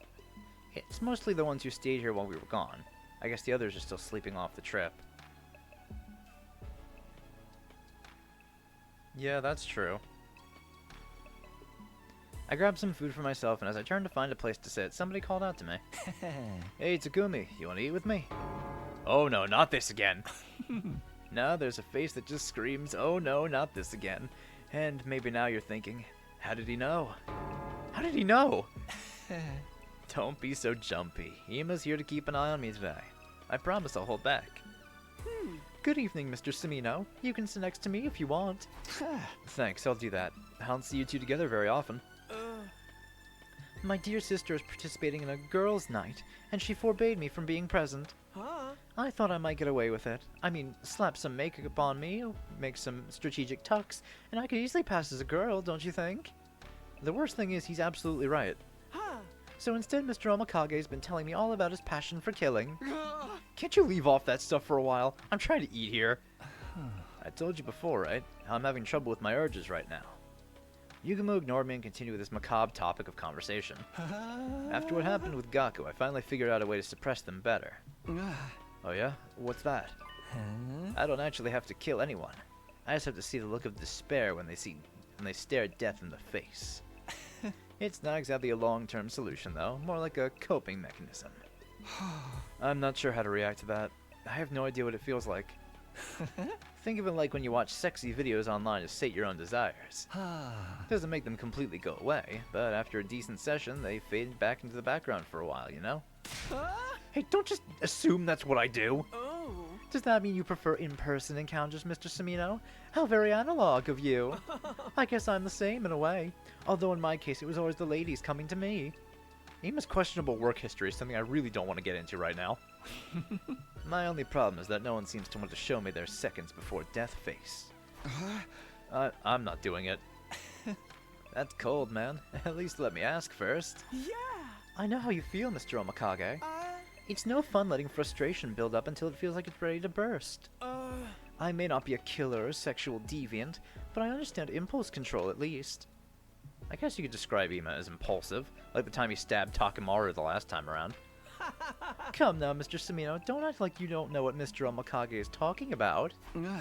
How do you mean? You know what it's like. You killed Mr. Aotsuki, didn't you? But that was different. Eito was a traitor. He was dangerous. He sabotaged the team and even killed some of us before. If I'd let him live, he would have gone after the baby in the defense room again. Eventually, he wouldn't have stopped until humanity itself was wiped out. Are you making excuses inside your head right now? Thinking of ways to justify what you did? Oh, don't get me wrong. I really don't care either way. I'm just saying, regardless of the original trigger, you know what it's like to kill another person. You understand that impulse. Okay, maybe you're right. I did kill Eito, out of anger. Everyone has the potential to become a killer, under the right circumstances. I'm no exception. Lighten up, Mr. Samino. This isn't that serious of a discussion. It's more of a casual chat between murderous and murder-adjacent friends. If you ever do want to help me with my urges, you're welcome in my room anytime for a massage session. Not happening. Ever. I decided to change the subject before things got too weird and brought up our discovery from yesterday. Nozomi had already told the others about the enemy base full of dead invaders. On our return, the organic life detection device still indicated 15 people inside the school. Discussing all the mysteries facing us, time passed surprisingly quickly. By the time I got back to my room, the nighttime announcement was only minutes away.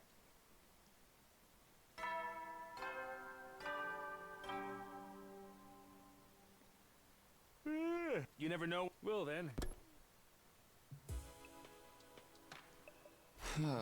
Time for bed already. I got nothing done today. I flopped down onto my bed, feeling pleasantly full and relaxed after dinner. Guess it's back to sleep for me. The thought had barely crossed my mind before my consciousness started to drift away. Why fight it? I let it go and allowed sleep to carry me away. And so my 41st day at Last Defense Academy came and went practically in the same breath. Little did I know that a fresh crisis would await me on day 42.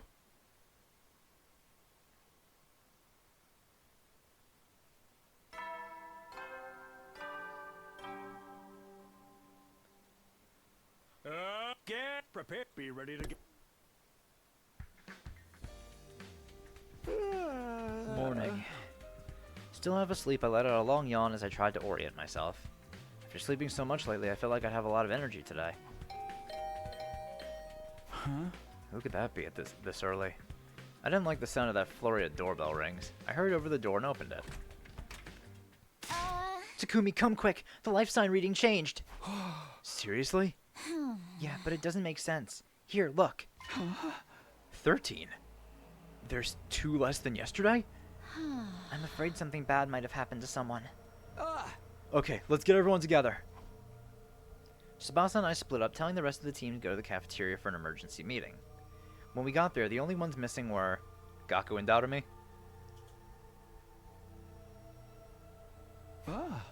Where are Darumi and Gaku?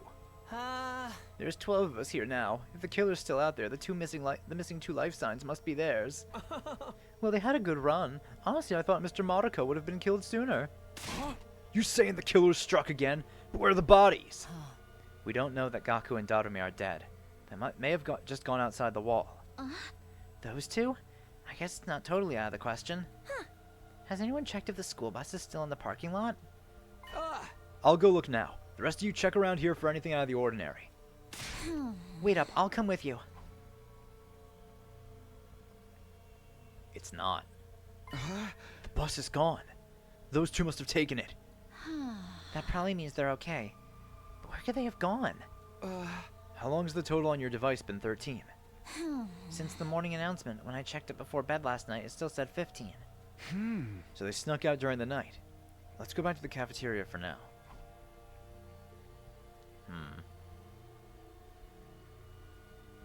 We hurried back to the cafeteria where everyone was still talking excitedly. Sir Takumi, a report. Lady Darumi and Sir Gaku left a note. We found it on a table. It was way over in the corner, so we didn't notice it at first. Here. Gone out to run an errand, BRB, from Darumi and Gaku. The heck? Don't those guys have any sense of danger at all? Forget danger. Have a little consideration for others. I'm gonna wring their necks for making us worry like this. How about the bus? Was it gone? Yeah, I guess that means whatever made them leave was pretty urgent. Maybe they got together and went out to rut like mindless beasts. Outside, in the open air? How indecently wild! Speculating won't help us now. All we can do is wait for them to get back. With the chaos caused by Darumi and Gaku's disappearance starting to settle down, we brought the meeting to an end and spent the day as normal. Finally, long after the sun had gone down, Kyoshika spotted the school bus on the horizon, and we once assembled in the cafeteria once again.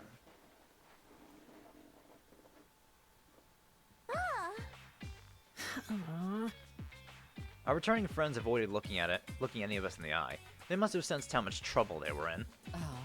Where exactly have you 2 been all this time? Nowhere really. Just outside. Obviously. I'm asking where outside and why you went there. We're just kind of, you know. Yeah, you know how it is. Yo-ho-ho. Enough nonsense. Oh. Give me a real answer. Now.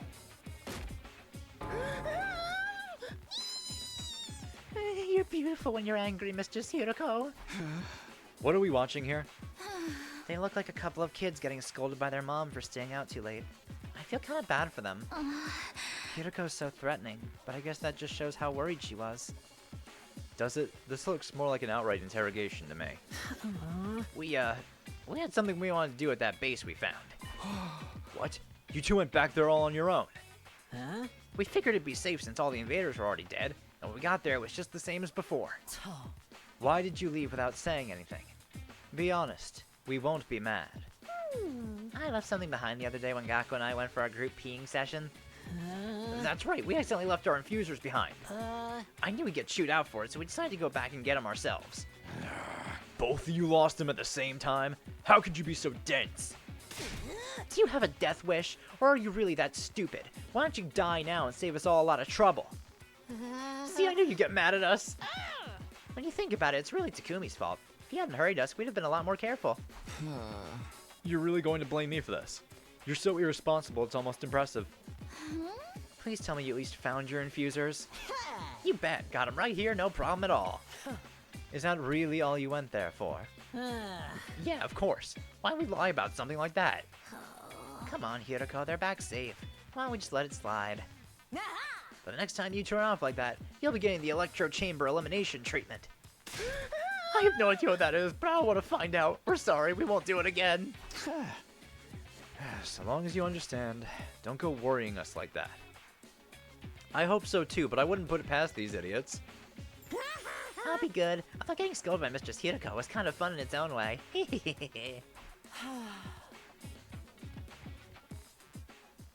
I still had my doubts about their story, but it looked like the crisis was over for now.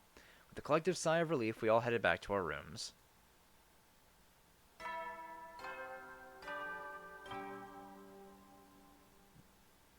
At ease, soldiers. It's time to hit the hay. You never know when the invaders might attack, so rest up while you still can. Well then, good night.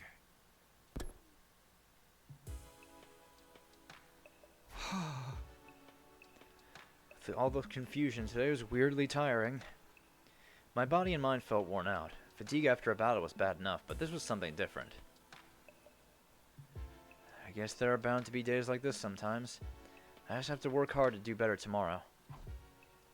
I lay down in bed and immediately felt sleepy. I surrendered to the feeling and let my consciousness fade away. I didn't know it then, but the crisis wasn't over. In fact, it was just beginning. Yup.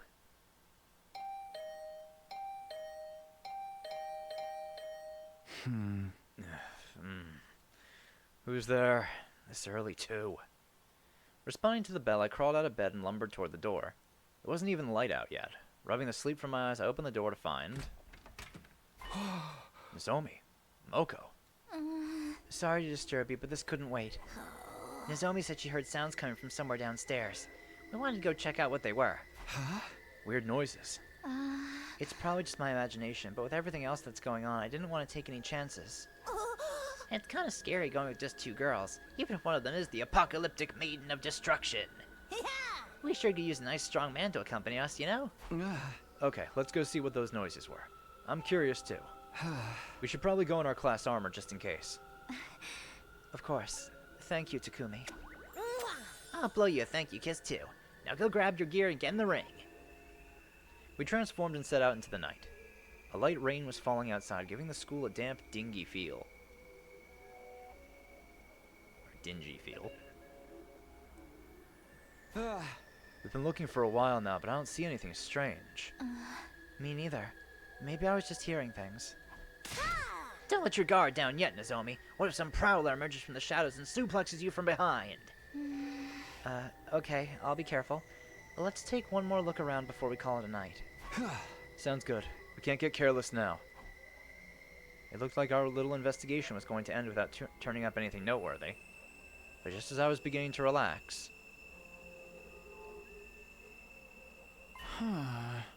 Where did Moko go? That's weird. She was right behind me a second ago. I wasn't sure how or when it happened, but Nozomi and I had gotten separated from Moko. I could have sworn she was still with us when we turned that last corner. Moko, where are you? She's not answering. You don't think something happened to her, do you? Maybe she just went to the bathroom. I'll go check. I should probably go with you. No, we need to prioritize finding her. Let's split up. We'll cover more ground that way. Don't worry, it's right near here. We'll meet back here in a little while. Hey, Nozomi! Before I could stop her, Nozomi ran off toward the nearest girl's bathroom. I considered following her, but she was right. Finding Moko came first. She couldn't have gone far. I began retracing my steps, calling Moko's name as I went, but there was no sign of her anywhere. Could she have gone outside? Doesn't seem likely, but I'll check just in case. Whoa, the rain's gotten heavier. I didn't even think about stopping to grab an umbrella or anything. After a few seconds, I was completely drenched. The rain also made it hard to make out my surroundings very well. Hey, Moko, if you're out here, answer me! No response. I mean, she's still inside, right? I should head back for now. I don't want to leave Nozomi alone for too long. Not to mention, standing in the rain is making me cold. I need to get back inside soon.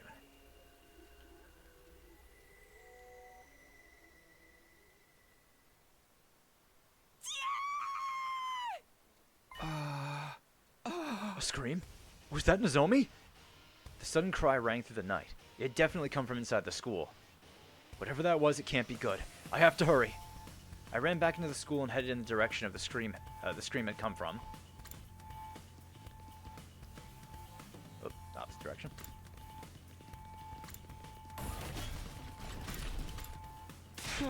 Nozomi, are you okay? Takumi, you have to help. It's the killer. The killer? Don't tell me they showed up again. They did. And they killed Moko. What? And now they're after me. What are we going to do? We have to get Moko into the infirmary before it's too late. Okay, just stay calm. Take me where Moko is. All right, come on, it's this way. The killer got Moko. This can't be happening, can it?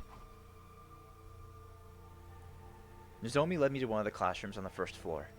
I opened the door but took a step back in terror when I saw it was inside. No way.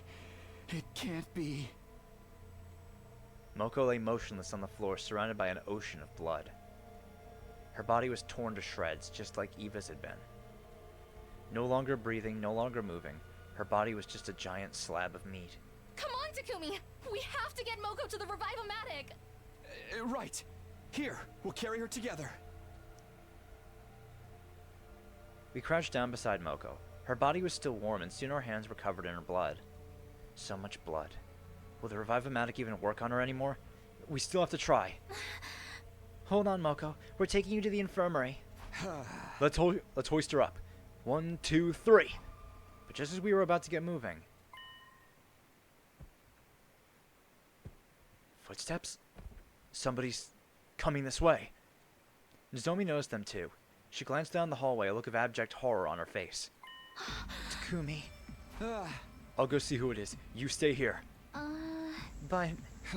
If things get dangerous, run. Focus on staying alive, understand? Infuser in hand, I slowly crept down the hallway the footsteps were coming from. Huh? There's no one here. The footsteps I heard before had stopped, leaving a deathly silence in their place. Had I just imagined them? No, Nozomi heard them too. Ooh. Hey! All of a sudden, the killer was there, black suit and power saw included. How did they get the power saw back? Never mind that, I have to do something. You! How dare you do that to Moko! I found myself raising my infuser and swinging it viciously at the killer. What? But the knife bounced right off the suit, the recoil sending me staggering back. My hemo-anima attacks aren't working? What am I supposed to do? Takumi! Nozomi, don't come any closer! Get out of here! I can't just abandon you. I'll fight too. It's no good. Hemo-anima won't work on them. We have to run. What? But... Come on, this way! Oh, shit.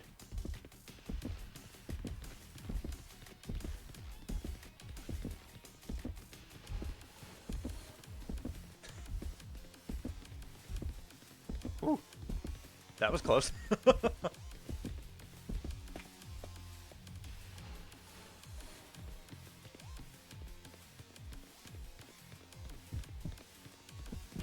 Fucking. I can still fight.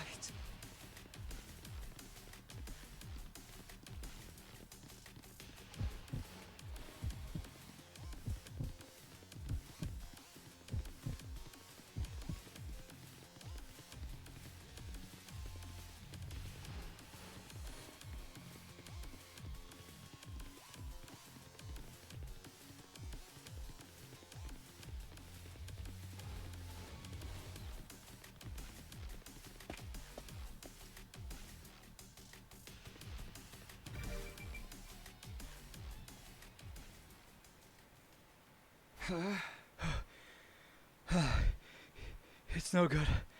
I can't run anymore. Takumi. Nozomi was still glancing around nervously. I could see her trembling. Don't worry. It's all going to be okay. I'll think of something. I was doing my best to sound confident, but on the inside I was already choking on my own despair. If hemo-anima attacks won't affect the killer, am I going to have to tackle them and try to steal the power saw again? Oh no, they found us! What do we do? Where can we go? We'll have to head outside. Nozomi and I ran toward the nearest window, but then... Damn it! We're too late! The killers steadily advanced toward us, never saying a word but brandishing their power saw the whole time. It's hopeless. If we don't do something, we're dead. Even if we escape out the window, this is the 3rd floor. Can I get the both of us to the ground safely? I need to make a choice here, and fast. What do I do?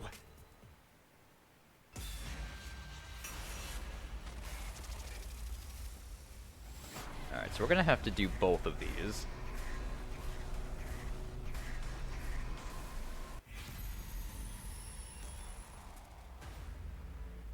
So first, we're going to dodge the attack.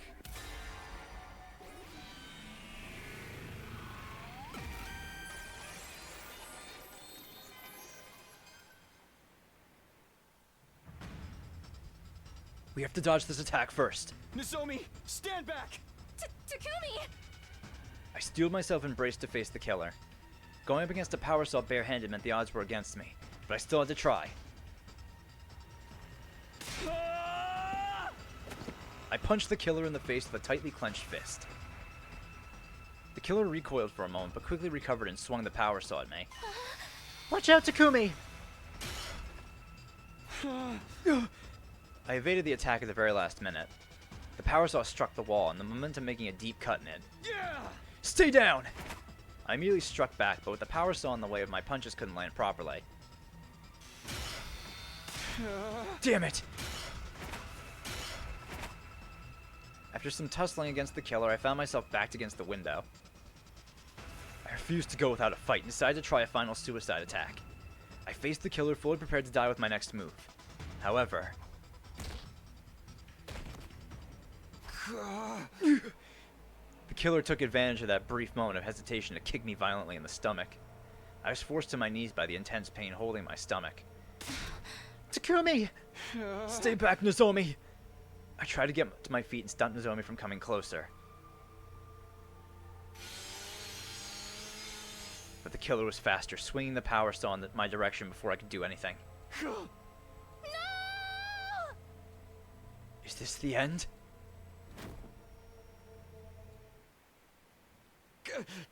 What? The final impact never came. I glanced at the killer and saw they had stopped just short of slicing off my head. You! Why? I wanted to ask why they had stopped, but just then... Get away from Takumi! Nozomi? Nozomi slipped around behind the killer's back without either of us noticing. The next moment, she kicked the killer with all of her might. The killer was sent crashing through the window and tumbled outside. The power saw spun through the rainy night air and slowly fell. Soon after, we heard the dull and eerie sound of it striking something soft and tearing right through it.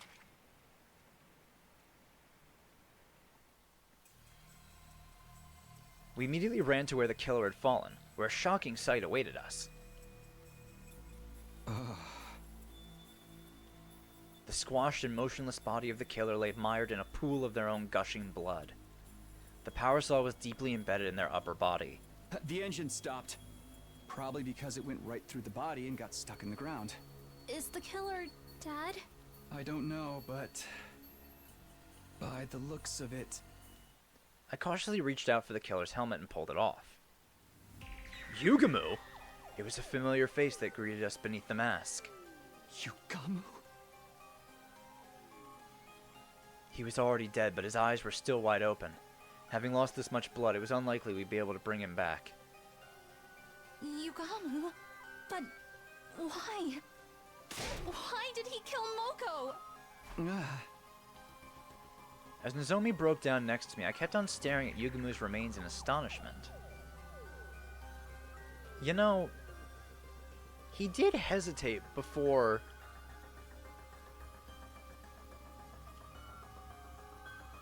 Huh.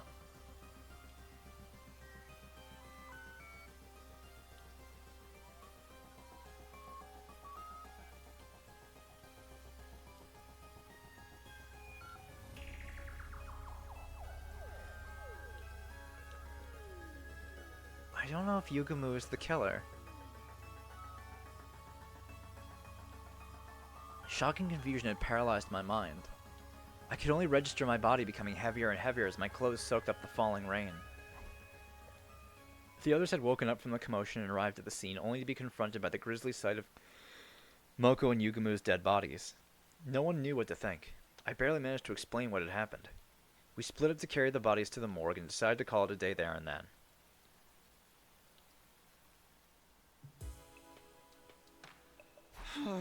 Oh, my head hurts. I woke up with a sluggish body and a pounding headache. I had gone to sleep cold all over from being soaked in the rain, and it hadn't done me any good. Don't want to do anything today. The only images in my mind were of the murdered Moko and the killer's true identity. My mind was faring worse than my body. I just don't want to think. I pulled the blanket over my head and completely shut down. Praying hard that everything would turn out to be a bad dream, I spent the whole day curled up in bed. That was how the curtain fell on my 43rd day at Last Defense Academy.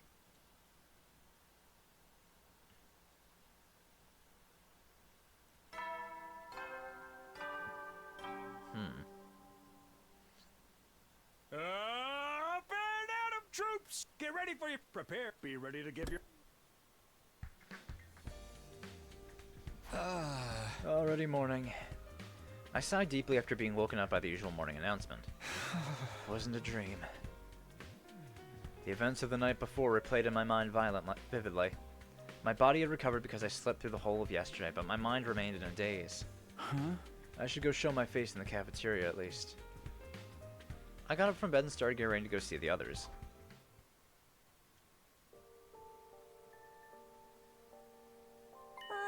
Takumi, how are you feeling? Huh?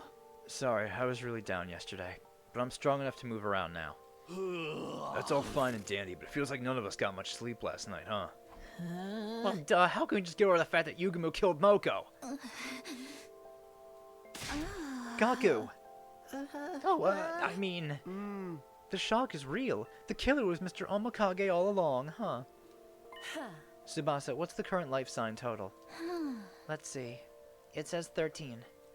That's 2 less after losing Moko and Yugumu, so it seems to be working correctly. You should always patch out early bugs before you get review bombed. What does it matter? Nothing can bring Moko back now. Kurata's words made my chest tighten. I knew how everyone felt. Of course, for them, this is the first time one of our friends had died. Huh? You might not believe me, but none of this happened in my future. I was so determined to save everyone this time. But I couldn't protect Moko. I'm sorry. Stop trying to shoulder everything yourself. Just become a sitting duck for the enemy. Indeed. Let us instead honor Lady Moko's memory by defeating those dastardly invaders. So saith the Holy Jumanji Sword. Oh! That's right, Mr. Sumino. Your time-traveling hijinks don't even come into play here. We should probably put the matter of whether we believe Takumi or not aside for the sake of unity. You guys. You see, now stop wasting your energy on sad vibes and start figuring out how to keep us alive, you pathetic peon. Right. I'm feeling better now. I'll be fine to fight too. I'm going to see Moko. I need to say my proper goodbyes. Then I'll go with you. I haven't done that yet myself. In that case, I shall accompany you as well. I was a little surprised that Kurata was being so nice. She's probably worried about us in her own way. After all, Nozomi's virtue will be in danger if I let a deviant like you go anywhere with her. I can already see it. You were thinking you could pretend to comfort her and just casually brush your hand across her private parts, weren't you? Scratch that. I didn't even have the strength to rebut her ridiculous accusations anymore. That was how Nozomi, Kurata, and I ended up heading to the morgue together.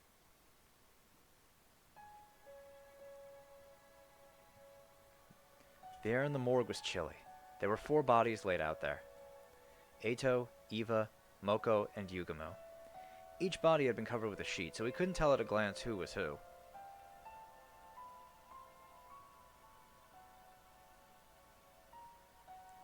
I think someone tampered with the drones in this timeline. I think it was like, it was after we killed Eito and found the message in Sirai's dismemberment that someone tampered with the drones. So they wouldn't operate properly so they wouldn't operate if there wasn't a defensive battle going on. That was it. Moko, thank you for everything. After mumbling that, Nozomi put her hands together and offered a silent prayer. I put my hands together for Moko as well. When I opened my eyes, I inadvertently met Nozomi's gaze. What do you suppose Yugumu was thinking? Did he really hate us that much? Huh? I don't know. And now we'll never be able to ask. Yugumu's twisted nature had been clear as day since our first meeting at Second to Last Defense Academy. Perhaps his perversion simply kept escalating to the point where he killed Moko, that carnal beast. There's still a lot about what Yugumu did that doesn't make sense to me. But he was a professional killer with an impulse to kill. Maybe that's why he killed Eva and attacked Hiroko and Takumi. Save your brain cells. You saw with your own eyes. The killer was Yugumu. Are you doubting that now? Sorry. You're right. It's over. Well, then if we're quite done here, we should leave before the deviant starts getting any ideas. Can you stop pushing that characterization onto me? Yugumu's motives and actions were still a mystery to us. There were so many questions left unanswered. But we tacitly agreed to not pursue the matter and just move on.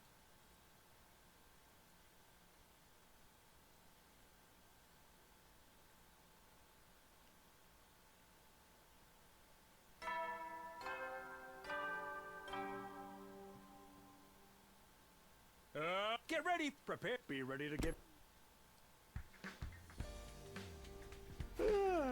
Morning again.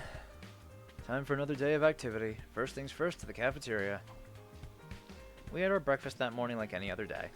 Nobody brought up Yugumu and the mood remained calm throughout. Huh? Okay, what should I do today? I thought about my plans for the day while walking down the hallway. Huh? Is that Darumi and Gaku? That's an unusual pair. Hey, they're gonna be okay, right? I don't know, man. At least A1's doing alright, or Alpha 1's doing alright. They were talking between just the two of them, but something seemed off. Huh? Hey, what are you guys up to? Whoa! Oh, it's only you, Takumi. Could you have just said hi like a normal person? I think I was being pretty normal.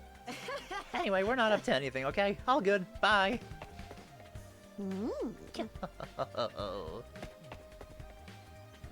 They hastily left the scene without explaining anything. Huh, that's really weird. Not that it matters, I guess. Nothing much else happened after that. Day 46 drew to an uneventful close.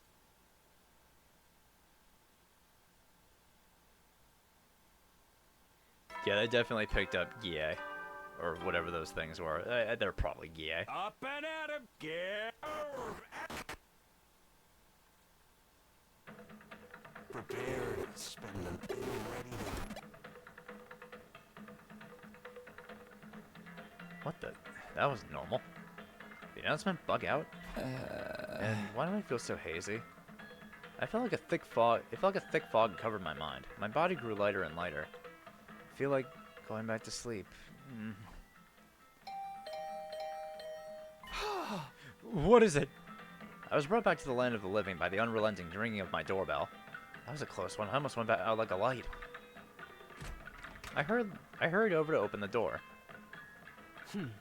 Takumi, good. You're still safe. Hiroko? What happened? What do you mean safe? No time to explain. Use these to plug your ears for now. Hurry. Huh? Earplugs?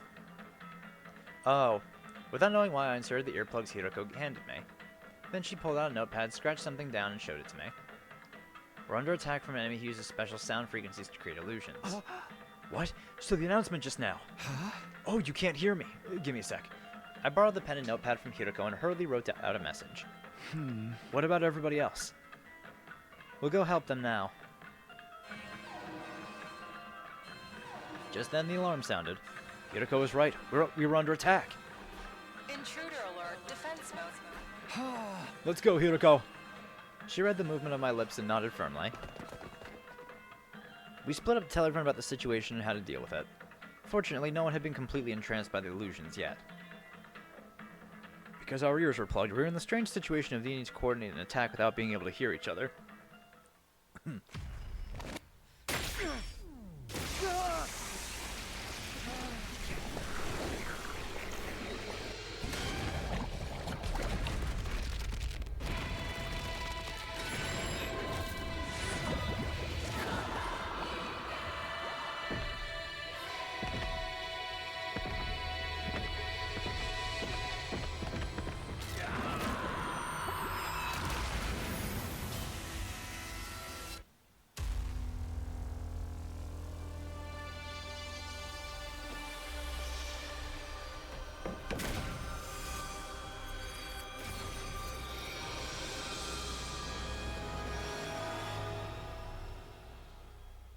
That sound different than usual?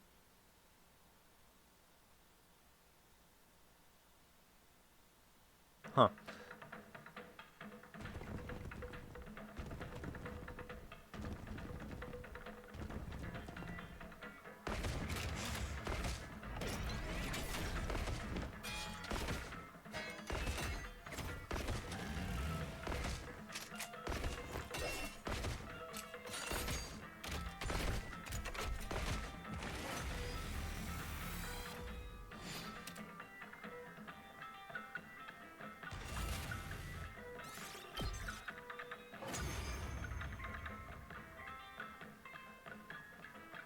Yeah, so it wasn't just me then.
I was too late.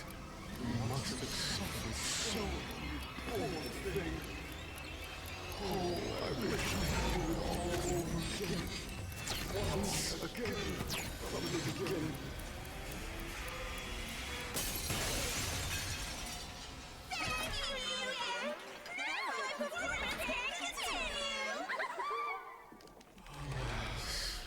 Every time I step onto the battlefield, I am filled with nothing but the deepest regret.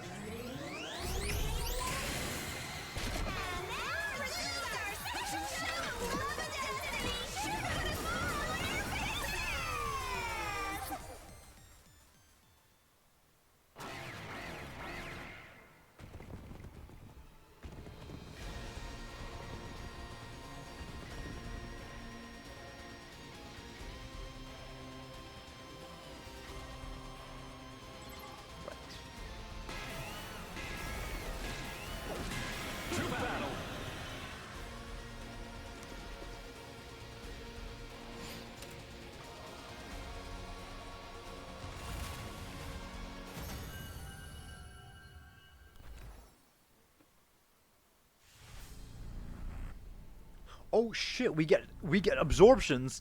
Yo. Damn, it's been a while since I've seen this screen. I mean, not that it's really any debate who's getting it. I guess I've got no choice. Shit, I didn't think I'd get one of these ever again. I thought for sure Veshness was gonna come in and steal the fucking kill. This is it. You're Yay. finished. Takumi, power up! I wonder if we get the other one too. Or if we only get the one.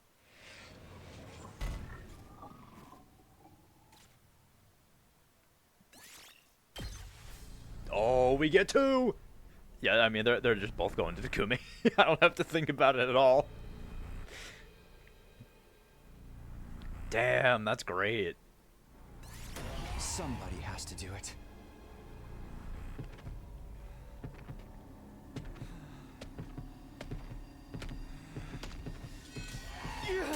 Yeah, so far Veshness has only absorbed one other commander, that being Adamakio. This is it. You're finished.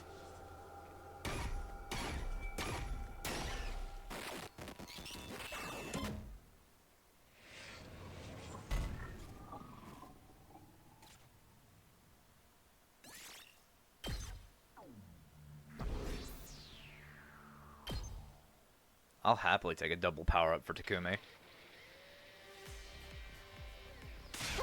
Yeah, we freaking won! Keep it down. Your broke boy voice is even more grating than usual. We fought with our ears plugged the entire time. I know it's to stop the auditory attack, but it was exhausting. Yes, the Holy Jumanji Sword and I weren't able to hear each other, and it made for an agonizing fight. Wait, what? The sword can hear? Why didn't you let me enjoy the illusion? I wanted to see the happiest ending of all, where we all have fun killing each other. Somebody shut this psycho girl up! At any rate, it was Takumi and Hiroko's quick thinking that saved us and allowed us to react so quickly. Yeah, your experience of the future really saved us this time. Actually, this wasn't... Hiroko suddenly pinched my arm, cutting off what I was about to say. Does she not want them to know it was her idea? I mean, exactly. I remembered how this commander fought back in my future. Good thing we made it in time. If you remembered, why couldn't you have told us earlier? Maybe then I wouldn't have had to experience the nasty illusion of my dear sister backhanding me when I tried to follow her into the bathroom. Was that really an illusion? That wasn't an illusion. Good to know. I'm just glad we managed to defend the academy without anybody getting hurt. Yes, it's up to us to fight harder now. For Moko. You guys must be tired. Let's all rest up. I'll see you tomorrow. We won the battle and parted ways with a friendly mood. Hiroko alone said nothing. She was gazing at the sky and appeared to be thinking deeply about something. How did she know this commander used sound waves to create illusions? Was it another one of those secrets she couldn't tell me about? Would she ever take me into her confidence? I went back to my room with my heart feeling weighed down. I was so tired that I fell clean asleep before very long.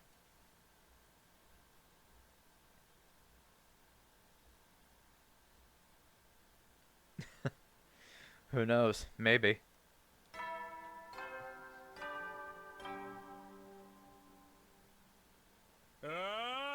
Get ready for your 49. Prepare to spend. Be ready to give your life.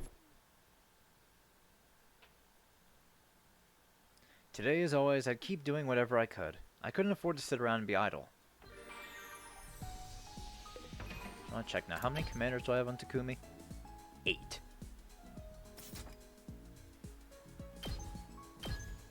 So Azure Blitz is now at 16 base attack.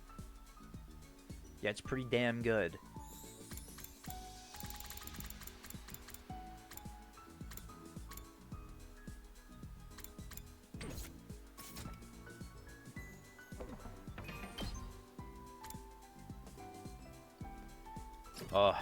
Have you ever seen a more beautiful sight? You get 2 commander executions and a free time afterward. Move out! If that's not great, I don't know what is.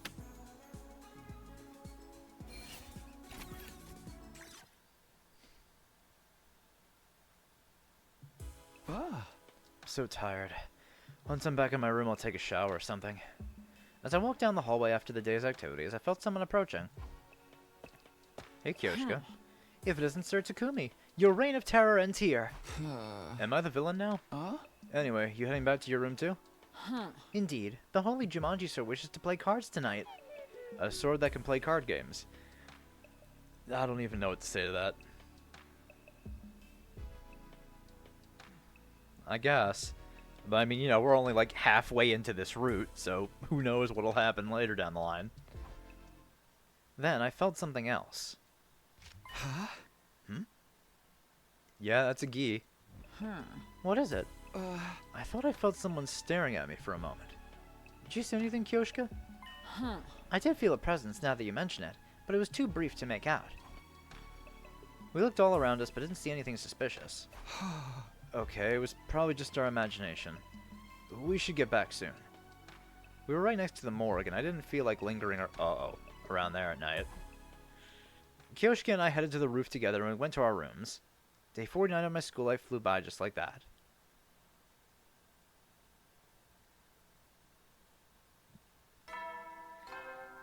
I don't like that I saw that thing near the morgue.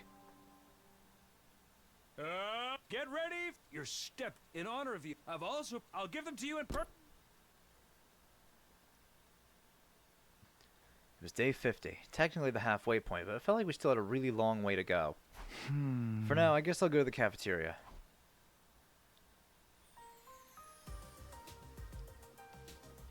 When I reached the cafeteria, everyone else was there too, having breakfast. Despite the political announcement said the courtyard was already unlocked a long time ago. Where's the present he promised to give us?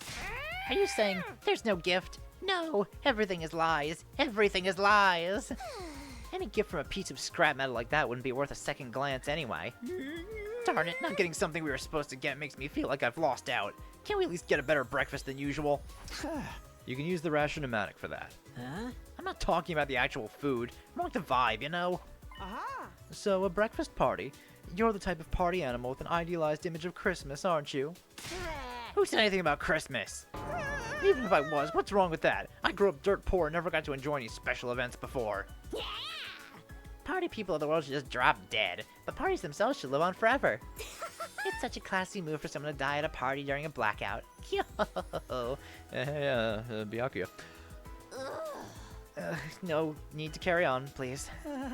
Moko just died. You should really show some respect and rein in your killing game fantasies for a while.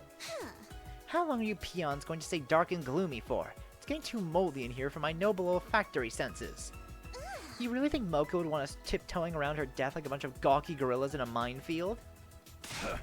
Excuse me? Watch who you're calling gawky, Tomato Head. So the gorilla part gets a pass? She's right, though. Moko always hated it when the mood got too somber. Verily, Lady Moko was the epitome of good cheer, always putting me in a sleeper choke with the brightest smile on her face. That doesn't sound cheery at all. What I'm trying to say is Moko would be happier to see us having fun throwing loud parties instead of moping around. Huh? In that case, we should definitely do it. Does everyone agree? Yeah, I don't see why not. Now that murderer Yugumu ain't around anymore. If that's what the team leader wants. A party would be nice, for a change. Then without further ado, let us party the day away. You don't have to tell me twice. I'll go get everything ready. One thing led to another, and before we knew it, we decided to throw a party that night to celebrate making it to day 50. We weren't going to do anything special, just eat whatever we could get the ration-o-matic to spit out. We busied ourselves with decorating and other preparations, and the time for the party soon arrived.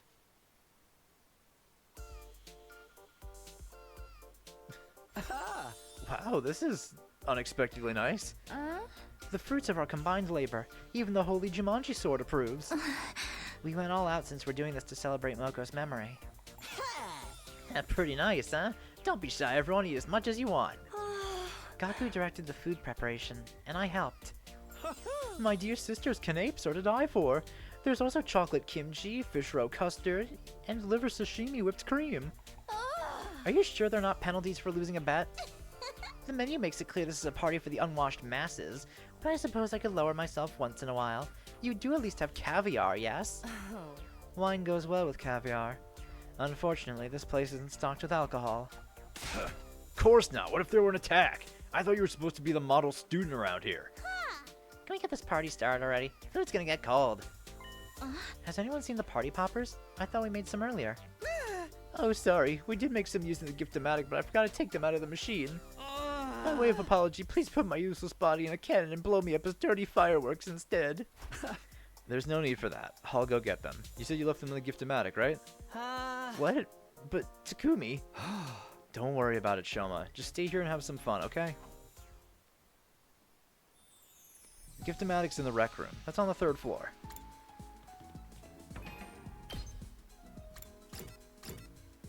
Oh, it's not even letting me warp.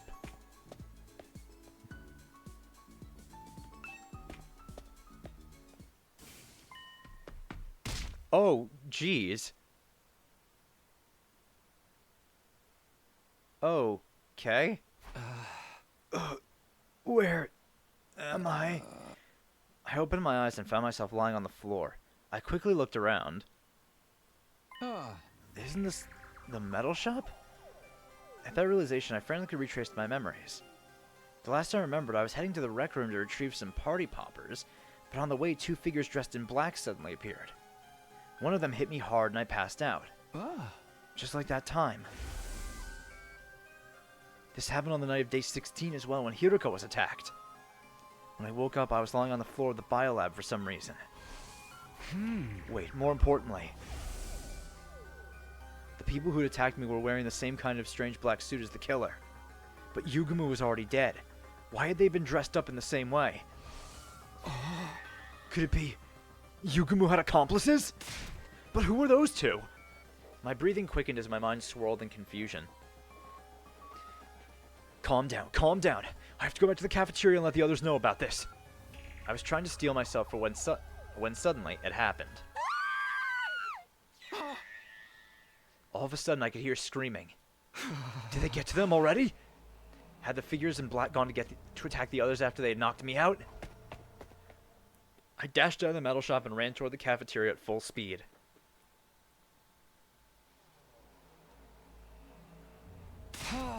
Is everyone alright? Sir Takumi, it is confounding. Sir Yugamu has... What? Yugamu? I looked over at where Kyoshiko was pointing, sheer terror on her face. Oh, okay. Right there was Yugamu, who we'd all thought was dead until now. He just showed up all of a sudden. What the heck's he doing here? Who revived Mr. Omikage without telling us? That's impossible. His body was in no condition to be revived. Then how can he be back? How would I know? But he was the killer, right? We should take him out before he gets the chance to backstab us again. Wait, there's something I need to tell you about that. Hey, Zimmy, there's something off about this dude. If you were dead for a while, you would be too. I'm the resident expert in undead games here, so let me handle this. Yugamu, hey, tell us what it felt like to be dead. Darumi, no! Darumi bounced over to Yugamu. The moment she got close enough... Yeah, that's about right. Hey, let her go! I lunged at Yugamu, pounced on Darumi, and gave him a flying kick. But he'd already bitten down on Darumi's neck. His head reared back, tearing out a chunk of flesh and spraying blood everywhere.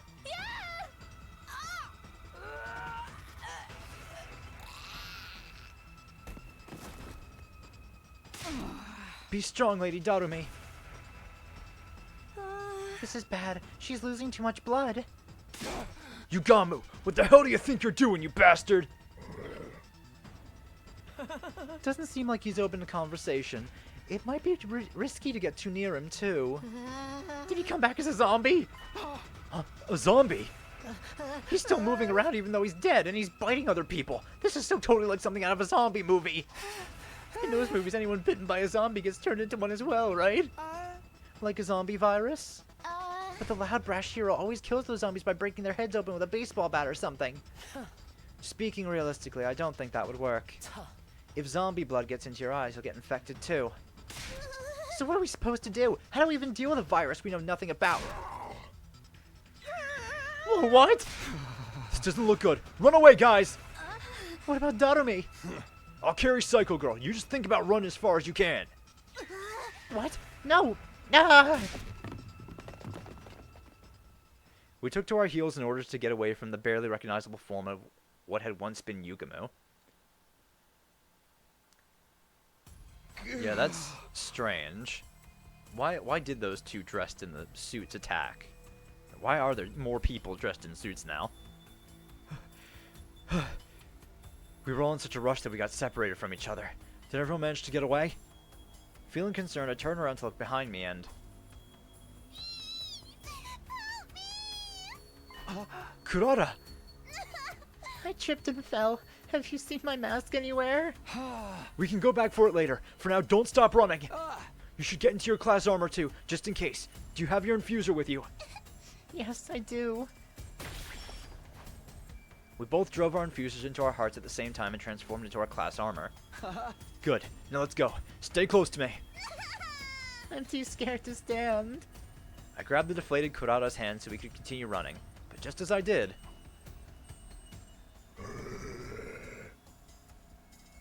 Oh shoot! Come on, Kurata!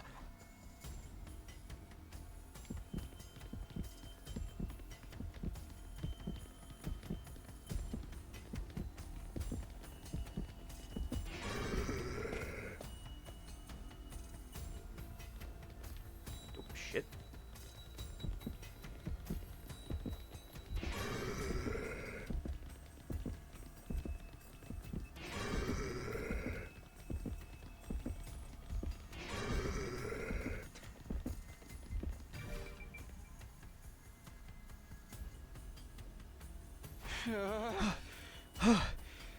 We managed to shake off Yugamu and found refuge in the biolab. It was pitch black inside. We sat on the floor together and I held Kurata in a protective embrace. Shh! Quiet! The door to the biolab was still busted after what happened on day 16. If Yugamu found us here, we'd be done for.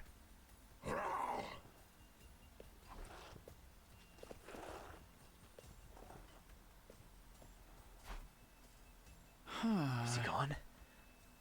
I couldn't sense Yugamu nearby anymore. Cautiously, I opened the door to look outside. A quick check on the hallway confirmed that nobody was around. He passed by without noticing us. I think we're safe now, but we should probably stay here for a while longer. I was so scared. Why is Yugamu being so mean to us? I've had enough. I want out. Yeah. Hey, calm down. You'll be alright, okay? Takumi, don't ever leave me alone. I won't. I'm right here with you, see? Now come on, stop crying. I spent the better part of that sleepless night trying to comfort Kurata in her distress. Eventually, morning came and we felt safe enough to leave the room.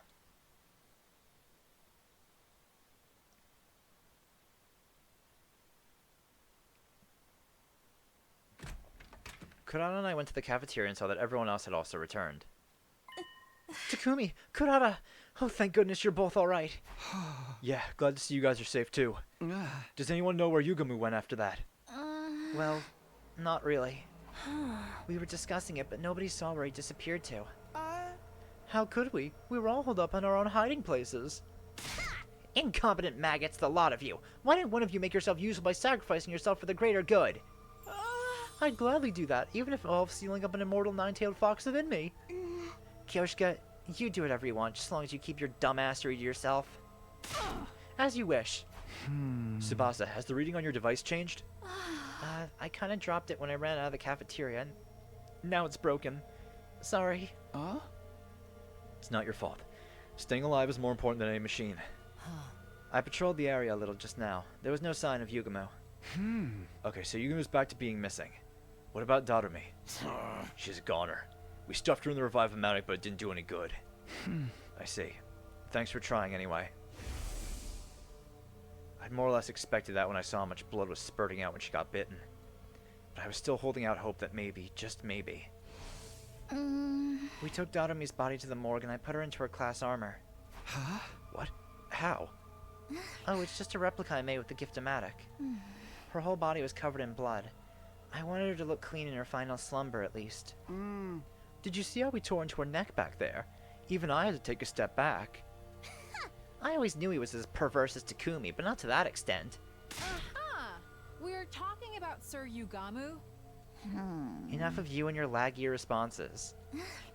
By the way, I also put Moko and Yugamu into replica class armor sets before all this happened. I even made one for Eva based on my own artificial class armor. It's like with Darumi. I didn't want to think of them lying there all bloody and torn up. So are we really dealing with zombies here? I have the exact same question. We've never seen zombies before. If there's really a mysterious virus going around, when did Yugamu get infected with it? Probably via a living organism that was carrying the virus. Like an animal or a bug. Wait a sec! What happens to Darumi now that she's been bitten by zombie Yugamu? If the virus spreads to her and she becomes a zombie too. That's just a theory though, right? It's not set in stone, right? I was starting to feel the weight of your sins on your back, Gaku. Yeah, but we shouldn't touch her body until we can find solid proof either way. There's something else that's been bothering me too. I told everyone about the figures in black that appeared the night before. Apparently nobody else had seen them. Who were those people? Where'd they come from and where'd they gone? We ended the day without being able to solve any of those mysteries. We decided that we'd all sleep in the gym from now on as an extra precaution.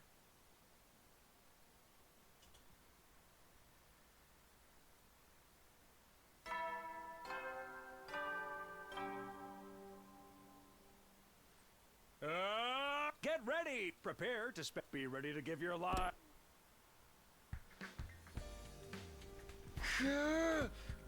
Morning again. Wait a second, where am I? Why am I in my class armor? The ceiling seemed unfamiliar. I panicked for a brief moment, then I remembered. We'd all slept in the gym last night for safety. I'd also proposed that we kept our class armor on so we could react quickly to any emergencies. Good morning, Takumi. Did you sleep well? Morning, Nozomi. Yeah. After being up all night that first night, I slept like a log. Lies. I bet you've been up all night ogling Nozomi's refined figure as she slept, thinking about all the wicked things you do to her limp, defenseless body. That's slander. Don't think you can hide anything from me. Putting up with Kyoshika's nightly obscenities with her sword have made my senses highly attuned. They are not nightly. We didn't do anything last night, at least. That's not something you should be admitting in front of everyone, Kyoshika. You guys are such morning people. I barely slept a wink. Hey! Me neither. The sudden crisis and move to the gym was hardly conducive to a good night's rest. I guess the change of environment made some of you too uncomfortable to sleep, huh? I stayed up the whole night to ensure no one would gaze upon my dear sister's adorable sleeping face. You didn't need to do that. I wish you'd knock it off. Gaku, you don't look too well. Could you not sleep either? Huh? Yeah, something like that. Hey! Why the hell are we hiding like scared rabbits anyway? We should be out there tracking down Yugamu. Have you learned nothing from zombie movies? The guy who does stuff like that always comes back infected himself. This ain't the movies, dumbass! Do zombies even move around during the day? Don't they melt in the sunlight or something? That's vampires. I've seen movies where the zombies moved around in the day without any problems. Oh? Absolutely ridiculous. Now you're mixing up fiction and reality. Hey! Like I said, we should just get out there and catch them before... No, that won't work. It's too risky to take action before we figure out what's causing this problem in the first place. Until then, things settle down, we all have to stick together. Whatever. And that was how we ended up going everywhere as a group all day and night. However, Yugamu didn't show up again until 3 days later.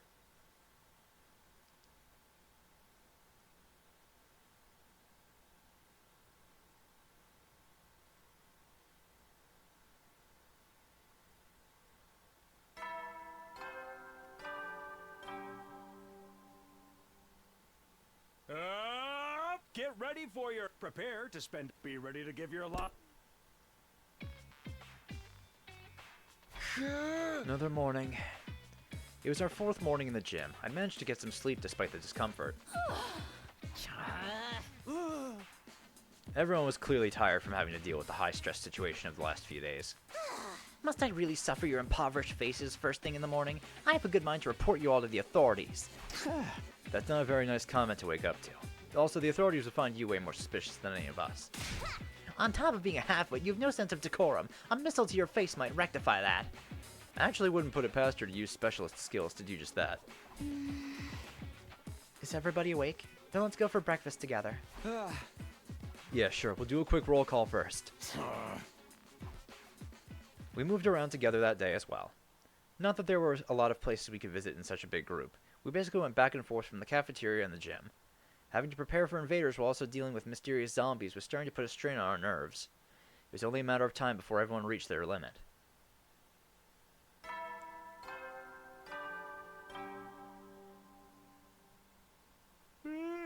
You never know when the invade will then. Nothing out of the ordinary happened today either. It's been like this for a few days. Not even the invaders are showing up. Yeah, I don't know if that's a good thing, though. How long are we gonna keep up this stupid charade? We can't live the rest of our lives in the gym like this. Don't ask me. Yugamu's the one who's being so secretive. We haven't seen him since he killed Darumi. Is it possible for zombies to die on their own? Huh? Zombies are already dead. How could the same body die twice? Maybe the undying flames got to him? Also, we're not 100% sure he was really a zombie yet. It doesn't matter what he is. He bit someone to death before our very eyes. That makes him a target for elimination. Hey! We ain't gonna do that by hiding in one spot and jumping at our own shadows. What if the invaders suddenly show up? Gotta be ready for those idiots too. Quiet, primitive. Can you not get your point across without yelling every other word? You think I enjoy sleeping next to peons like you every night? It hurts me deep inside. Let me lessen your pain by going back to my room. Takimaru! I shall be returning to my room as well. It'll be so much more pleasant than being cooped up with the peasantry. Death flags everywhere. But this lack of sleep is getting to me as well. I think I'll rest easier in my own room too. Oh, is that what we're doing now? Excuse me while I make my way back. Hey! It hasn't sat right with me sharing my dear sister with the rest of you these past few nights. Come along, sister dearest. Brother dearest. Takimaru started off a chain reaction that led to everyone walking out of the gym. They all left. It's pointless to fight this. Let's all return to our own rooms for tonight. I don't think it's a good idea, but if that's what everyone wants, let's get together tomorrow and have a serious talk about what to do next. Good night, everyone. I'll be going back too.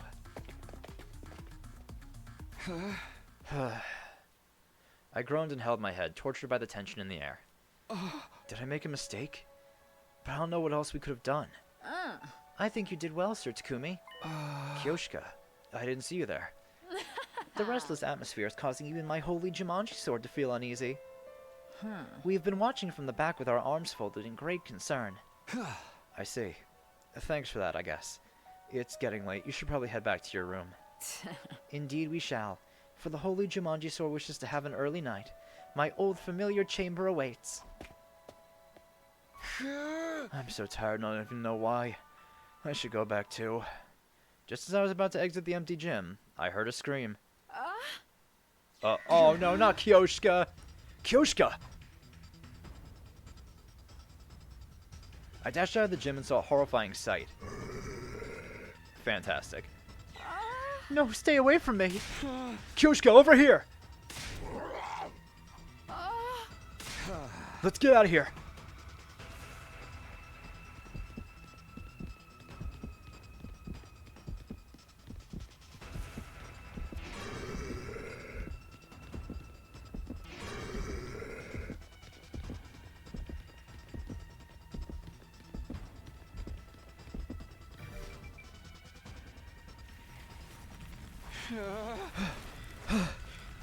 We ran and ran and ran until we realized we were right in front of the wall of fire.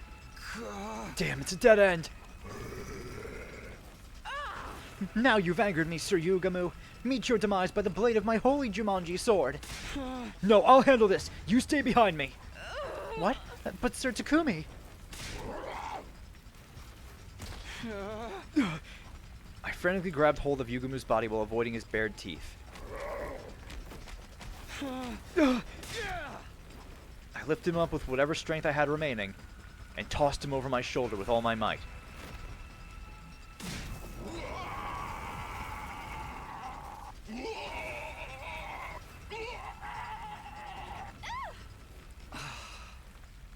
Yugumu's body twisted and writhed as he was consumed by undying flames. Finally, he let out one last death cry.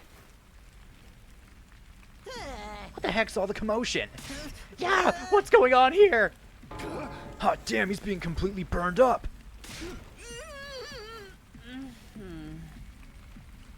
The sounds of our scuffle had summoned everyone else to the spot. With the grisly sight unfolding before us, we were all shocked into silence. We watched helplessly as Yugumu was slowly eaten up by flames until he finally collapsed onto the ground. Before long, whatever had remained of the body vanished, and Yugumu Omokage was gone from this world.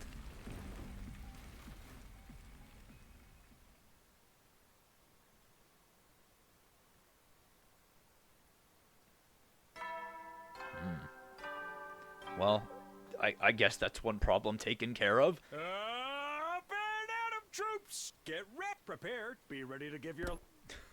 Fuck. A new day began after the traumatic events of last night. The danger that had been hanging over us was gone without a trace, just like that. But we never got the answers we wanted.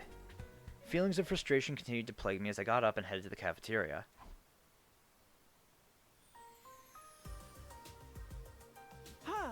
Good morning, Mr. Semino. Why the long face? So early in the morning. Here, you can have some of my mayonnaise cola if you promise to cheer up. Are you trying to cram your entire week's calorie intake into one day? They don't mix together very well, but the lumpy texture enhances the flavor. Ooh, like juice with lumpy fruit bits. I simply adore that texture.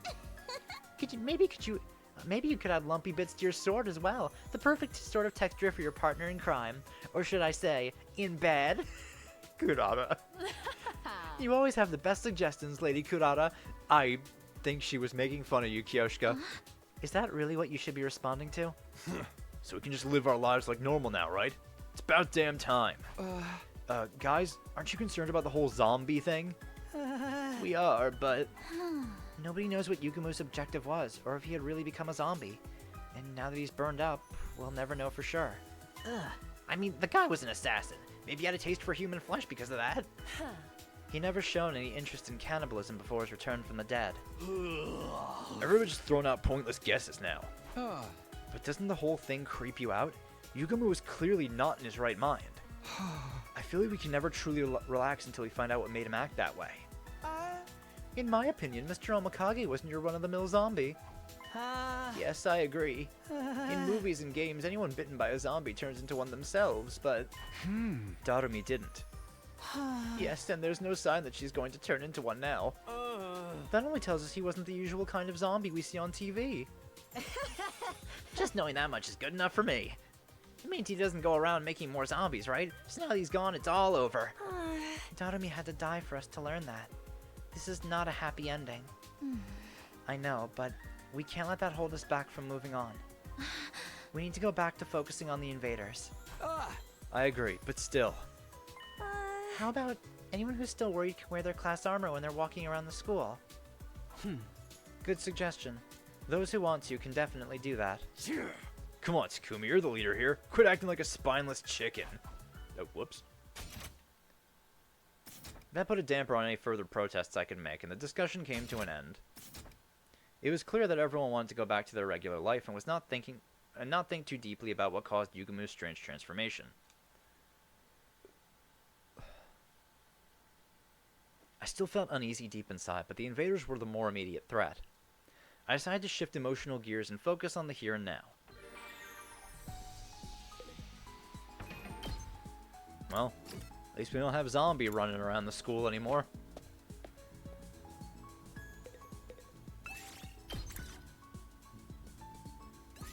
Move out! Still, that accounted for one of the Gie that Gaku and Darumi brought back to the school. Where's the... Oh, actually.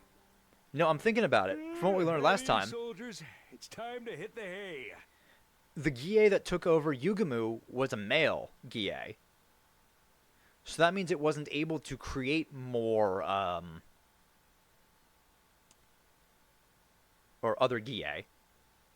I have a feeling one of them brought back a queen, though. You never know when the invade will then. Because I'm pretty sure the one with green eyes was the male, and the red eyes is the female. Whew, it's been a while since I was able to move around so freely. It's tired me out. I stretched long and hard before looking around at the inside of my room. That reminds me, I haven't seen him around lately. The boy cloaked in undying flames. He'd appear without warning then and stop showing up for a long time. He was unpredictable, to say the least. Not that it matters too much. I was too tired to stay up any longer and crawled into bed without much thought. The moment I closed my eyes, my consciousness fled from me. And so ended my 56th day at Last Defense Academy.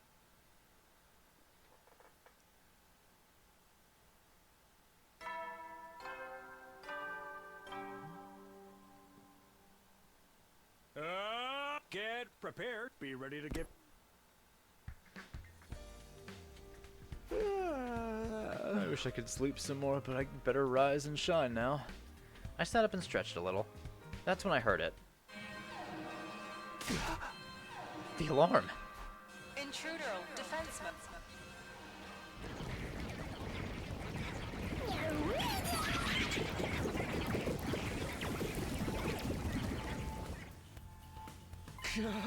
The invaders are here. I was flooded with a sense of urgency and tension that I hadn't felt in a long time.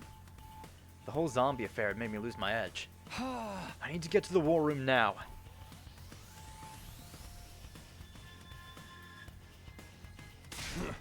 Looks like these bastards showed up right in time for me to wreak havoc on them. We're moving out, Takumi. Are you ready? Ready as can be. I'm focused now. Alright, everyone. Let's protect this school.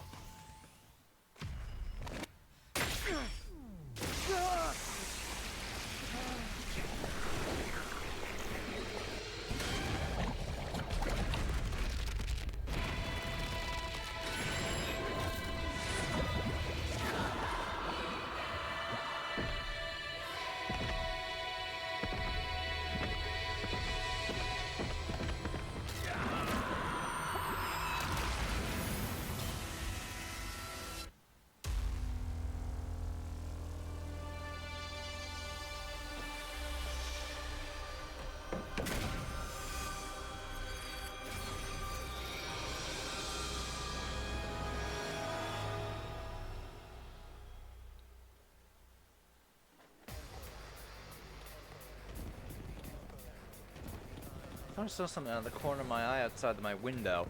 There's a cat walking around in my backyard. Took me by surprise a little bit. Big cat, too.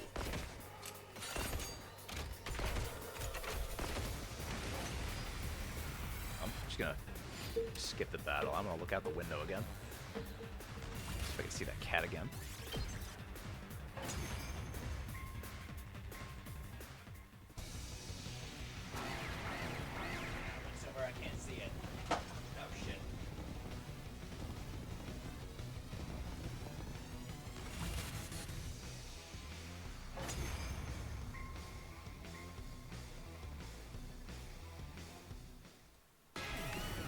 Oh, there's Zenta.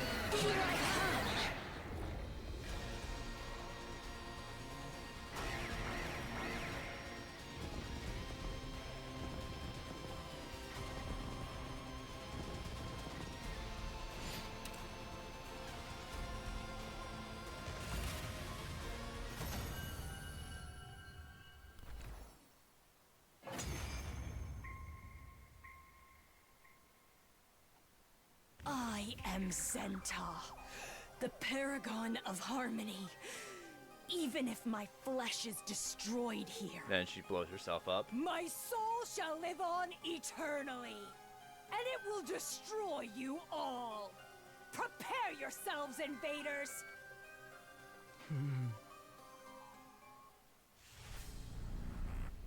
Oh no! Oh, another absorption! Okay.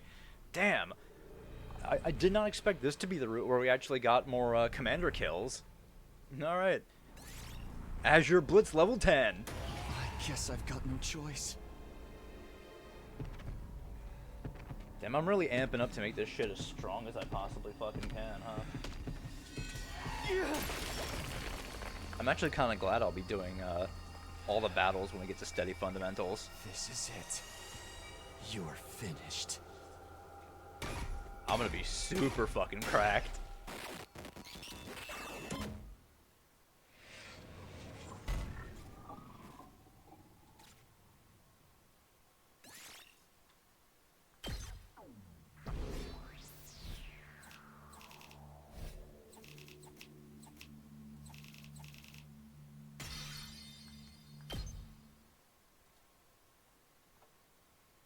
And so we managed to clinch another victory in the day's battle. I have no idea. It's a good question if there's a limit on them. It was already late by the time everything was said and done. We decided to rest early, bringing an end to our 57th day at Last Defense Academy.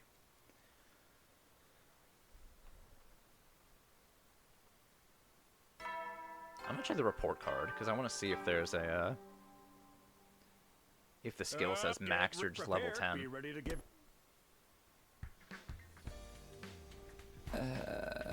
Morning already. Oh no, it can still go up.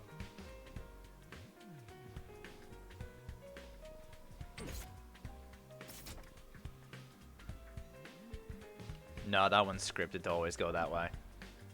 It will never change. I ran a hand through my messy hair and slowly got out of bed. I'd gone to bed early, so I no longer felt tired from yesterday's defensive battle. Now then, how do I spend the day today?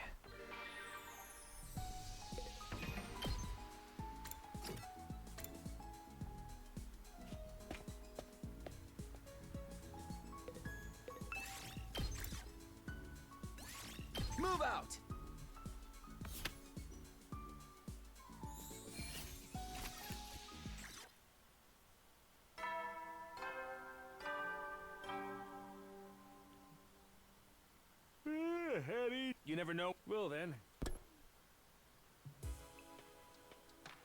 Ah. It's already bedtime. I collapsed on my bed right at the end of the day that had simply flown by. Yep. What should I do tomorrow? When would the next attack be? Trying to conjure up my memories from last time around. My eyelids grew heavier and heavier as my mind wandered. Before long, I had fallen into a light and relaxed sleep.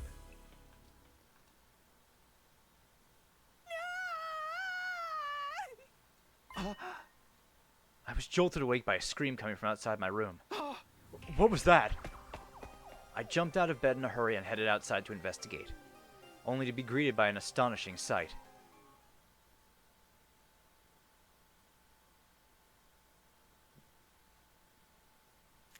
Oh no. That's Eva killing Kako. Brother dearest. An indiscernible figure had their mouth latched onto Kako's neck. She was losing a lot of blood and on the verge of fainting, and her attacker wasn't letting up.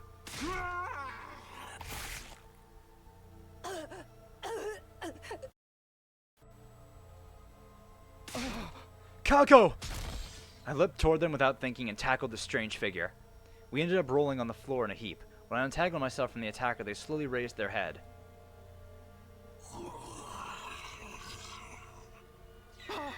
Eva! It was Eva who stood before us, our captive enemy commander who had most definitely been dead last time I checked. Her skin was pale and bloodless. Her eyes were sunken in. Parts of her body were in a state of decomposition.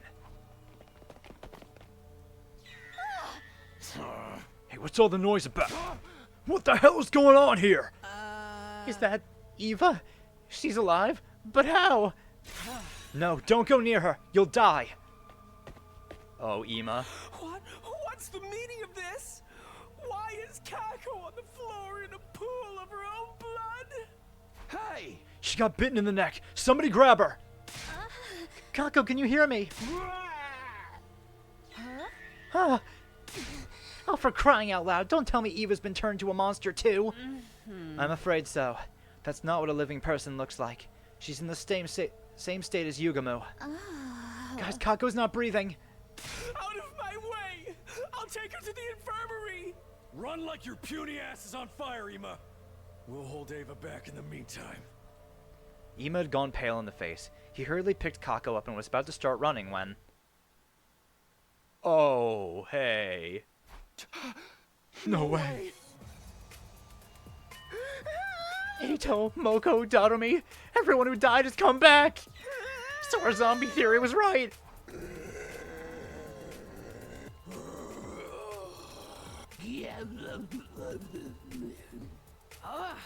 We've been surrounded. We've no choice but to hack and slash our way out. I'll deal with Eva. You guys take the others. Ema, get Kako out of here. Eva leapt towards us with the ferocity of a beast pouncing on its prey. It's like she was running on pure instinct. That's right. This isn't the Eva we knew, so there's no need to hold back. I dodged her attacks as well as I could and grabbed an iron pipe that was on the floor nearby.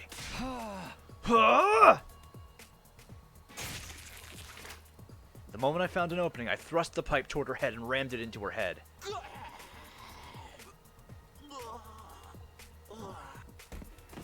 After letting out a brief roar, she stopped moving completely and fell forward. I pulled the pipe out from Eva's head and lifted her body up. And then... With all the strength I had, I tossed her body over the fence and off the roof. Black blood kept spewing from her head wound as she fell all the way down to the ground.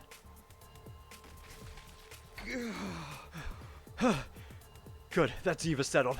Now I'll... Takumi, behind you! What? Hey, Eito. Watch out! Oh, Hiruko! Hiruko!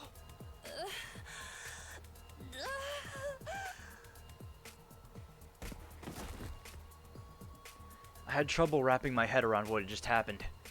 All of a sudden, Hiruko was losing blood from the hole that had opened in her back. Hiruko! Hiruko, stay with me!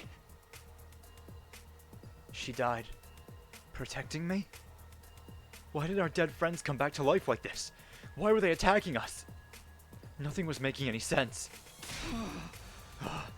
I let out a frenzied scream and leapt toward Ato in a rage. But when I lifted the pipe to run it through his head, something heavy struck me and I was flung through the air like a rubber ball. My vision changed in an instant. As I gazed at the night sky, I realized I'd fallen off the roof. Sorry, Hiroko. You gave your life for me, and now I'm going to die anyway.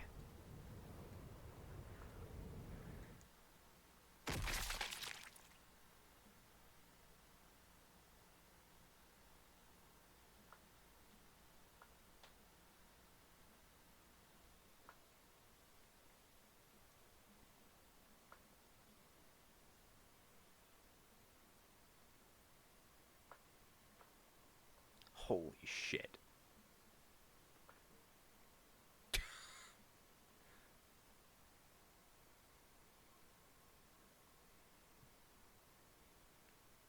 Okay.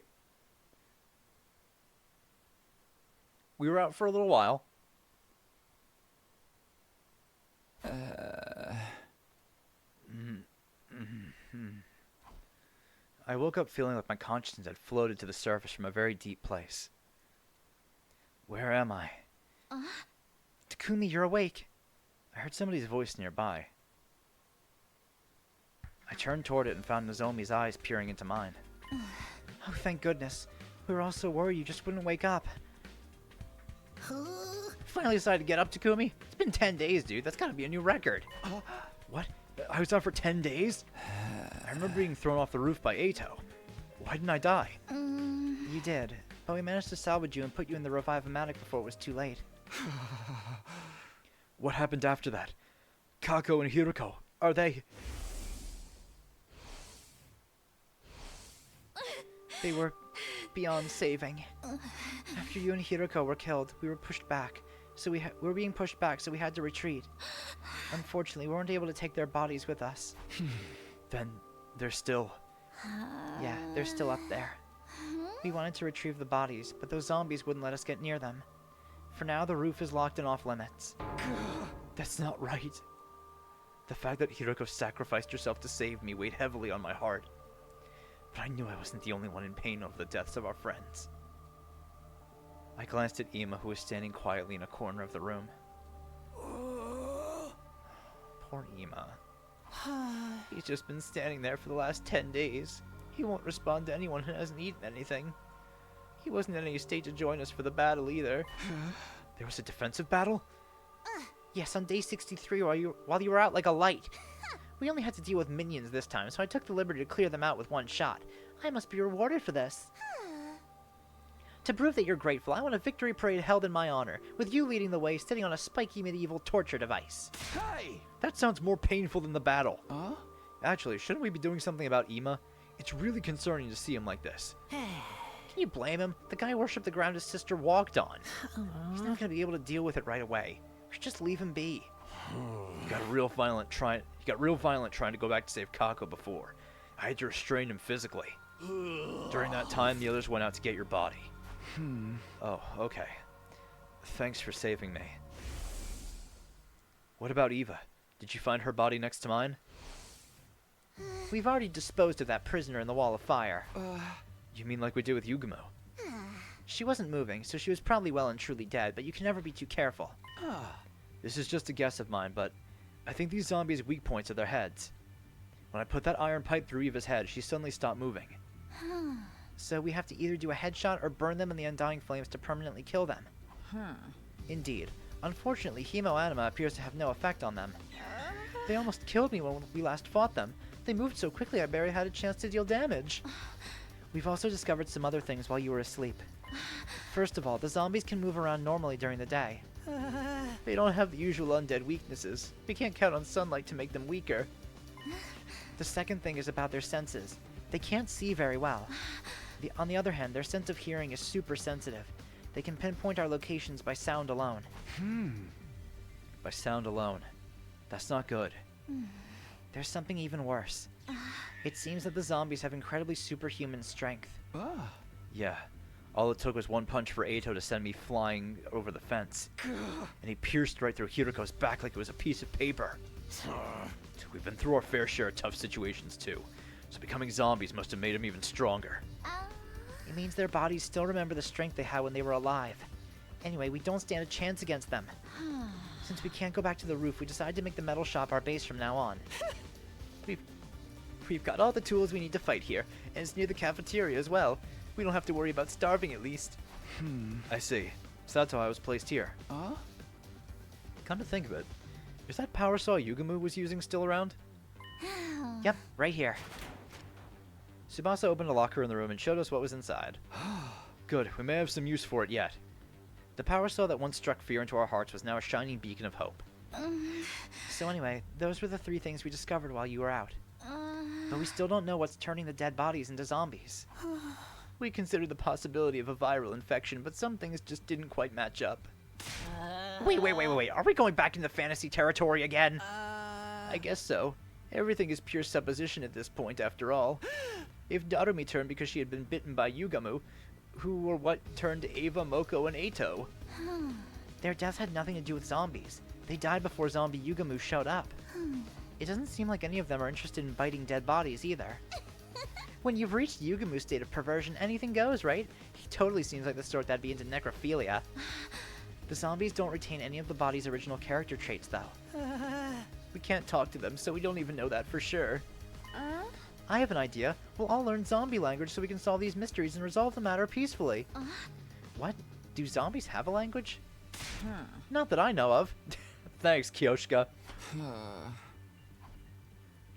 As the others furiously debated every possibility, I found a hypothesis forming in my head. What if we already have the infection as a hidden condition? Like the zombie virus stays dormant and only activates once we die. Oh, we never thought of that. Sounds like something worth investigating. Investigate? How? I was tinkering with the Revive-O-Matic the other day, and I found this function called the scan mode. It can only be used on the living and detects any anomalies within the body. The Revive-O-Matic had a function like that? We should try it out right away. Yeah, let's go to the infirmary now. We immediately set off for the infirmary, dragging the dazed Ema along with us. But even after scanning everybody with the Revive-O-Matic, the conclusion was the same. No abnormalities detected. Which meant none of us had an infection. Day 69 ended without any clear answers emerging on how the zombies were being created.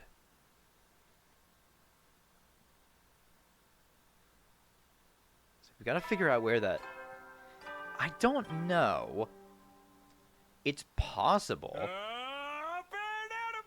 But I don't know if it is. We have only just a bit longer. Because the queen can only infect living persons that are that eat meat. So we still don't know who's bearing the queen here. Although at this rate, those zombies might take us out before we can save humanity.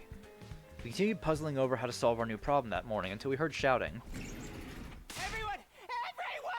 It's Ema! Did he open the door to the roof?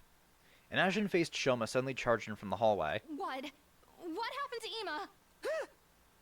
He went up to the roof by himself. What?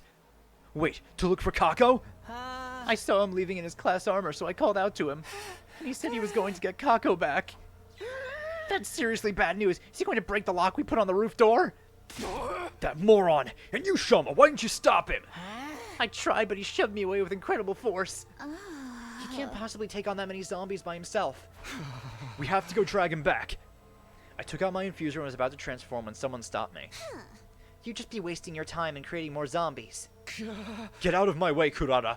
Every second we waste here puts Ema in even greater danger. You're not thinking straight, Takumi. There's no guarantee we can beat them even if everyone joined the fight. We might just end up making things worse. I, too, object to your going. Why should you die for nothing? It's not nothing. Don't you guys want to save Ema? Of course we do, but we gotta think about the risks. I don't care. If there's even the slightest chance I can save him, I'll do it. Takumi, wait! I ignored my teammates' protests and charged down the hallway. Takumi, wait. I'm coming with you. Nozomi, are you sure? Yes, I can't just let Ema die without doing anything. Okay, then let's go together. Ima, please be alright. We transformed into our class armor and quickly made our way up to the roof. Upon arriving at the roof, we were confronted by an utterly unbelievable sight. Yeah, that's about right. Ima was lying on his back in a pool of crimson blood. It was pouring out of what seemed to be a bite wound on his neck. Ima! He didn't react to my call. He was too far gone to be revived. Oh, Hirako too. Hirako and Kako! Hey, don't you recognize us? I don't think they do. They've also been completely zombified. I prepared myself for this possibility, but it still hurt to see them like that. Did Ima pass away in despair after laying eyes on the zombie Kako? Or was he happy to be able to hold Kako in his arms again, no matter what form she was in? Watch out, Takumi! Eito leapt at me with tremendous speed. I barely managed to evade his bite. The zombies moved incredibly fast, launching themselves at us with loud, feral cries. I knew they had superhuman strength, but I never expected that to extend to their jump speed, too. We should retreat for now, Nozomi. Okay. We hurriedly ran back into the school building.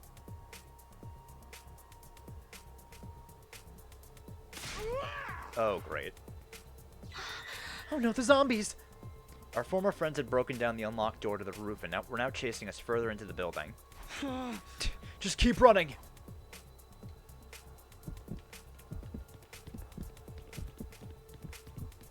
Oh boy.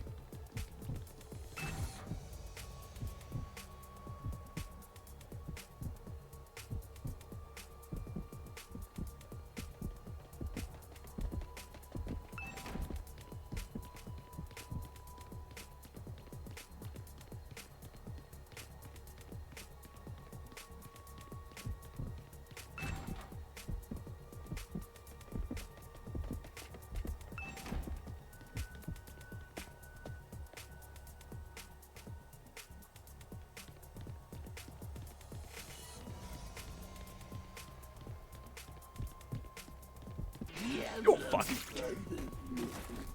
Not like this. Okay, Darumi's range is pretty big.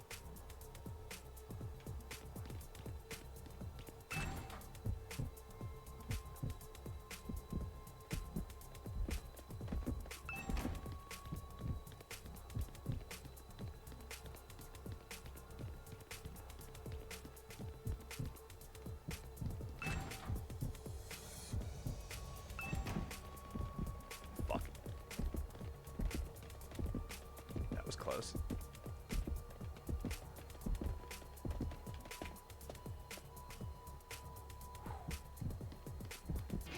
Oh, fuck. Okay, Hirako's right there. Can still fight.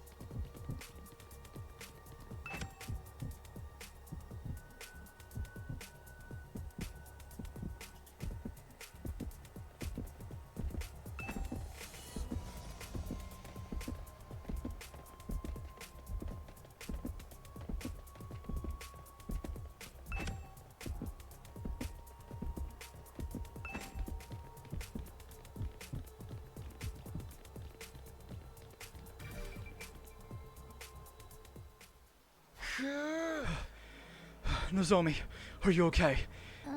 Yeah, more or less. Our frenzied running brought us to the hallway of the first floor, but there was no time to even take a breather.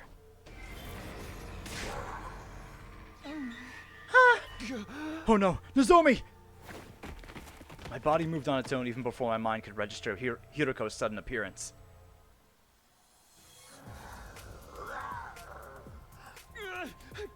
Get away! Takumi! Stay away, Nozomi! Just keep running! I strained myself to keep Hirako's teeth from sinking into my neck while shouting for Nozomi to escape. But I can't just... Yes, you can! Now, go! I can't hold her back. She's gonna bite me! Oh, thanks, Nozomi. What? Nozomi?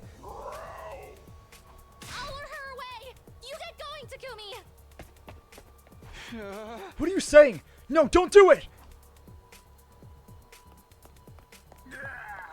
Oh, Nozomi.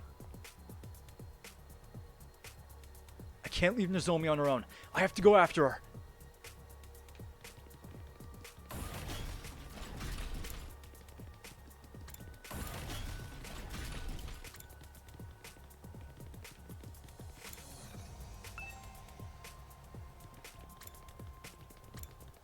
I think she went up the stairs.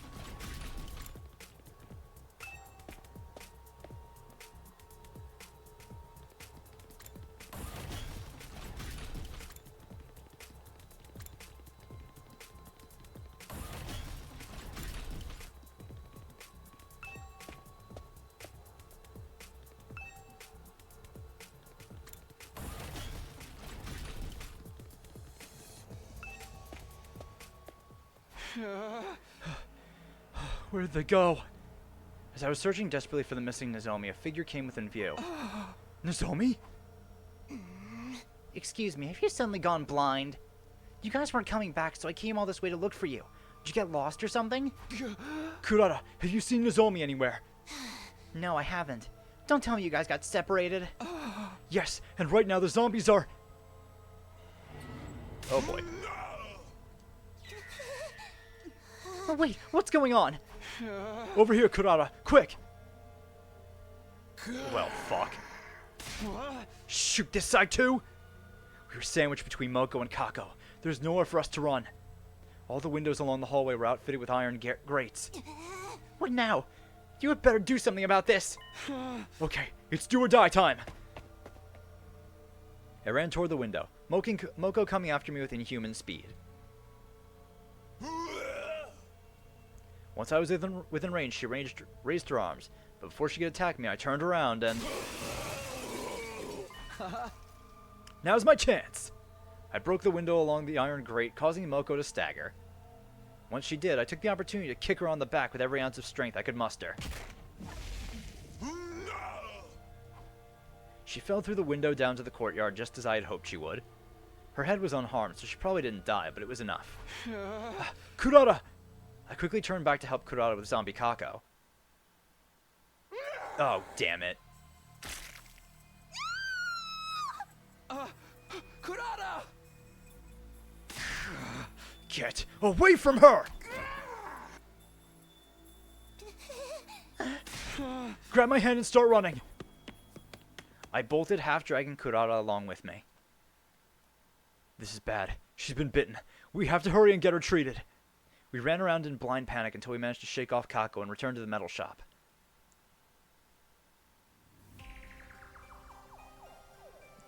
Huh? You're finally back, Takumi. What I thought you were done for. What a relief. And Kurata's back too. Huh? Where did Nozomi go? Talk more later. We need to treat Kurata first. I'll be fine. Leave me alone. Are you injured? Let me see. I told you I'm fine. Don't touch me with your contemptible hands. She's hiding something. Hey, did you? No, stop! Lady Kurata, is this? It's a bite mark. You were bitten by a zombie? This isn't funny, man. Now you're infected with a zombie virus. Yeah. Wait, Kurata's not dead. If we just treat her injury... For now, yeah. But you can't guarantee she's gonna stay sane forever. Sorry, but I ain't letting you keep her here. It is with great bitterness of heart that I must declare, the Holy Jumanji Sword and I are in agreement. Come on, we're friends. We'll treat her injury, of course, but without an antidote, we can't let her stay here. Yeah, it may be better to quarantine her to avoid unnecessary risks. I'm so sorry, even though a mud-eating pig like me deserves to be quarantined more than you. Should we put her in that weird room on the first floor? The door's pretty tough and we can lock it from the outside. The room with the strange devices from when we were at Kamakura General Hospital. That place is definitely much better than a cage. Put me in there with her. It's my fault she was bitten to begin with, recklessly running off to the roof like that. No, Takumi, just let me wait it out alone. But now that the zombies have gotten inside, we can't leave you by yourself. Wait, the zombies are inside now? You didn't tell us about that. Well, I explained what had happened to everyone. How Ima had already been killed, how zombies flooded into the school, how I got separated from Nozomi, who is now missing. This is exactly why I told you not to go up there! Now this whole thing's shot to hell! I know. What happened to Nozomi and Kurata is my fault. So I'll find Nozomi, whatever it takes, and after that I'll join Kurata in the quarantine room. Takumi. But without Sir Takumi, we would all be in hot soup if anything should happen. No need to worry about that. There's no way I'm letting him stay with me. Who knows what sort of perverse act he'll force me to perform once we're alone in that room. I demand you all take me there right now before he starts getting ideas. No time for dawdling. Kurata, wait! Hey! In the end, Kurata was locked up in the mysterious room on the first floor after receiving some basic treatment for her wounds. She kept talking tough as usual, but nobody knew what kind of face she was making underneath her mask. I'm so sorry this had to happen, Kurata. I'll come check on you again. I spoke to Kurata through the door while making sure it was properly locked. She didn't say a word in response. Sir Takumi, you have returned. Yeah, I put her in the room like you all wanted. Now I'm going to go look for Nozomi. Huh? You mean now? By yourself? Now's the best time. I didn't sense any zombies nearby when I was in the halls. But what if you run into them while you're out there? It might be safe if you're only going out for a short time, but it's too dangerous to wander around for very long. Lady Tsubasa speaks truth. Do not forget what happened to Sir Ima. I know it's risky, but I have to help her no matter what. I tried to push away my friends to stop them from holding me back. All of a sudden, a hand appeared from behind me and put my neck in a chokehold. I was careless. The hold tightened until I couldn't breathe. Soon I found my consciousness slipping away. Probably Takemaru. Sorry, man. But it's lights out for you. Sir Takumi's eyes rolled into the back of his head. Is he still alive? Yeah, just out cold. He's stopped fussing like a brat, at least for today. He does tend to get carried away when it comes to Nozomi.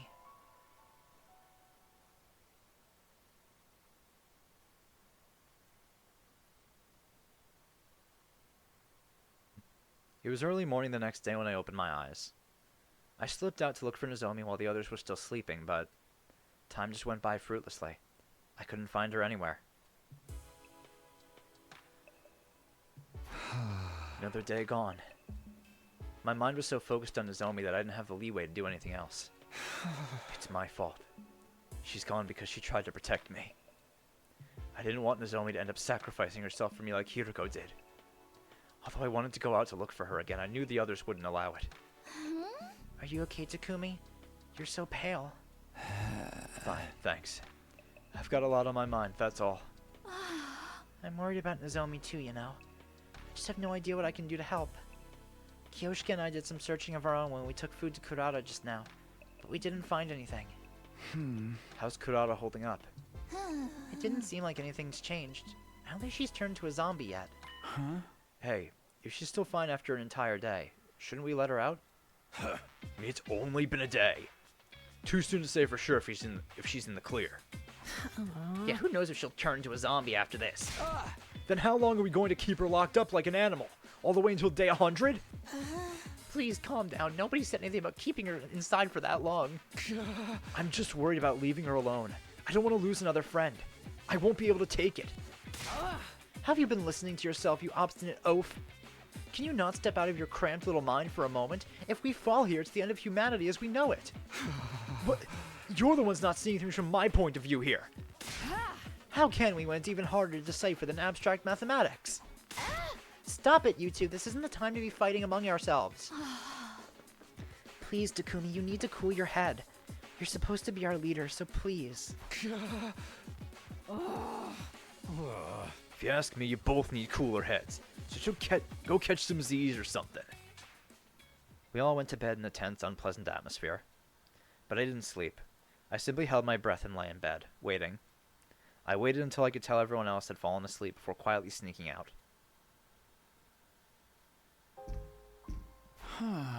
Kurata, are you awake?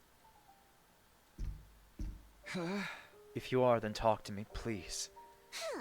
What are you doing here in the middle of the night? I'll kill you if you try to touch me inappropriately. That's not it. I promised to come check on you again, so here I am. Sorry it took so long. The others wouldn't let me out of their sight. How are you feeling? Anything out of the ordinary? Not that I'm aware of. Although my mood has never been worse. Right. If you stay healthy, we should be able to release you from quarantine soon. Just bear with it a little while longer. I'll try my hardest to convince the others too. What are you actually up to? I see no reason for you to be so concerned about my well-being. Do you want me to owe you a favor so you can extort a large sum of money from me later? Can you stop being so obtuse for just 1 minute? You came out looking for Nozomi and me because you were worried about us, right? It's the same feeling that keeps me coming back here. I never truly knew stupidity until I saw you. What? Hey, I'm trying to be nice here. Your voice is grating on my nerves, so get lost already. You slipped out without telling anyone, right? Don't get me involved in your shenanigans when they find out. Fine. I'll come check on you again. Good night. All things considered, I was just glad Kurata was still herself. I quietly crept back to the metal shop in relief. This time I fell asleep for real.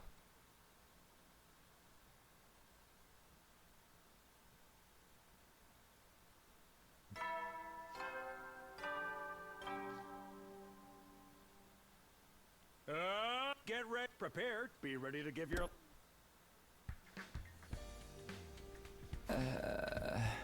Morning. I felt like sleeping in a longer, but I could hardly do that when Nozomi was still out there by herself. Just as I was trying to get out of bed. The sudden blaring of the alarm blew away all traces of sleep out of my head. Intruder alert. Intruder alert. Unauthorized personnel detected on school defense mode. An attack first thing in the morning? Whatever happened to neighborly courtesy? They better be ready for what's coming to them. Let's get out there and fight, y'all. Right, prepare to engage the enemy.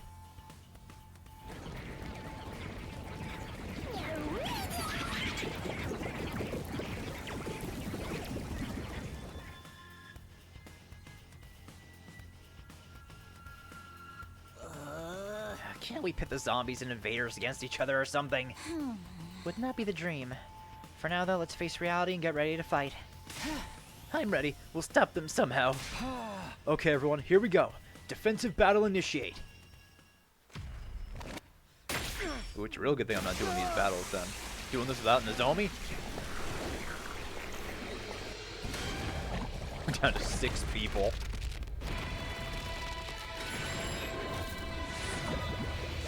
I mean, 6 people that aren't being controlled by parasites. And there are definitely still moving things in the school. Oh, what a fucking team.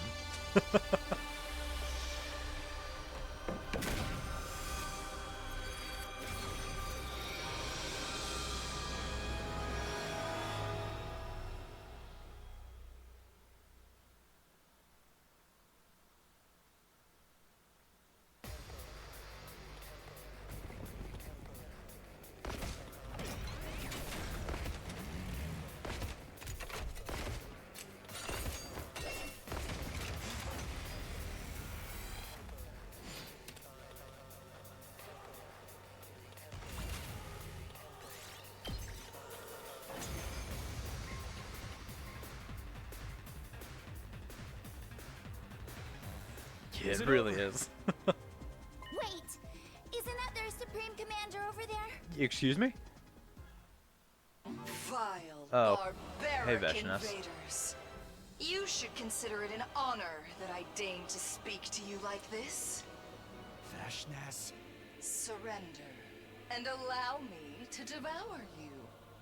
If you do that, I will make your deaths quick and painless. Continue to defy me, however, and I will do everything in my power to ensure your final moments are filled with unimaginable agony. Your words are laughable. We will fight tirelessly for the sake of humanity. That's right. I ain't gonna let myself get eaten by the likes of you. I see. Then I need not hold myself back. as I indulge in the entertainment this war brings me. What's she talking about? Futurum will be at peace when my superior self ascends to godhood. And only then. And to do that, I must devour all of you and make your power my own.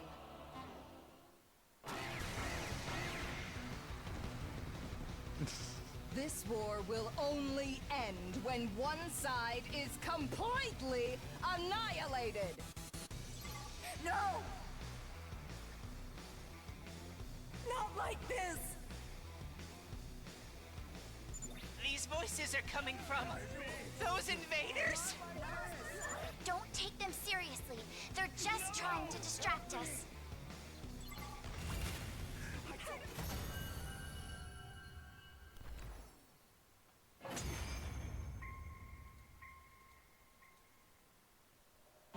Yes, very good.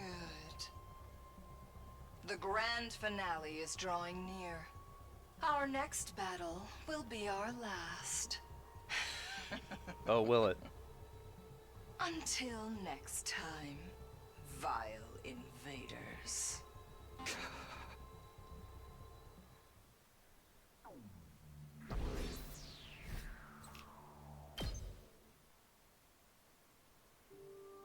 After the fight, we dragged our tired bodies back to the school. The final battle was drawing closer, but there was something else we had to figure out before that. Namely, the cause of the zombification and how to prevent it. The school would be wiped out long before Veshness got to us if we didn't resolve that first. The fact that Nozomi was still missing was making me more and more impatient too.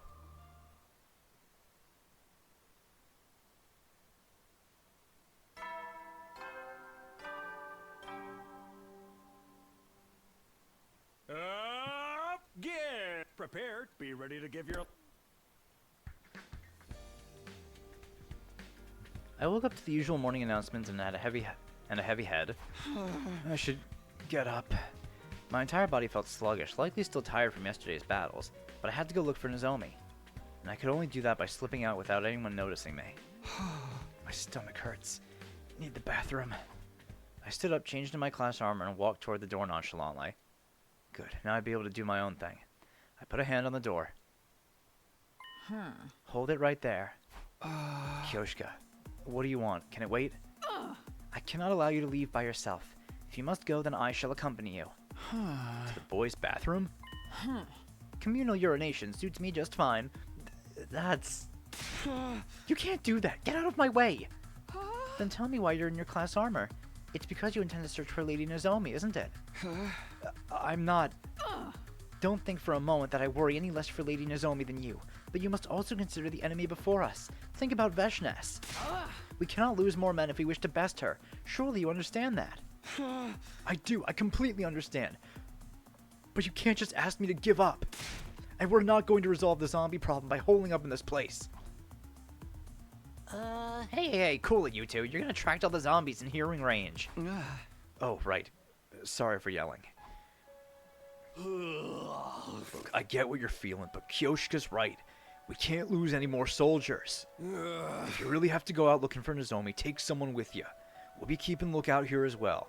How's that sound? I'll go to the library after delivering breakfast to Kurata. Maybe I can find something zombie-related there that can help us out. Oh, can I come along? I've been told I make a fairly sturdy stepladder. In the end, the whole day went by without me being able to accomplish much. The unholy mix of frustration and restlessness from having my movements restricted was slowly making my anger boil over.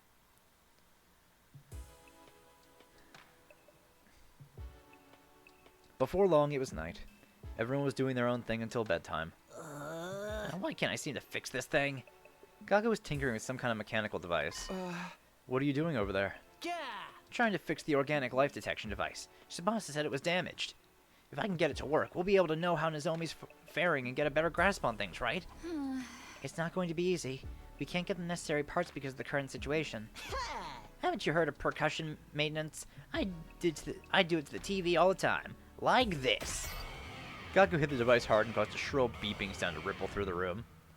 Gaku, you fucking moron. Don't do that! Uh-oh, what do I do now? Stop the sound, the zombies will hear it! The only way to do that is to completely destroy the device. Tsubasa retrieved the hammer and was about to hit the device when... Fuck. The zombies are here! Good job, Gaku! Good job, you fucking moron! 6 zombies suddenly appeared. Oh, including one that was once Ima. Run, everyone, run! Run where? Cover your eyes and ears! A few seconds after Tsubasa said that... Yikes, why is it so bright? Run while you can! Everyone fled the room while the zombies were recoiling.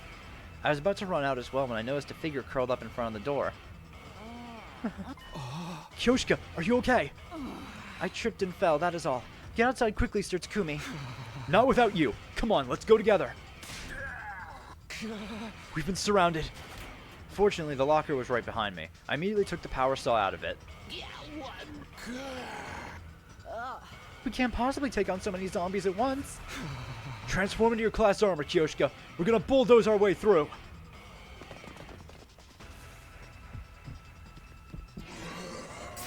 Oh, I can't use that? Not like this.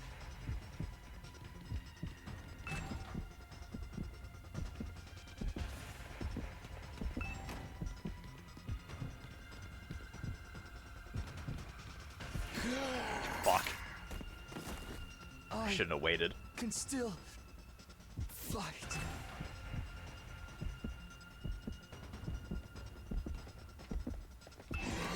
Are you fucking kidding me? Not like this.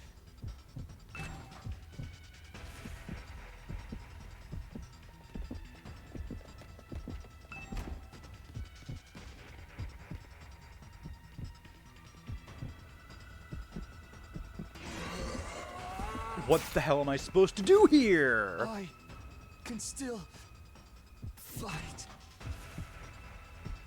These 2 timings is so fucked.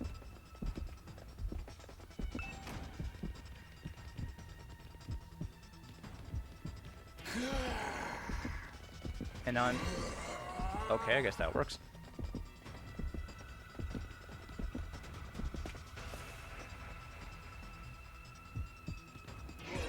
Okay. Not like this.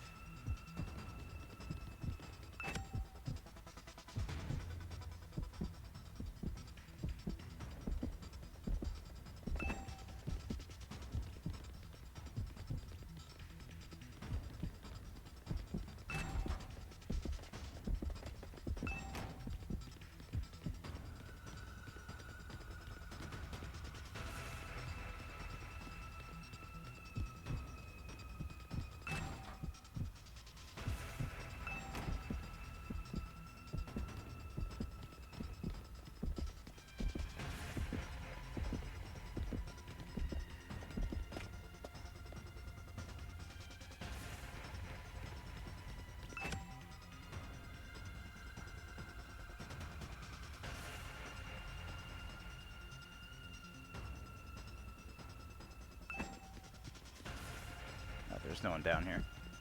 Oh, never mind. Hey, Doremi. Where the fuck did you come from?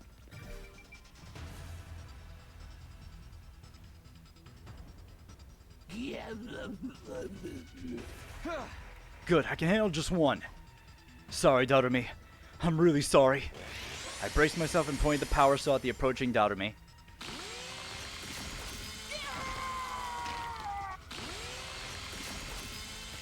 The blade of the power saw went right through her body and I felt it hit the bone.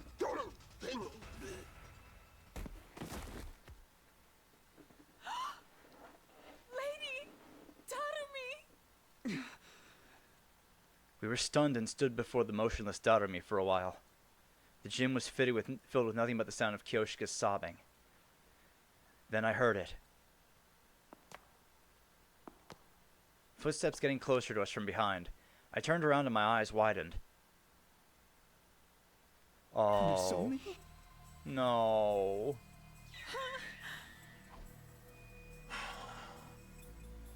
Nozomi! Thank goodness you're still alive! Takumi! Tears welled up in my eyes and distorted my vision. Wait, Sir Takumi!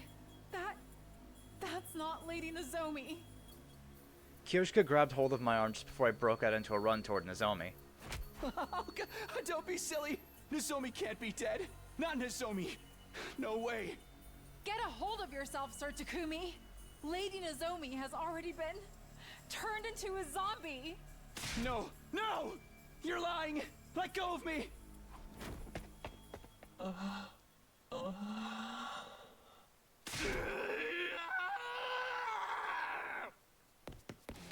Sir Takumi! Kyoshika! Oh. Stop! Nozomi, please! Stop!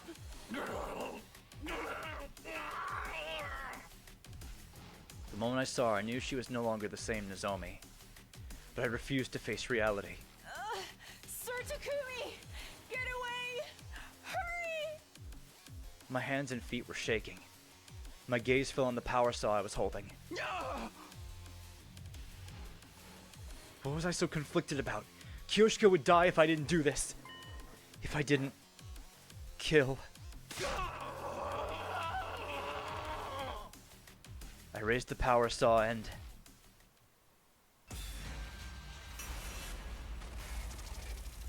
Man, they really make you choose, huh?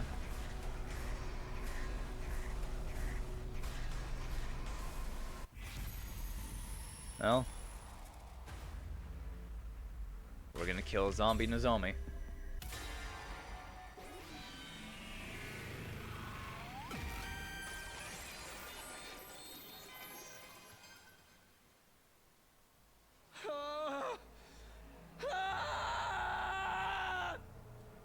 I swung the power saw down in sheer desperation. It slammed into something and warm blood sprayed onto my face. Damn it, damn it, damn it!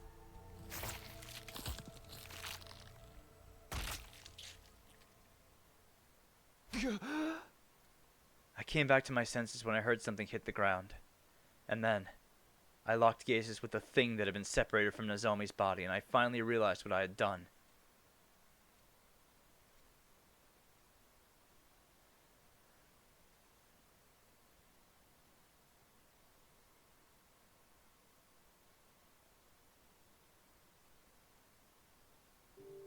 I don't quite remember what happened after that. Somehow we joined up with the other 4 survivors and shifted our base to the garage.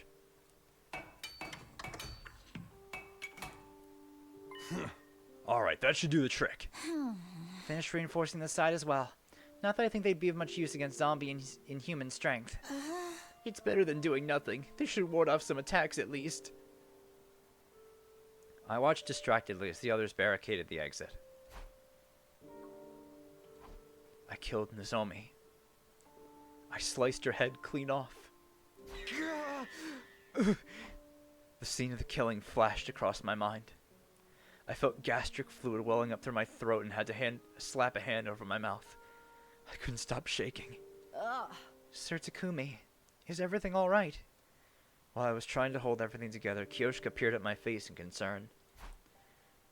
I understand I am sticking my nose into your business, and I apologize for that. But there is something that I must tell you.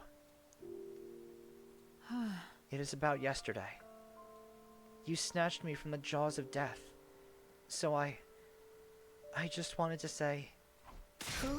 Takumi, I heard all about it, you madman! A cheery Gaku interrupted the stuttering Kyoshika before she could finish her sentence. You showed those zombies who's boss yesterday and saved Kyoshika, right? Gaku, you really just cannot read a fucking room, man. Sir Gaku!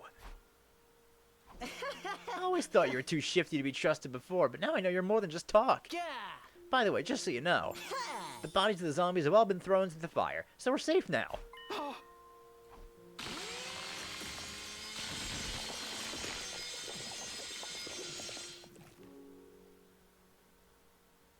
The sounds and sensations of yesterday played back in my mind again, along with how her eyes had looked in the end. All of a sudden, it was hard to breathe properly and my body started shaking again. Sir Gaku, that matter has already been concluded. There was no need to tell Sir Takumi about it. Why are you yelling at me? I was just trying to help him feel better. Ouch, what was that for? Where'd your brains go? Read the room, dingus. Thank you, Takemaru. Yeah, Takumi can't be having a good time after what he had to do to Nozomi. Oh. Right. Sorry. I wasn't trying to stir up bad memories or anything. I said I'm sorry. I'll do anything you want. Just please forgive me. Enough about me. More importantly, can we release Kurara from quarantine now? Kurara. That is my earnest desire as well. In view of the situation, it is too dangerous for Lady Kurara to be alone in that room. You got a point. What do you guys say? If it doesn't seem like she might turn into a zombie, I think it's better to let her out. Yeah, the zombie infection theory was just a hypothesis anyway. I mean, I don't really mind if we decide the risk is low enough. But I volunteered Takemaru for the mission to bring her back. Trying to play dirty with me, huh? You're coming along. No, I can't possibly drive back the zombies if they show up, but you'll be protected by your delinquent aura. The hell's a delinquent aura? You caused this problem by destroying that device in the first place. I can't refute that. So get your scrawny ass over here. Takemaru grabbed Gaku by the scruff of his neck and dragged him out of the garage.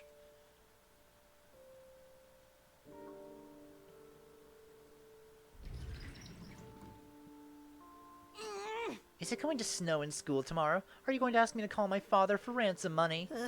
Of course not. What do you take us for? Although I wouldn't mind if you wanted to give me some. Even if we bring Kurata back safely, her suspicion of us was at an all-time high. She wouldn't stop glaring daggers at us from beneath her mask. I'm sorry. We'll explain. We told Kurata what happened. She listened quietly without reacting. Very well. I understand now. After mumbling those words, she turned to me. And yet you still found time to show concern for me, you stupid bleeding heart. No, you're just stupid, that's all. I'm not stupid. But thank you. You are most definitely stupid, but it's the good kind. The kind I approve of. I don't like owing anyone favors, though, so I'll repay you one day. I swear it on the Osuzuki name. Lady Kurata. Kyoshka must be feeling so relieved. She was pleading for your release along with Takumi. Kyoshka, I suppose I can measure out an ounce of gratitude to you as well. I will take it. A few more ounces and I will soon have, a pond? You mean a pound? And that's not what we should be talking about. While still in a daze, I watched the others tease each other playfully like before, feeling like I was an unrelated bystander.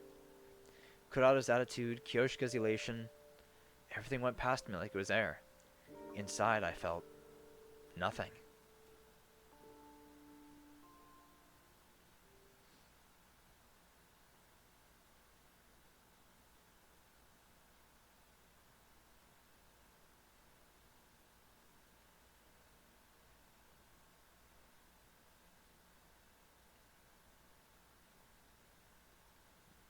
Three days went by after I seemed to have lost touch with my sense of reality. The situation had not improved. I know it's because there are zombies out there, but damn, it's hella depressing to be holed up in one room all day. Yes, we need some entertainment to lighten the mood. Kyoshika, swallow your sword and push it out your backside. You ask the impossible. I've pushed it from outside in before, but never out. Okay. I'm gonna pretend I didn't hear that. You seem pretty into whatever you're reading, Tsubasa. What is it? Oh, this? Some old scroll. Oh, they found the Giai scroll. I found it in the library and brought it along when we escaped the metal shop. I wanted to see if I could find anything zombie-related in it. That makes sense. Kurata seems fine now, but there may be other unknown side effects from the bite. For now, I think the most probable answer is that you don't get turned into a zombie just by getting bitten. You don't? What's that mean? Turning into a zombie after getting bitten is probably just a myth popularized by the movies. Then why did everyone who was killed turn into zombies? That's what we're trying to find out. Just like how we're always trying to find out why you're so stupid. I resemble that comment. You sure do, Kyoshika. I am indeed ignorant about some things than more ignorant about some things than my peers, but that is all. reason people are turning into zombies. You know, if we found the reason, we'd be able to rip those zombies a new one, right? Seems that way. We don't know anything yet. Maybe burning up the bodies of the zombies wasn't the best thing to do. Why? This is going to sound crazy, but if they were still around, I think we might have found some kind of clue by dissecting them. It's just a theory, of course. There's no way to check now that they've all been burned up. Not all of them. You want zombie bodies, we can always get more. Huh? Let's get out there and catch us some zombies. And how do you propose we do that? Let me handle this. I got an idea. I ain't about to cower in this room forever. About time we gave those some bitches some payback. I would never put faith in this vulgar peon's ideas, but I'm fed up with all this sneaking around too. We can't move forward if we keep hiding like this. It depends on what you guys have in mind, but I think anything may lead us to a clue. Anything that may lead us to a clue might be worth pursuing. Well, if everyone's in, then I'm in. How about you, Takumi? I don't care either way. Stop moping around already! Yeah, I never say anything like that. I can't even imagine the pain you must be feeling right now. Hey! But if you hadn't killed Nozomi back there, Kyoshiko would have died, right? Sir Takimaru. Can't you see you're killing her inside every minute she sees you feeling down? Do you want her to think you wouldn't have to suffer if she died instead? I was startled by Takimaru's words. I wasn't trying to make Kyoshika feel that way at all. But I still couldn't forget the sensations I felt in the look in Nozomi's eyes. I couldn't forgive myself for what I did. If you can't get back on your feet for yourself, do it for Kyoshika. For Kyoshika.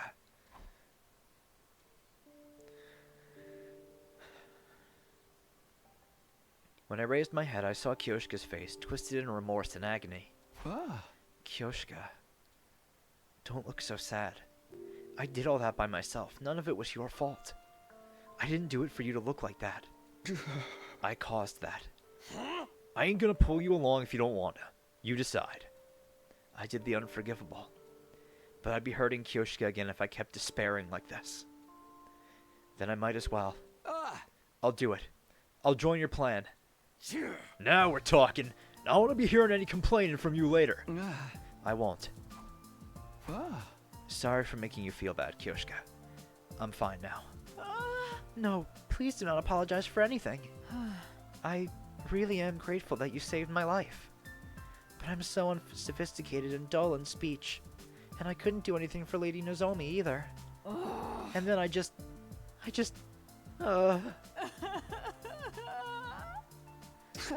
Don't cry. What happened wasn't your fault at all. But, Lady Nozomi... She's crying as hard as little children do when I sit next to them. You made Kyoshika cry. Kneel down on a bed of knives to show your contrition. Please, no. Right on. Now that the awkward stuff's out of the way, let's go get revenge for Nozomi. Yeah. With our emotional gears thus shifted, we immediately started preparing for Takimaru's plan. That afternoon. You need to dig deeper over there. That's where the punji sticks are going. Yes, ma'am. My muscle training will be coming in handy here. My back hurts. Do we really need such a big hole? Look at Kyoshika over there, not digging. She's just looking at a mole. Or not Kyoshika, Kurata. We started by building a massive pitfall in the schoolyard. A pitfall to trap all the zombies in? I couldn't have thought of anything more straightforward if I tried. Yeah, I'm real smart, huh? As clever as a brain-dead punk can be, I suppose. Are you doing my part for me, Kyoshika? That goes without saying. The training arc is my favorite part of any story. We spent a lot of time digging the hole. Good, this should work. The zombie trap was officially completed after we spread camouflage over the pitfall. Now we just have to make a lot of noise to attract them here. I thought you'd never ask. Takimaru took out his infuser. I'll lure them all here on my bike. He transformed into his class armor and started tearing through the school on his motorcycle.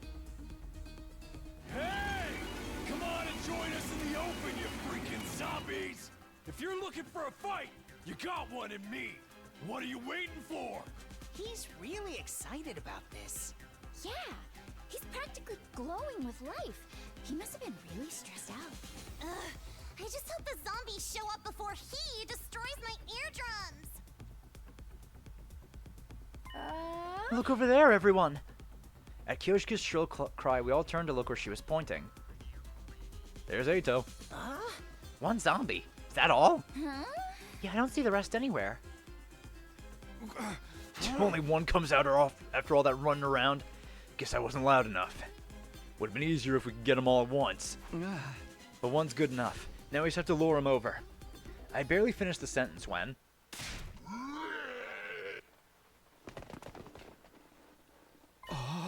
Hey, he's coming over.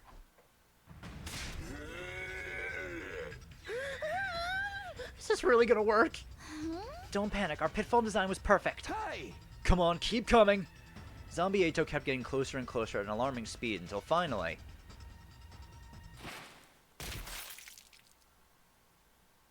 He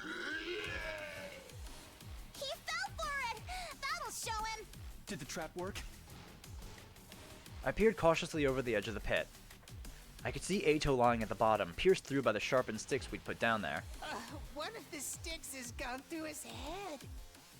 He stopped moving. Perfect. I made the trap and all, but this is just too gross. Ooh, I need to throw up. Hell yeah! Get a load of that! We did it! It was a barbaric plan, but at least all that digging I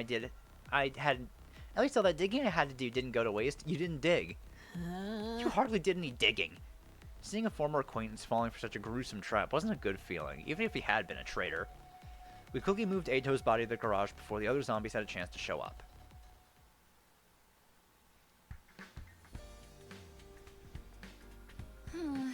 I'll start the examination right away, but I'm not an expert or anything. It might take a while. If all goes well, I should be done by tomorrow. Can you guys wait until then? Of course. Thanks for doing this. We may finally figure out why they've been turning into zombies. What's with the gloomy face? This could be just what we need to finally kick their asses. He's gloomy because he has no excuse to slack anymore if we do find out the proper way to kill them. No, I'm not. Don't put words in my mouth. Oh, that's still better than me, since my entire existence is the epitome of gloom. You've already gone straight past gloom to doom. Yes, I was born doomed. How did you know? Sorry, but can you guys take this outside? I'm trying to concentrate here. We left Tsubasa alone and waited for her to finish her autopsy.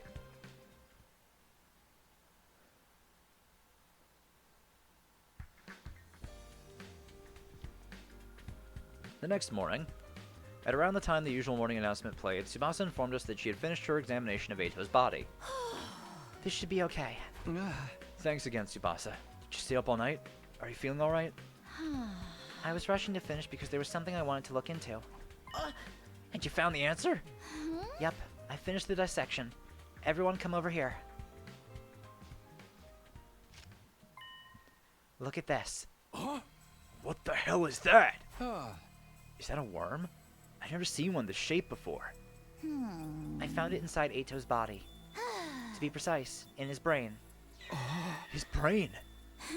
Yes, it's similar to a parasite. You see these super thin tentacles? That looks disgusting. What even are those? They stretched out from his brain and ran through every corner of his body. I think these tentacles were spliced with all of Ato's nerves to make his dead body move around. It's probably the same for the other zombies. So the slimy little thing's the reason dead people are turning into zombies. I've never seen anything like this before. What is it? Neither have I. You're lying. You probably have a toy for tentacle play that looks just like this. Certainly not. I am unfailingly loyal to the Holy Jumanji Sword. Yeah, back to the topic at hand. So I actually have an idea what this thing may be. You do? Its characteristics match something I read about in that old scroll the other day. I was wondering if they could be the same thing. Let's see. It's this part here. Gi. That's the name of this thing? Wait a minute. This looks a little different than the one you pulled out. I'll explain that part too. It's going to get complicated though. First of all, the Gi depicted here is a Gi queen. This queen is the egg-laying type. So something like a queen ant? That's right. The difference between them and the ants is that Gi queens exist in two different states. The one we're looking at here is in its female spawning phase. It only gives birth to a single female egg. And this is the male spawning phase. In this form, it only gives birth to male eggs. So there are two types, each one able to produce only male or female eggs. Exactly. Now here's the important part. The male spawner lays her eggs in dead bodies. Or, the spawner lays her eggs in... Oh, yeah. Okay, I read that right. Dead bodies? Wait, that means... Whatever you're thinking right now is probably right, Takumi. Look at this. When a male spawner lays an egg in a dead body, it immediately hatches into a larva. The larva then crawls through the body toward the brain. Once there, the larva makes use of the nerve fibers to control the host's body. So from the outside, it looks like the body has come back to life, like a zombie. Gaku, you fucking dickhead. That's what you showed us just... Then what you showed us just now was... Yes, this Gi larva was the reason Eito turned into a zombie. Seriously? Eito is being controlled by that thing? Any other information about the types of queen? The type of queen, the female spawner? There is some, but I'm not sure I understand it very well. It says a queen in its female spawning phase inhabits living bodies instead of dead ones. No other details, huh? I think I get the gist of it now. If we die and this Gi lays an egg in our dead bodies, a disgusting larva mini-drapes us and turns us into zombies, toying with our bodies as they please. Ick. Toying with our bodies? Such obscenity! I must know more! Yeah, I think there's something about that written here. This picture shows a zombie attacking someone? It looks like the victim's getting infected too. Looks just like what's happening here. This is how the Gi operate. By controlling dead bodies to attack the living, they can create more dead bodies. The more dead bodies there are, the more seed beds the Gi queen has to lay her eggs in. That's how they multiply. People do say the purpose of all living matter is to multiply, but still... That's so distasteful I just throw up in my mouth. Isn't there a better way to reproduce than that? The book doesn't say any more, so there's still a lot about this Gi creature we don't understand. That's okay. We've gotten some very useful information because of you, Tsubasa. Thank you. But the more we understand, the more sorry I feel for anyone who's been turned into a zombie. We were stunned into silence by the discovery of this bizarre life form. Afterwards, we combed through the contents of the scroll again, but we found no mention of the zombies' weaknesses or anything about their behavior that could be used to our advantage.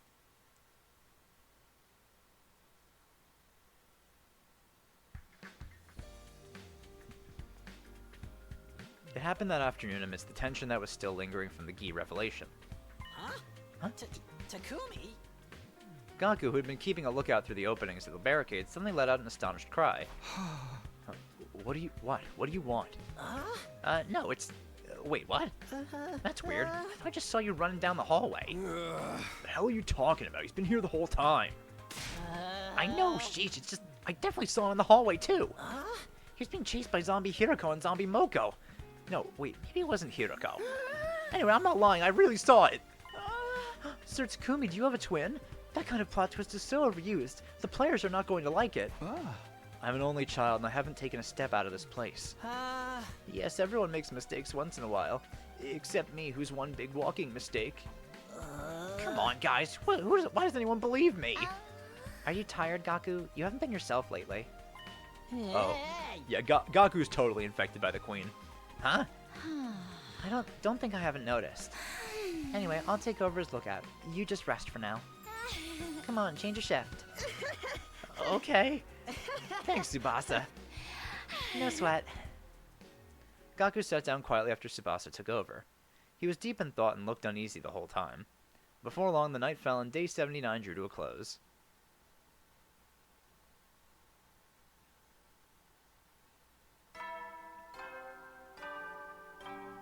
What is Shion doing through all this?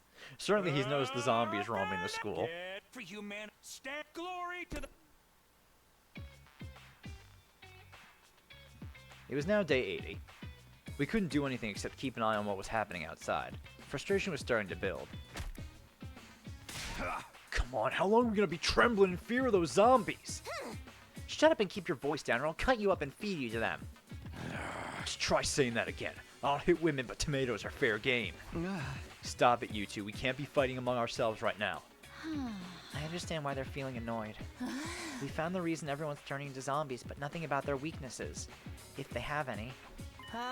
There's something I've been wondering. Has this geek creature always been lurking around inside the school? That's a good question. I guess we'll never know for sure. It's entirely possible it was, or it might have come in from outside. I've never seen any bugs like it before, and I doubt it could have simply crawled through the wall of fire.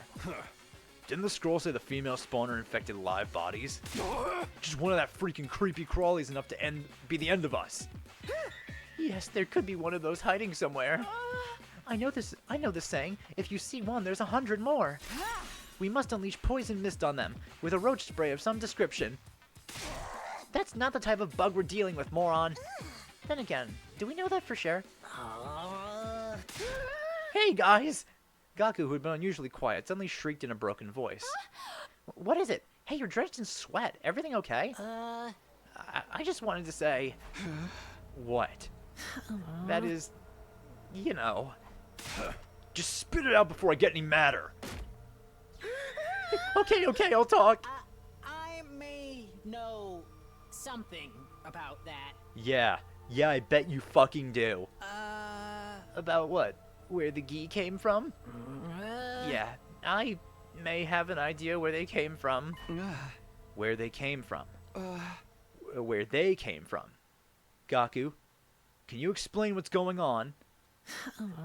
I'll try. Little by little, the story started unfolding from Gaku's lips.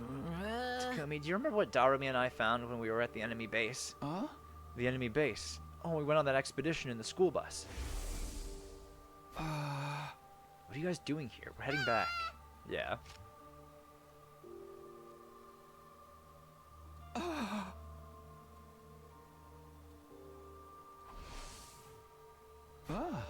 Yeah, there were a couple of gross-looking bugs there. Wait. Bugs! Were they? Now I know those things were Gi queens. They were at the enemy base, and we somehow brought them back! It can't be. Someone would have noticed something that big following us back. Unless... Well, the truth is... Darumi and I put the Gi into bottles and brought them back with us. You did what? We pretended to go to the bathroom, but went and caught them instead. Then we hid the bottles. We were thinking of keeping them as pets. And then the two of you took the bus the next day after leaving that note behind. Gone out to run an errand BRB from Darumi and Gaku, yeah.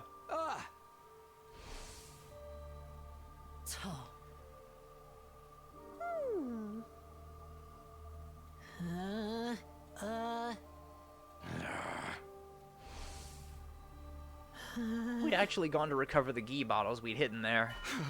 You said they just now, right? You're referring to both a female spawner and a male spawner? Yeah, we caught two of them. Darumi took the female spawner, which we named Alpha 1. The male spawner was Alpha 2. I kept that one. Now I see what's going on. And who to blame for this mess? Look at what you've done! All this because you wanted a stupid pet? I'm sorry, how would I know they'd turn out to be something so nasty? Please don't beat him up. If you want to punch something, rearrange my unwanted face instead. Control yourself. We need the information Gaku has right now. Fine. Dude, you're gonna get the shit beaten out of you, very justifiably. You okay, Gaku? Yeah, thanks.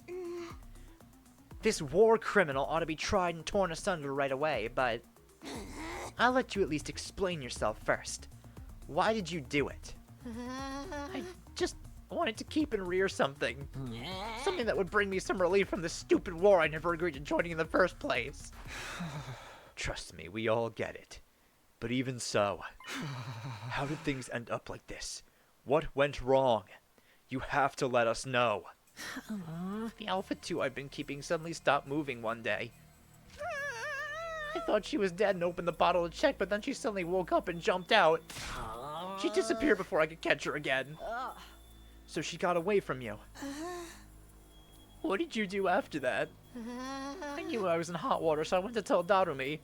You saw us talking about it in the hallway that day too, Takumi. Huh?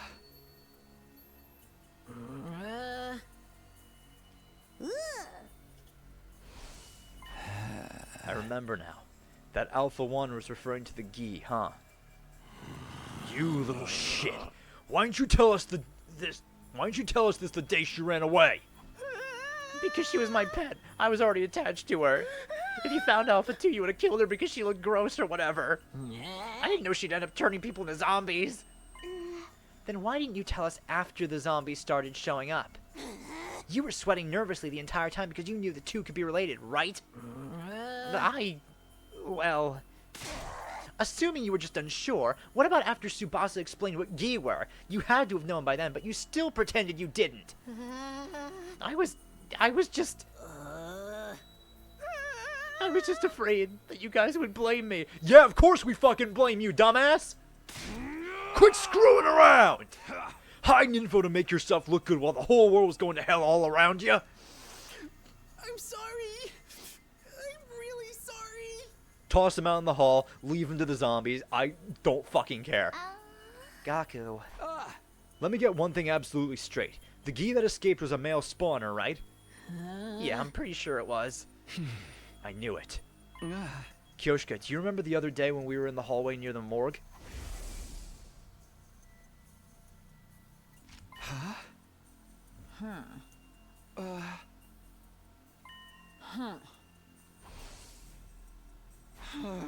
That must have been the escaped Alpha 2, the male spawner. Good grief, she just happened to be taking a walk there? No, it wasn't mere coincidence. I think Alpha 2 must have had an objective in mind. After escaping, she headed for the morgue to find a dead body to lay eggs in. She detected us nearby after she laid an egg in Yugamu's body. That prompted her to flee the morgue, and that's when we sensed her. Aha, so that was the origin story of how Sir Yugamu became zombie patient 0. As for the other three, Eito, Moko, and Eva, she probably went back to lay eggs in them after we left. I breathed in deeply after that long explanation. The others reacted to my speech with a mixture of uneasiness and acceptance. That makes a few things a lot clearer. So there was never a zombie virus in the first place. That's why I didn't turn after getting bitten. The zombie outbreak was caused by a male-spawning Gi queen that Gaku and Darumi brought back from outside. She escaped and laid her eggs in the dead bodies. Every time the zombies killed someone, the queen laid another egg in the body, which produced more zombies who attacked more humans. That cycle is why more and more zombies kept popping up. Seriously, what the hell? This was all you and that psycho girl's fault. Now what you gonna do about it, huh? My feelings on the matter are complicated when I think about what Sir Takumi had to go through. If there were no zombies, Sir Takumi wouldn't have had to do that to Lady Nozomi. No point crying over spilt milk if you ask me. It's not like Gaku wanted this to happen. As if I'd be so nice. You can go cry about being lonely and wanting a stupid pet in front of their gravestones. But I just... Guys, stop it already. Gaku may have started this chain of events, but he won't solve it. We won't solve anything by blaming him. Tsubasa. Pretty words won't fix anything either. Ain't you even the least bit mad at him? I'm just saying, hammering out of anger won't get us anywhere. And he told us everything knowing full well we were going to chew him out for it. Why don't we spare a thought for his feelings too? Tsubasa, thank you. She's right. Instead of fighting, we should be focusing on what we can still do. I just need to confirm something important. We know Alpha 2 got away, but where's Darumi's Alpha 1? Now that you mention it, since Alpha 1 is a female spawner, that means she can take over living things. We can't have something like that running around. What happened to Alpha 1, Gaku? Darumi never mentioned her escaping, so I'm guessing she's still in her room? We have to find her now. We can't let those Gi keep running around unchecked. Verily. Come on, Gaku, you're coming along. Pull yourself together. Right. We quietly set off from the garage to look for Alpha 1.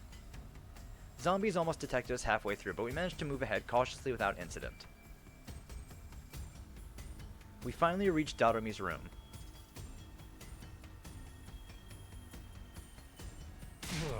Where's the bottle with Alpha 1 in it? It should be somewhere here. I know Darumi was keeping it here. We may be looking in the wrong places. Let's all come down and search again. We went through the room with a fine-toothed comb, but no matter how hard we looked, we couldn't find Alpha 1 anywhere. The female spawner was too dangerous to leave alone. We had to find and exterminate it one way or another. Everyone agreed on that, so we decided to split up to search the school for it. However, days went by and the female spawner never turned up. Oh boy.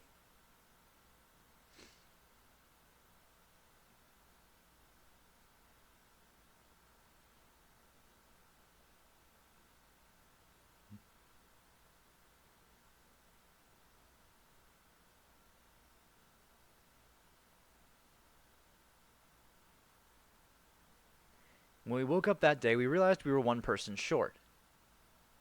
Where's Shoma? Huh? Where's Shoma? No idea. He was already gone when I woke up. Maybe he went out for a walk or something. In this situation? We've been going outside more often lately to search for the missing Gi. If Shoma had simply gone out to a nearby familiar spot, I might be getting worried for nothing. He better not have gotten killed and turned to a zombie. That's not even funny. I'm sure he'll be back soon. Let's just wait and see. Yeah. But our anticipation turned into dread when Shoma still didn't return. He's taking a little too long to get back from his walk, isn't he? Yeah, now I'm concerned. Should we go look for him? What else can we do? Hurry, all of you. Wait, we don't want to make things worse, so let's split up into teams of 3 just in case. Huh? Got it. I'll watch your backs. As you wish. We immediately transformed into our class armor. Kyoshika, Kurara, and I would search the 1st and 2nd floors, while Takemaru, Tsubasa, and Gaku would search the 3rd floor and roof.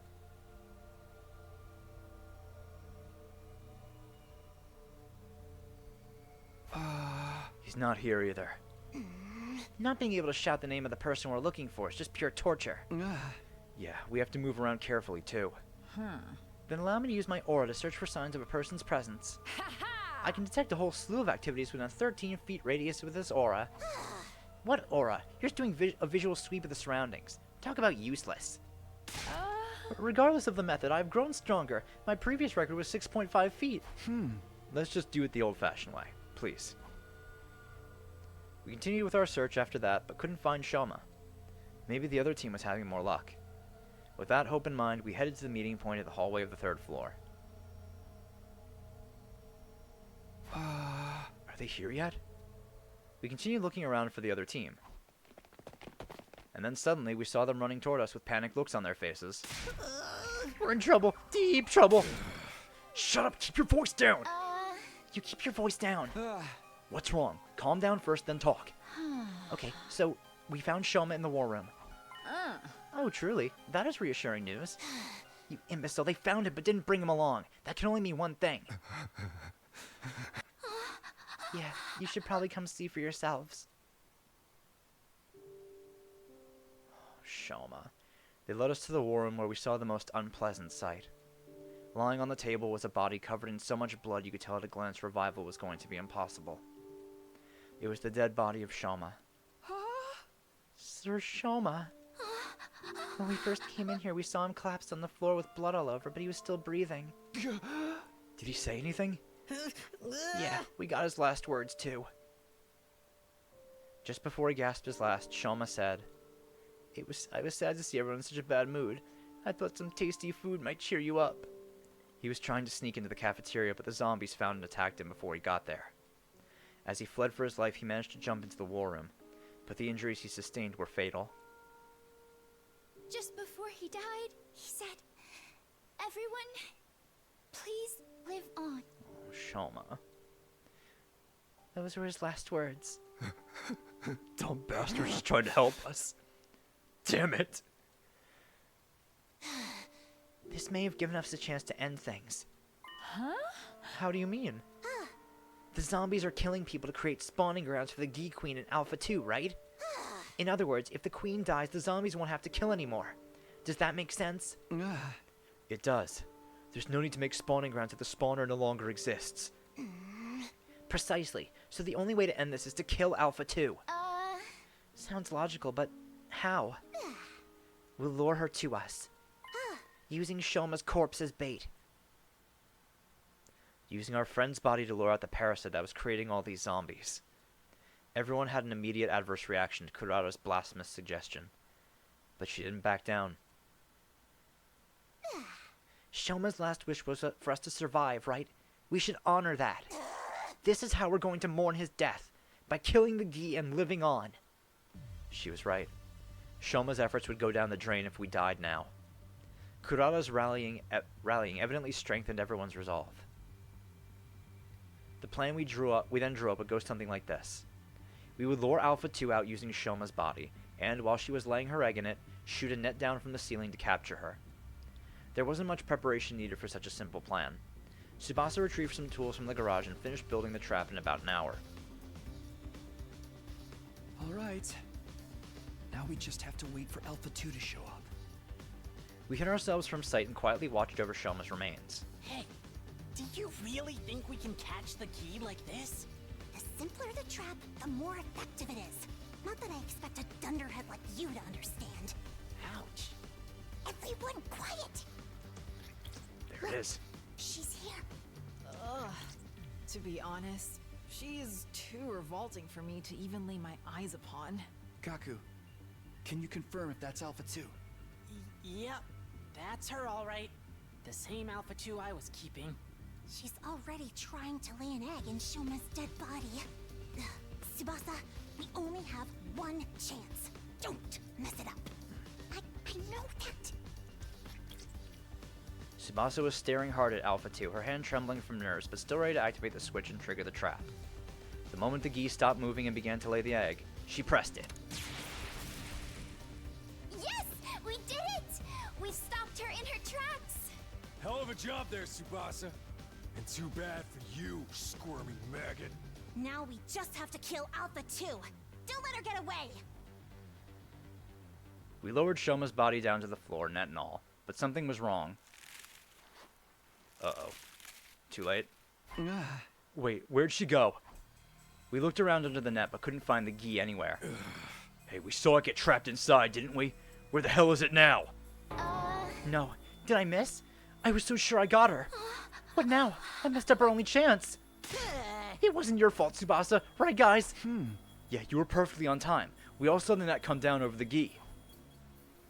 I remember what Gaku had mentioned previously and gasped in realization.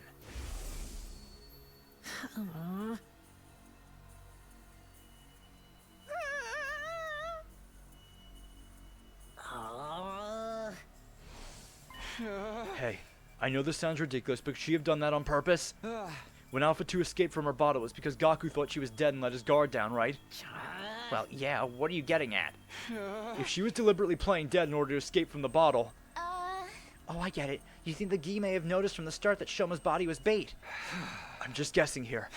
But she might have already known how to escape from the net and done all this to toy with us. That sounds like a stretch. A mere insect wouldn't have that level of intelligence. It's as likely as Kyoshka suddenly growing fur. Am I lower than an insect to you? I'm with Kurara on this. Ain't no way a bug would be able to do all that. Right, yeah. I'm probably overthinking this. Sorry for making things weird. Forget what I said. Although I tried to brush the matter off in front of the others, the idea still stuck with me. This creature we were dealing with was so out of this world. The way she acted like she knew what we were up to. Were we really up against a mere bug? Or was she something more complex than we'd imagined? Uneasiness clung to my mind, and despite my best efforts, I couldn't quite erase it. Well, this is bad. After that, we cremated Shoma's body just to be safe. With Alpha 2 on the loose, there was still a chance his body might be turned into a zombie. We stood and stared dazedly as Shoma's body was consumed by the undying flames. Nobody knew what else we could do to deal with Alpha 1, Alpha 2, or the zombies. Because of that, Day 86 ended on a hollow, empty note. 6 remain.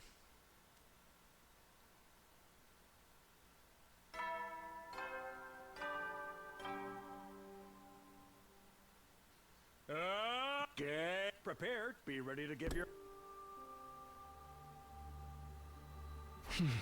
Morning.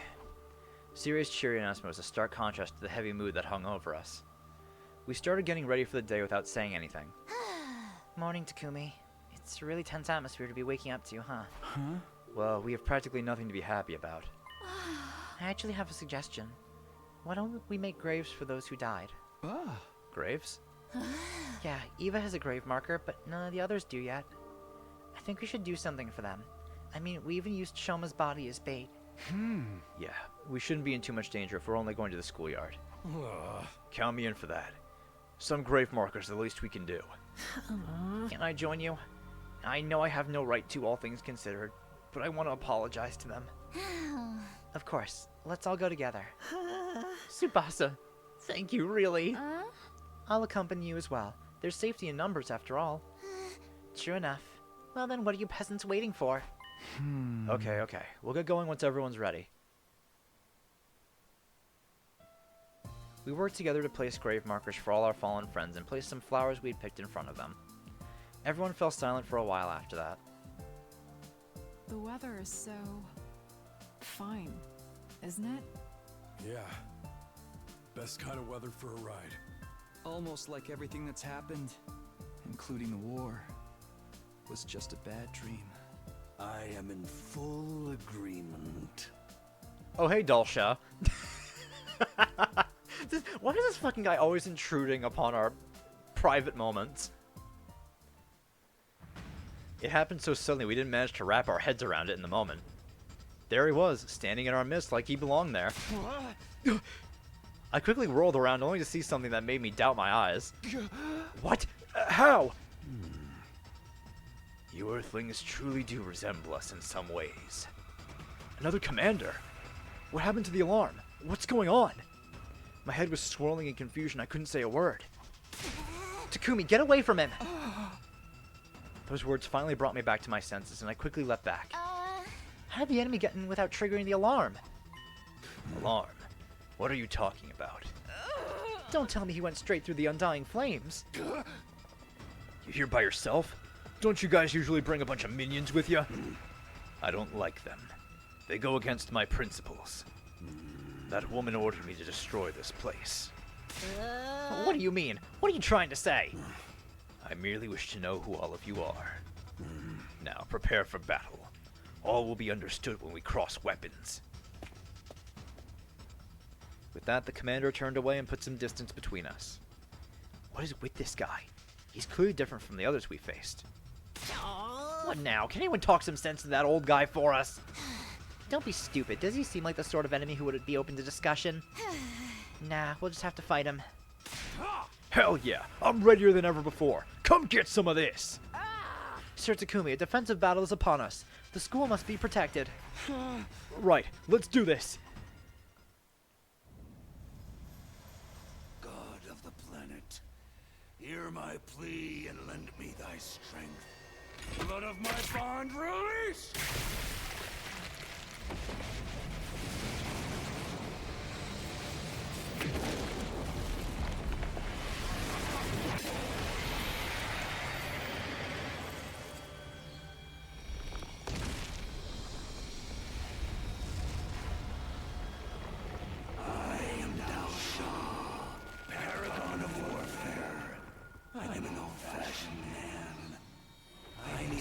Someone to understand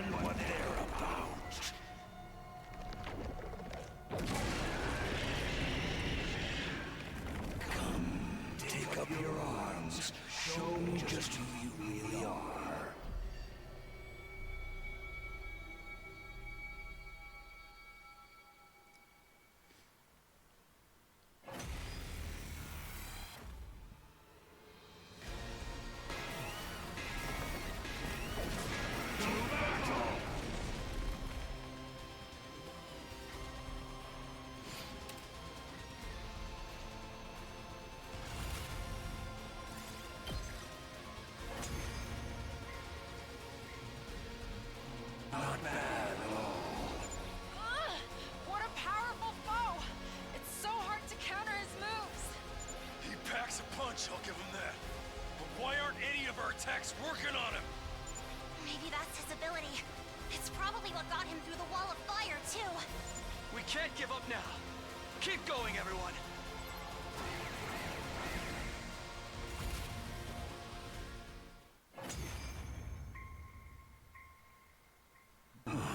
So this is it then.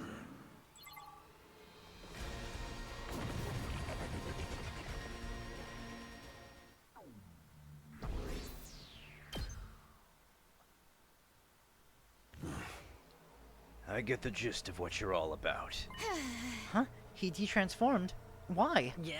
Hold on. Doesn't this give us an opening? We can get him now. No, hold on. Huh? What's the matter?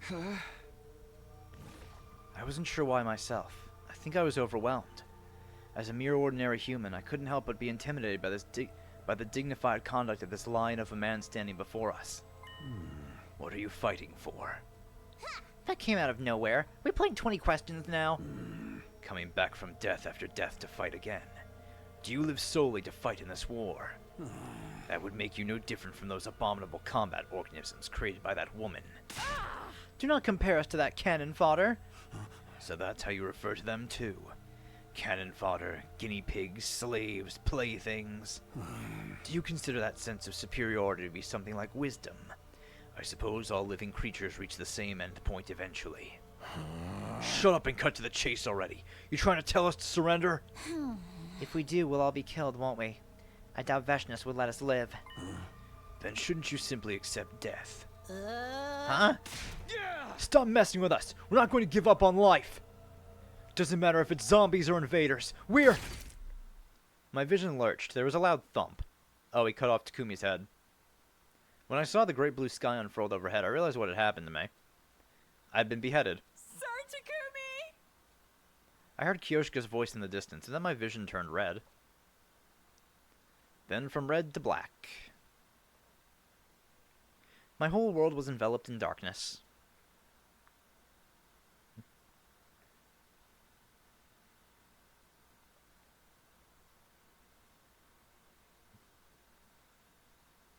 Ooh, skipping ahead quite a bit.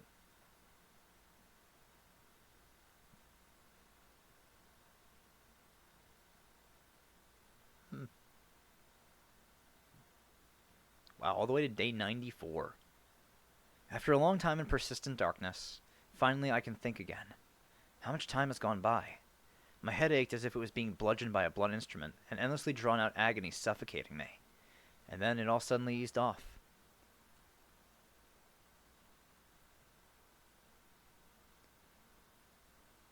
I found myself suddenly awake. I strained my eyes and saw the familiar interior of the garage. My body hurts. Sir Takumi, are you awake now? You bastard, you're finally up. You feeling okay? Yeah. Relief. I'm flooded with relief. I was so worried about you. What happened to me? Your confusion is quite understandable considering how you've been out for nearly a week. A week? That old man sliced your head off and all of a sudden. We took you to the Revive-O-Matic as quickly as we could, but the zombies found us. The revival was cut short halfway through as a result. Your physical injuries were already healed, but we had no idea if you would ever wake up. That is why I am beyond the moon to see you awake. Oh, Kyoshika. Oh, thanks for helping me out there. But what happened with that Dulcia guy? After cutting off your head, he just left. He said he'd be back soon. And he was. Yesterday was a hell of a nasty day. What? Yesterday? Dulcia attacked the school and we managed to hold him back somehow, but then... That Veshnus bitch showed up all of a sudden and attacked him. Luckily for us, there was some internal discord going on. We couldn't have beaten them both together. They decided to fight each other instead of us, but the real problem started after that. Veshnus killed Dulcia and absorbed his cryptoglobin. She was injured in the fight, though, so she pulled back. That's where we're at right now.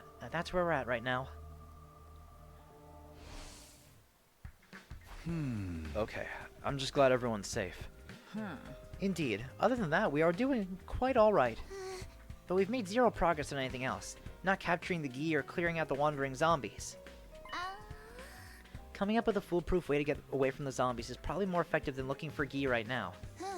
The missiles will launch on day 100 anyway. That's true.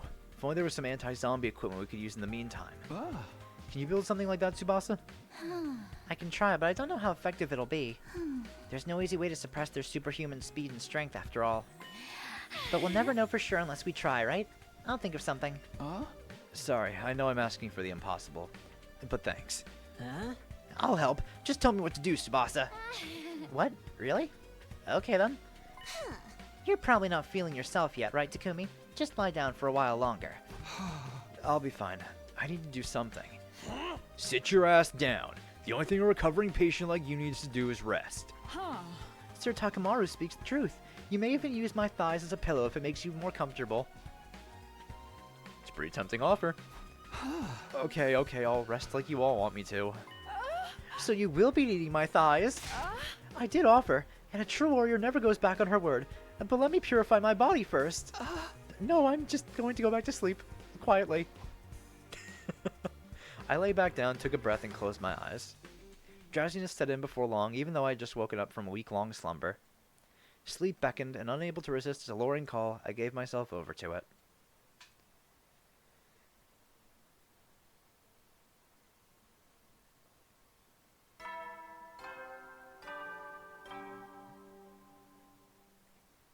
Troops, it's Dean. The curtain will...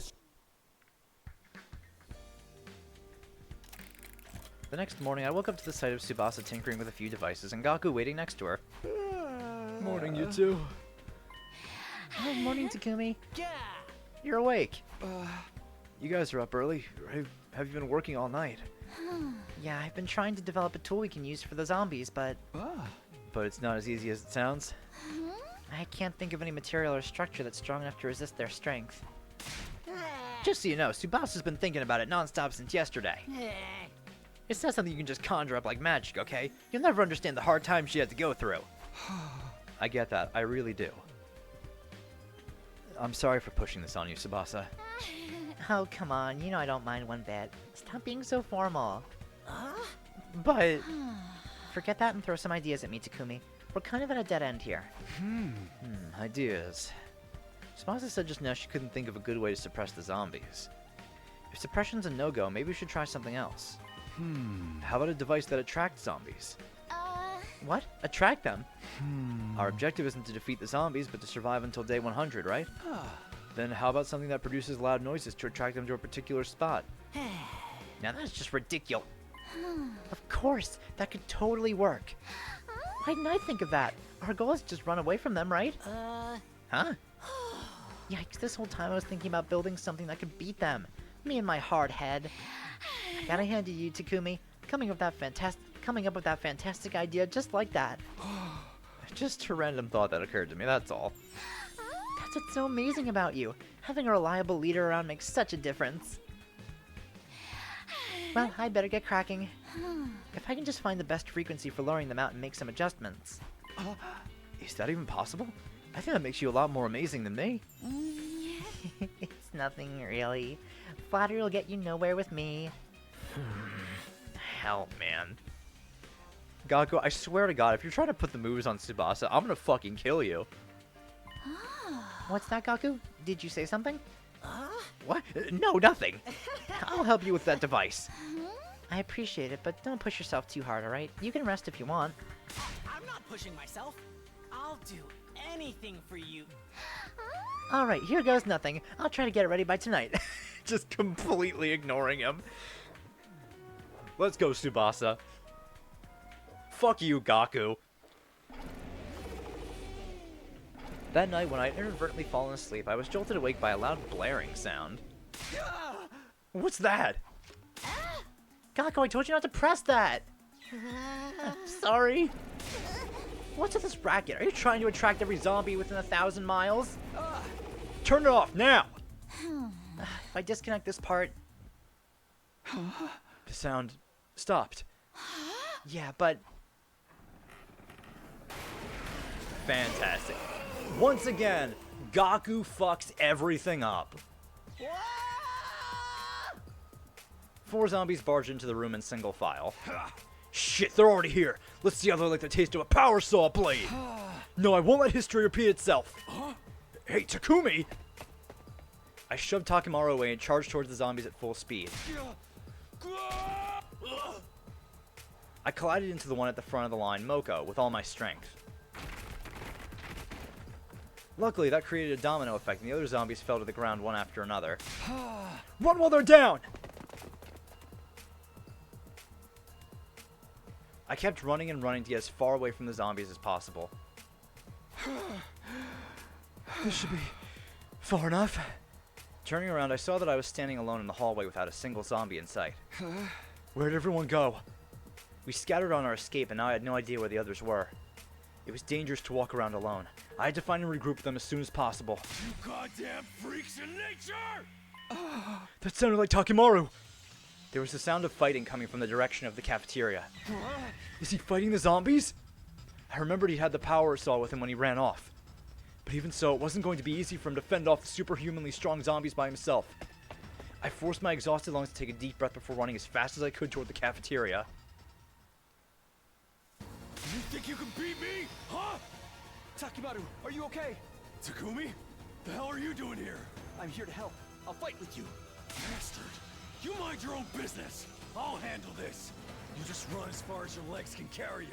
Takemaru. Are you nuts? You can't handle 3 zombies by yourself. Get away from me! Was that Tsubasa? Sounds like she's in a pinch. Takumi, go help her! But then you'll... I got this with me. That's more than enough. But Tsubasa's empty-handed. You're our leader. You want to know who needs more help right now? Don't think, decide. Even a single second could be fatal. Decide now. What should I do? Don't you dare die on me, Takemaru. Who do you think you're talking to? I'm Takemaru Yakushiji. The man, the myth, the legend himself. Goddamn fucking right you are. That was the last thing I heard Takemaru say as I bolted out of the cafeteria. I refused to turn around so my resolve wouldn't waver. Tsubasa's voice was coming from the floor above. I had to save her. I couldn't stand by and watch another friend die. I charged upstairs without pausing in step. Come on, not Tsubasa. I ran and ran. I just kept running.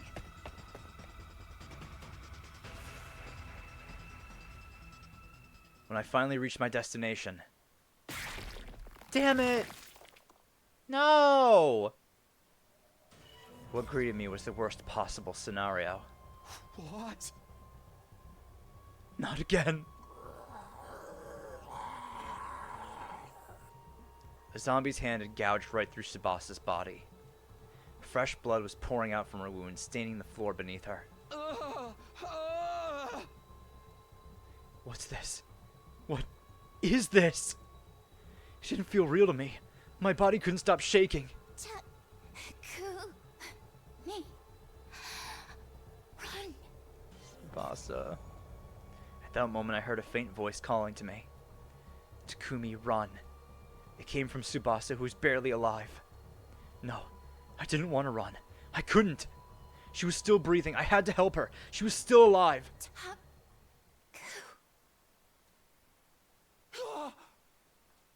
Tsubasa's body crumpled like a pup that had its strings cut.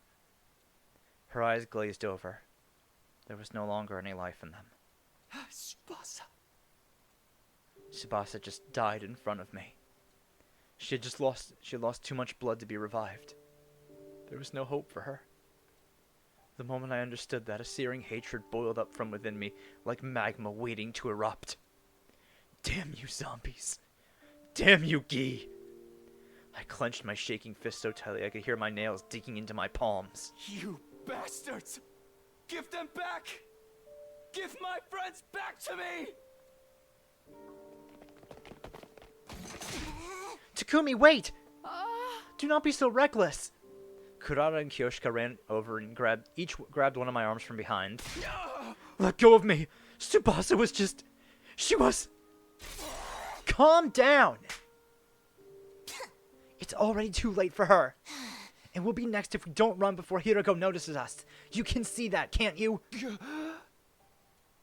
Kurata's words came as a revelation to me. If I went to confront the zombie now, Kurata and Kyoshika would be dragged into my reckless fight. Sorry. You're right. Glad I got through to you. Now let's go. Takemaru told me to save Tsubasa. I didn't make it in time. I'm sorry. I'm sorry, Tsubasa. The three of us headed to the cafeteria to help Takemaru after that.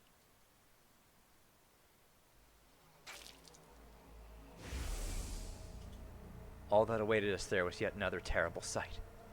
There was no more Takemaru, only what was left of him.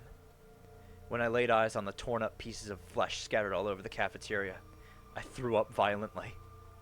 Tears wouldn't stop streaming down my face. The barricade on the garage had been completely destroyed and couldn't be salvaged. We couldn't use the garage as a base anymore. We gathered some necessities and decided to shift locations. We created a new rule that we would always move around in class armor since we didn't know when the zombies might strike. I retrieved the zombie luring device that Tsubasa had created from the workbench as well. We bumped into Gaku there and agreed to evacuate to the rec room for the moment. Takemaru's been... No, you're kidding me, right? It's finally down to the four of us. Wait, what did you just say? Didn't Tsubasa manage to get away? She's hiding somewhere out there, right? Do you know where she is? We gotta go get her. Why aren't you saying anything? Hey, answer me! Tsubasa was killed by a zombie. We saw it. No way. This isn't funny. Hey! I ran to help her as soon as I heard her scream, but it was already too late. She died right in front of me.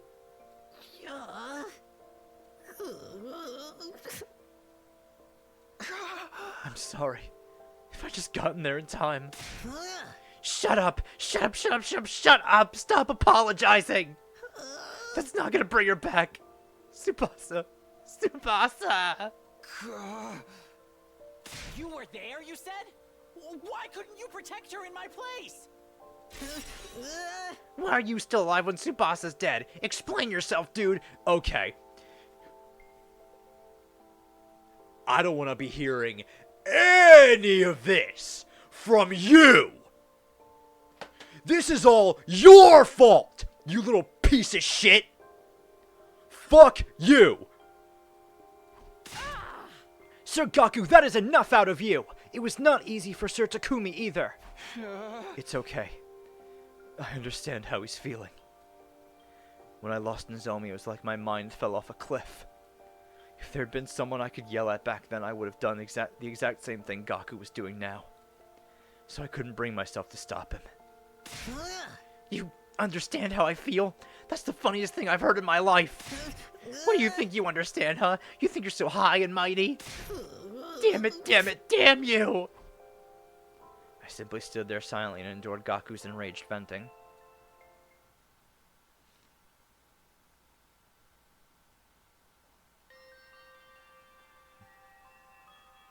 Morning came, then night again, but the mood in the rec room remained in the doldrums. Why, Tsubasa? Why did you die? Gaku had been mumbling to himself with a vacant look in his eyes since yesterday. Leave him be. He's not coming back to us anytime soon. We ought to focus on what we can do to survive the next 4 days. Kurata. Huh? It is just as Lady Kurata says. As heartless as it may sound, our friend's sacrifices will be for nothing if we get wiped out now. I'm getting through this alive by any means possible, even if I have to use Kyoshika as a meat shield. I would rather be a sword than a shield, because that means my holy Jumanji sword and I can finally... Keep your obscene delusions to yourself. They're too niche to be understood. They were being so normal that I couldn't help but let a laugh slip through. It was just pointless banter like always, but it uplifted me in this dire situation for some reason. Yeah. I can't believe you can still laugh. Gaku bristled and glared at me. It must be so nice to be able to sit there and laugh like a fool. Even though Tsubasa's dead, that kind-hearted Tsubasa, And here you are laughing like nothing's happened. Who the hell do you think you are? Gaku. Who the hell do you think you are? Are you quite done here? What? I have had it up to here with you as well. You are testing my patience to the limit. Have you not given consideration to the fact that the zombies would not have attacked the garage if you did not make that loud noise with the device? I was just trying to help Tsubasa. Enough with your excuses. You're the one who brought the Gi creature to the school in the first place. Have you forgotten about that? But Darumi, now you're using the dead as an excuse? Downright despicable. Let me make something clear. If it hadn't been for you, none of this would have happened. So stop trying to make it seem like it's Takumi's fault and... Kurara, that's enough. You basically killed Tsubasa yourself. I didn't... That wasn't what... You tore way out of line. Gaku didn't do it on purpose. I killed Tsubasa? Tsubasa? Tsubasa? Tsubasa? Tsubasa? Tsubasa? Tsubasa? Tsubasa? Oh god, it's going off the text, boss.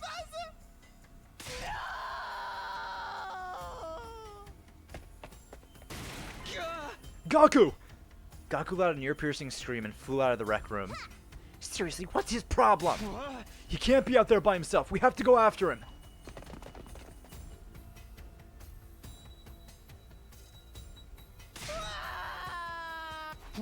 Stop yelling, Gaku! You're going to attract all the zombies! Sir Takumi, look! Up ahead! Oh, Tsubasa. Takemaru, too. Shoot, they couldn't have picked worse timing! No. Takemaru and Tsubasa, too? Tsubasa? Is that you? No, that's not the Tsubasa we know anymore! Tsubasa? You're alive! You're still alive, Tsubasa! No, Gaku, come back! I'm so glad you're still alive, Tsubasa! You know, this isn't the worst thing in the world. I'll protect you this time! I swear I will! Tsubasa! Sir Gaku! Leave him. Tsubasa bit down on Gaku's neck and tore out a chunk of flesh. Blood started spurting out from the wound. Gaku collapsed into a heap on the floor with a satisfied smile on his face. Piece of shit. I mean, I'm glad he's dead. Fuck that guy. Tsubasa climbed on top of Gaku's fallen body and started ripping it apart with her teeth. We watched our former friend get torn to shreds right before our eyes. Despite the many times I had seen it before, it was still too shocking and my mind blanked out. Takumi, Kyoshika, let's get away before they detect us. Yeah, let's get away. Kurata's calm words pulled me back into reality somehow. This was no time to be shocked. We had to leave before... Well, shit. Oh no, they noticed us! What shall we do now? First of all, we have to stay. Just run for... Kurata tripped and fell dramatically, knocking her tomato mask off her head. Yeah. Kurata, are you alright? Where's my mask? Sir Takumi, take Lady Kurata and run as far as you can. I'll buy you some time. Kyoshika, you can't... We do not have time to stand around debating this. Go! The determined glint in Kyoshika's eyes brooked no argument. I nodded and did as told. Kurata, can you stand? We have to run. Yeah. Come at me, foul zombies. I am right here. I'll slice you and dice you and turn you into mincemeat. We both did as Kyoshika blustered against the zombies in the background.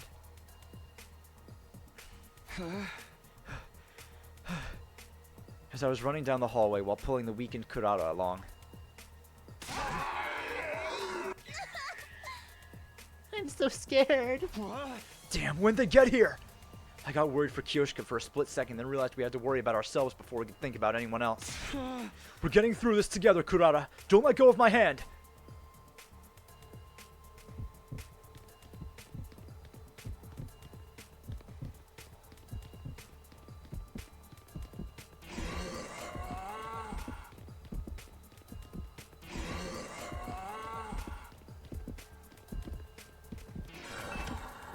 Ooh, that was close. Ooh.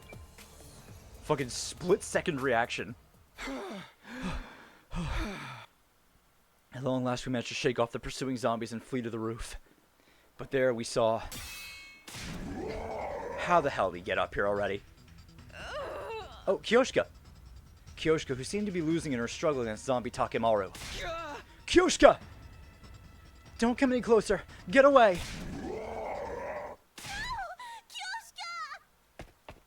Kurata moved before I could even react.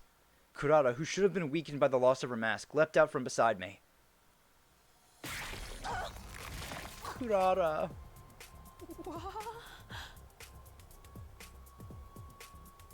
She threw herself in front of Kyoshka.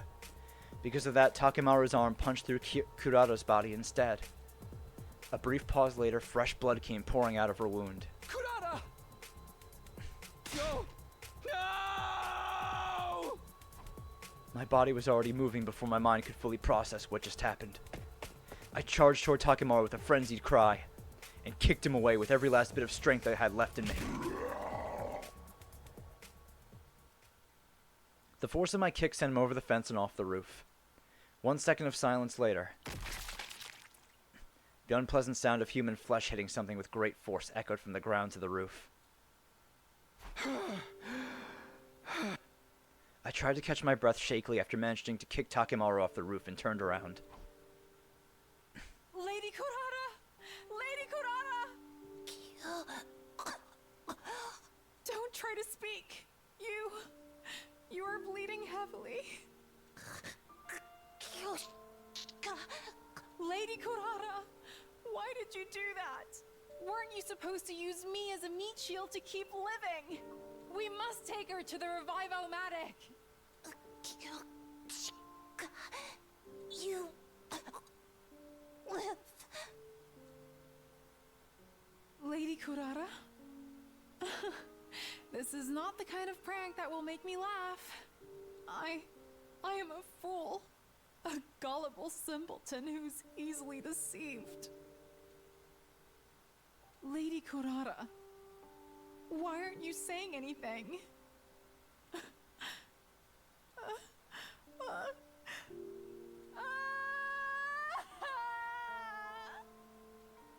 Kyoshka's anguished cry echoed into the night sky. It was clear we wouldn't be able to bring Kurata back. That's why I said nothing, and simply watched over her during her final moments. Kyoshka held Kurata's remains and bawled incessantly. I couldn't find the words to comfort her. All I felt was an empty void swirling within me. We stayed on the roof for the longest time. At around the time Kyoshka's loud cries had died down to muffled sobs, something flashed across the corner of my eyes. Isn't that... It was a familiar-looking bottle rolling around on the ground in the wind.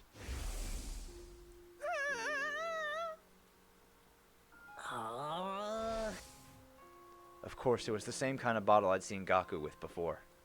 He kept his, so this one had to be. The one Darumi was keeping Alpha 1 in. So it was here all along. But the bottle was empty. The second Gi Queen had already escaped then. Alpha 1 is a female spawner that possesses living bodies, right? There wasn't much info about this one, but I doubt she has anything to do with the zombies. I suddenly realized how utterly ridiculous that line of thought had been. It wasn't as if I could change anything. Even if I found the reason behind the zombies or caught the escaped Gi, none of that would bring my dead friends back to life. Kyoshka and I were the only ones left. It was too late to do anything now.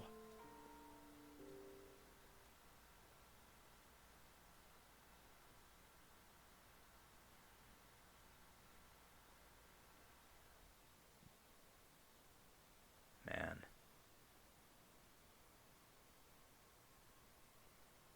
Kyoshka and I kept our heads down and huddled together after that. Little by little, she started regaining her composure after the shock of Kurata's death. But that didn't change the fact that we were wading knee-deep in despair. Time passed uneventfully until day 99 was upon us.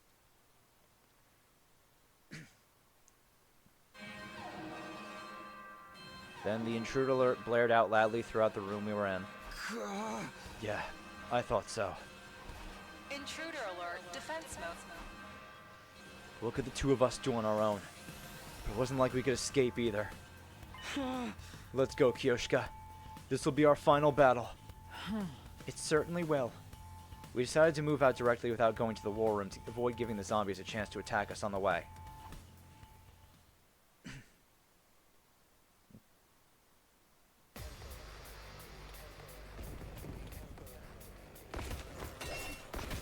And just Takumi and Kyoshka, huh?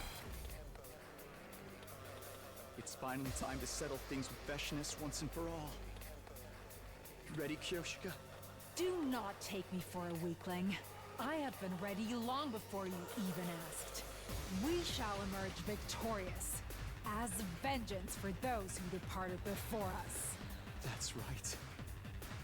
We're fighting to the bitter end for our friends as well. I beamed at Kyoshka so that she wouldn't feel uneasy. She smiled back in response. I made it a point to stop thinking about what might happen after we defeated Veshness, if we could even do that. I needed all the mental energy I had to focus on the enemy at hand.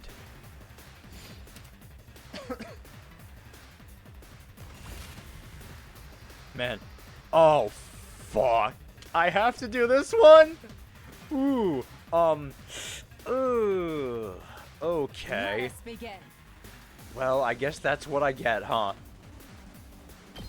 Shit.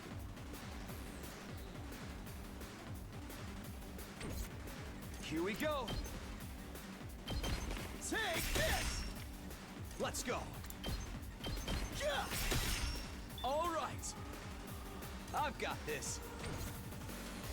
2 arms! Banzai! Leave it to me. You've left yourself open! Let us begin. Nen Nen! Man, this sucks. That's enough. What the hell am I supposed to do here? Okay, we're gonna take some barrier damage because I don't have much of a fucking choice here. I've got you. Good to go. That's it. I've got this. Yeah. Well, maybe not that much. Banzai! Leave it to me. Flash! Oh, actually. Sweet. Oh, there's gonna be reinforcements, huh? Okay, it's just Outer Mars. Here we go.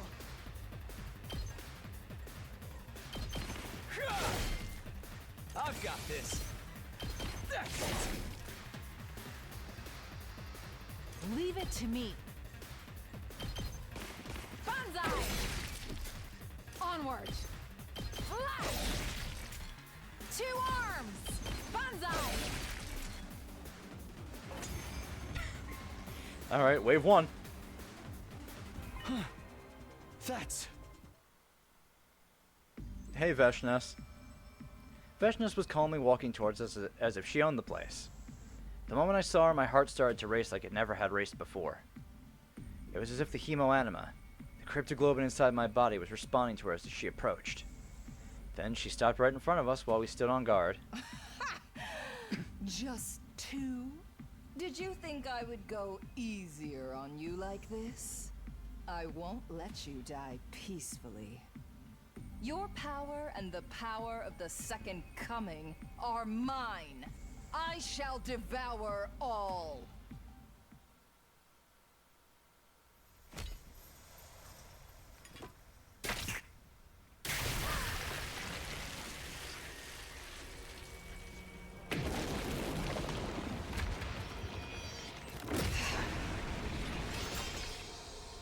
Wicked invaders! Revenge your evil ways before your new god!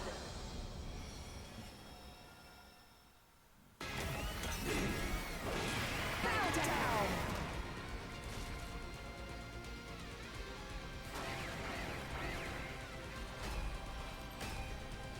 Oh, it's just these guys?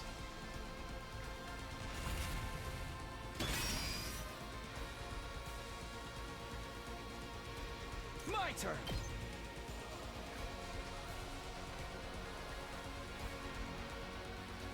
Say when! This should do it. My turn! There! Let's go! Here! All right. Say when! My turn!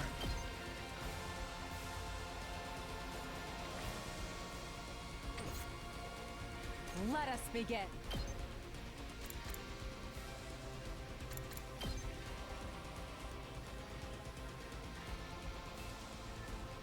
Onward!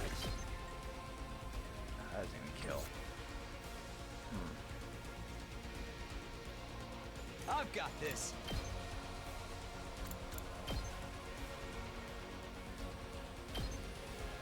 Yeah! Let's do this. Leave it to me. Nen! I'm onward. My apologies. Let's go.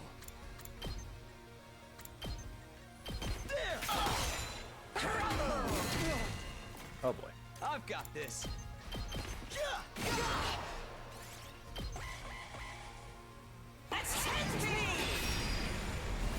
Are you fucking serious?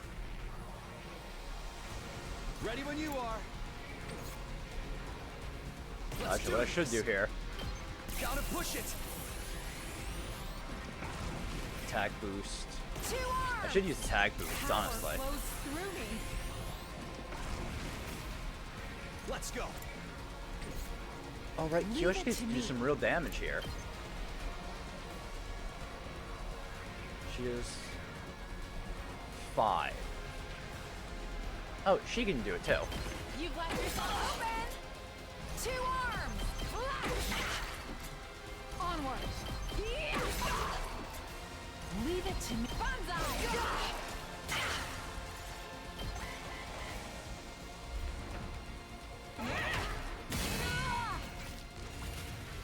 Oh, right, inflicted bleed.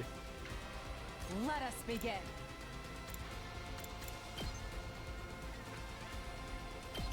Nen! Onward. Leave it to me. I only have one power panacea. Let's put this to use. I think she has flight, doesn't she? Oh no, she doesn't have flight. Let us begin. She'll have to attack that fence first. Banzai! Onward.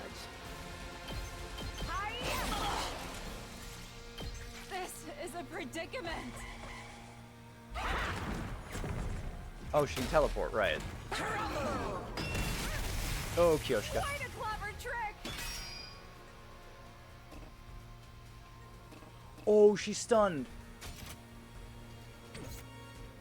Oh, I might have to do this by myself. Good to go. Son of a bitch. Let's go.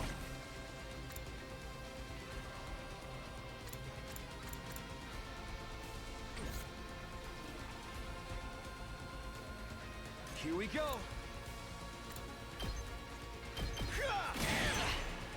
Let's do this. I've got this. Let's go. So I can't even do Ready when anything you with are. Kyoshika there. Time to use it. My turn. Oh, that was it? Oh, thank God. Not bad for just 2 warriors. Let me see how long you can last.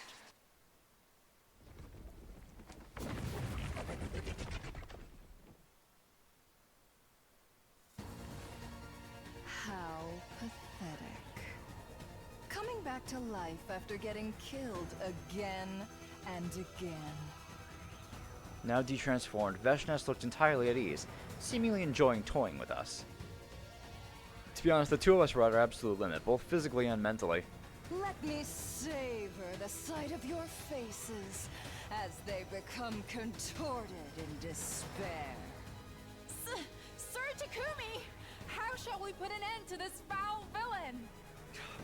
I do have an idea, but it's all or nothing. I gripped the thing in my pocket tightly. It was the zombie luring device that Tsubasa had made. This is the only strategy I can think of that would take down Veshnes, who had grown so much stronger after absorbing the blood of her comrades. Are you preparing to beg for your lives? It will do you no good. Stand meekly and allow me to consume you whole. What's that sound? Sir Takumi! Are you?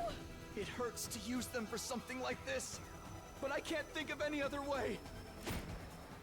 I tossed the device in Veshnes's general direction, and before long...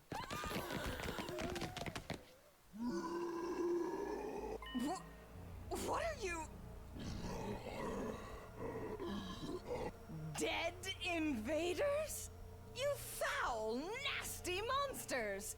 Be gone from my sight!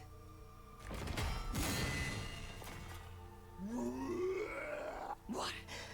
My attacks have no effect on them. Yeah. Ooh. Stop! Stop! Ugh. Well.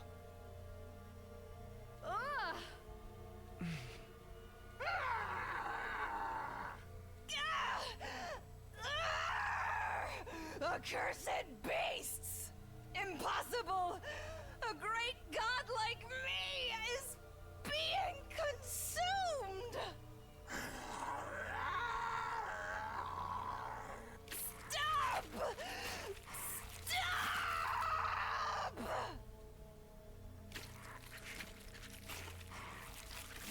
Phew.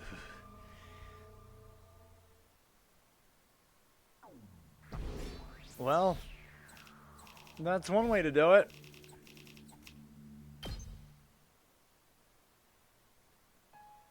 We defeated Veshnes, but in a way that left a bad aftertaste in our mouths. While the zombies were tearing the Supreme Commander apart, we snuck away and hid ourselves. After they'd completely devoured her, they vanished somewhere, moving along with their familiar ghoulish gaits. We managed to beat Veshnes somehow. And while I have mixed feelings about the method, it is still a victory for humanity. I must survive the final remaining day for Lady Kurata. Yeah, let's survive and go back together. We dragged our battle-worn bodies back to the rec room.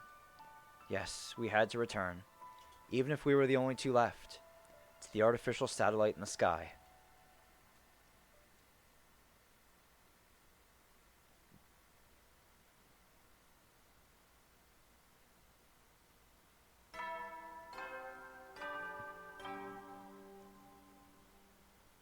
Troops! The most... Get yourselves in order! At long last, we made it to day 100. How strange. It doesn't feel like we've reached the final day. I know what you mean, but it's true. This is the day we say goodbye to the school. We've survived. Indeed we have. And once we return safely, there's something I must do. Oh, what's that? Travel? Games? A hobby? I wish to rebuild everyone's graves. Properly this time. That's a great idea. I'll help too. Truly? I will take that as a promise. Hey, we have some time before the escape pod is ejected. Let's talk about what else we're going to do. That should make time go faster, yes. To begin with, the Holy Jumanji Sword and I will... We shared the secrets of our hearts and talked about everything under the sun while waiting for time to pass. And then it finally happened. It's almost time, Kyoshka. Let's get moving. Indeed. To the schoolyard we go.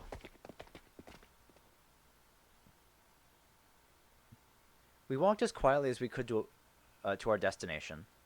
But fate was not done antagonizing us yet.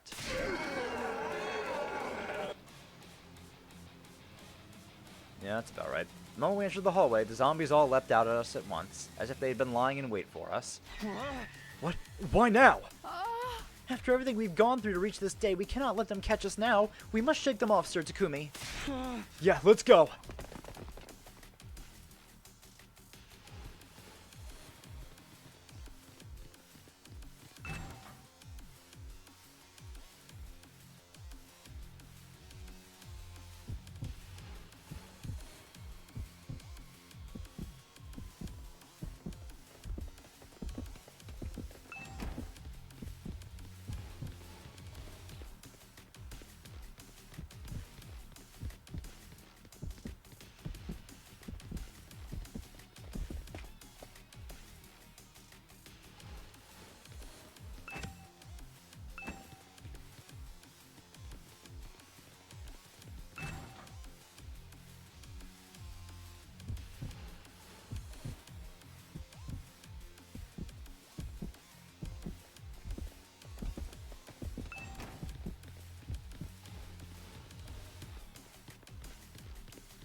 Fucking goddamn it, Kako!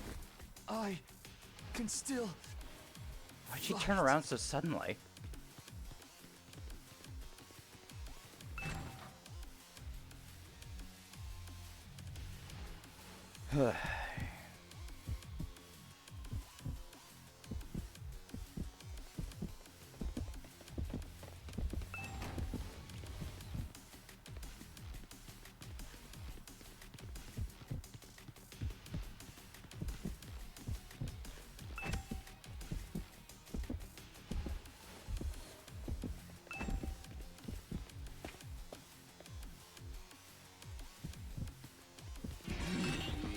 Ooh, that was close.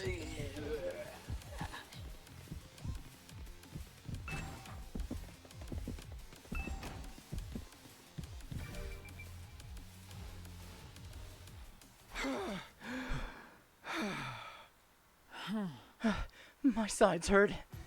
We eventually reached the schoolyard after dodging the zombies' attacks. But we should be safe now. All we have to do is get into the escape pod. Yes. While we were still trying to catch our breaths, an abnormal sight caught my eye. There were several huge cannons jutting out from the top of the school building. Are those turrets? Where the missiles will be fired from? They look so sinister. So, this is the weapon of mass destruction that will take out invaders and zombies alike? Where's this escape pod? This should be the right time. It was just then that an announcement rang out all around us. An omnidirectional attack will launch momentarily. Leading up to the omnidirectional attack, all defenses will be rerouted to the intercept system. Special Defense Unit members, please board the escape pod in the schoolyard immediately. Yeah! That's... An omnidirectional attack will launch in 390 seconds. Special Defense Unit members, please board the escape pod in the schoolyard immediately. An omnidirectional attack will launch momentarily. Please depart immediately after boarding the escape pod. Repeat, an omnidirectional attack will launch momentarily.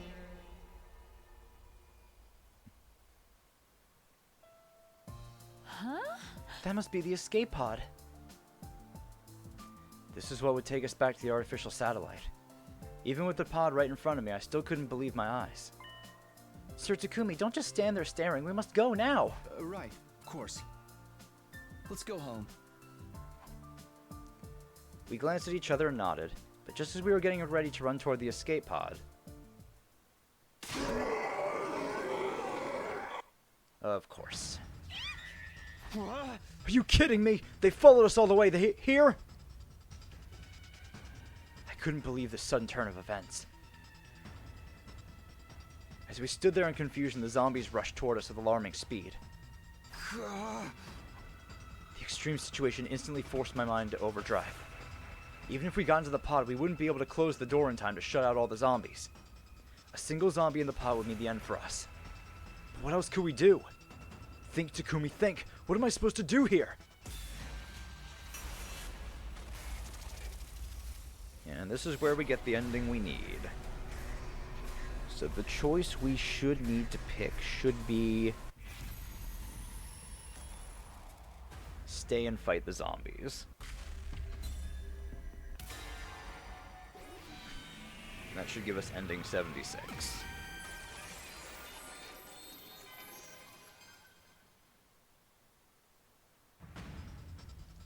It wasn't even worth a thought. I had to stop the zombies, even if I had to do it all on my own. I'd at least find a way to get Kyoshika onto the escape pod while they were distracted too. I'd already grabbed her hand and started running before my mind reached that conclusion. Run to the escape pod, Kyoshika! Out of my way! We got nearer and nearer to the escape pod while dodging a continuous stream of attacks from the zombies. Get in! Now, Kyoshika! I grabbed the unsteady Kyoshika and shoved her into the pod. Then I turned around to face what was coming. I charged headlong into the swarm of approaching zombies.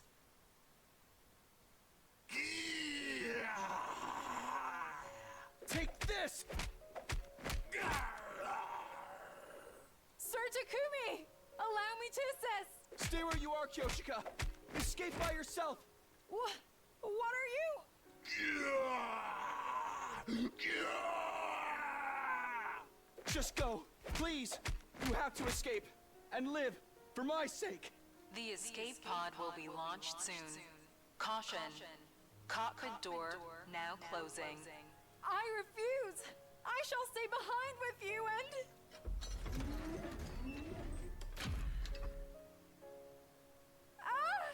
Sir Takumi! Sir Takumi! This really is the worst ending we've gotten so far. Sir Takumi! This is just nothing but pain and suffering.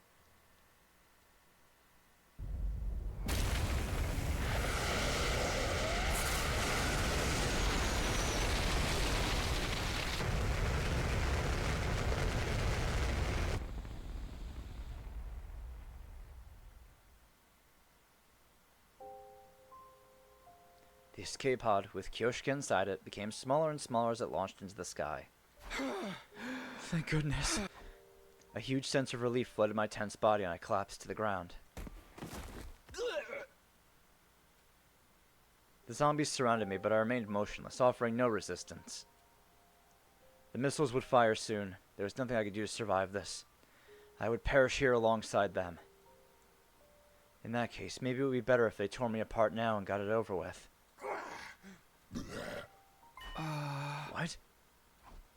But for some reason, the zombies simply growled at me. It didn't seem like they intended to attack. Not just that. They grabbed hold of me forcefully and started dragging me somewhere. Hey, let go! Where are you taking me? I tried to free myself, but none of them were budging.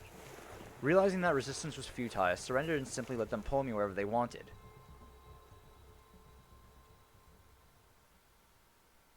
Wait a minute. The 6 zombies dragged me to a classroom on the 2nd floor where they tied me down to a table. What the? Let me go. What are you trying to do? Let me guess. Alpha 1. This didn't make any sense. I would have rather they just devoured me. This weird sense of purpose they were showing filled me with a terrible sense of dread. Yup. An unpleasant feeling ran over my body as I saw something ghastly crawl on top of me. I remembered seeing that thing with its countless wriggling tentacles before. Not a Gi larva. It looked like a slightly different version of the Alpha 2 Queen. Of course. The Alpha 1 that Darumi was keeping in a bottle. Alpha 1 was a female spawner that parasitized live bodies. Could that be what she was planning to do? No. Stay away from me. Stay away. Stay away.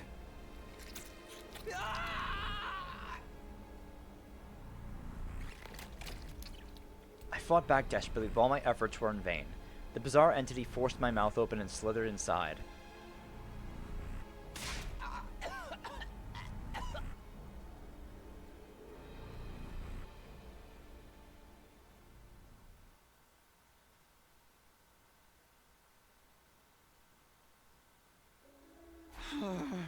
Where am I?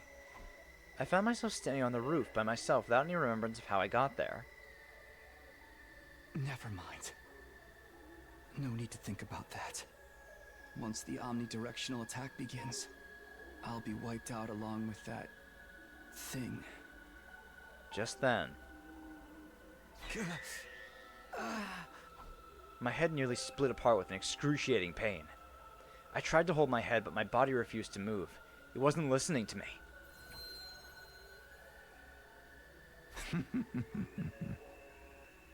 You seem to be in pain. An unknown laughter echoed throughout my head. You know who I am, right? You saw me just now. To you, I am known as the Gi Queen. What did you do to me? I've infiltrated your mind by passing through your nasal cavity and up inside your skull. My tentacles are now connected to every single cell in your brain. That's why you can't move freely anymore. Now that I've become one with you, I have total control of your body. What's your objective? What are you going to do with my body? My objective, you ask? Well, you see.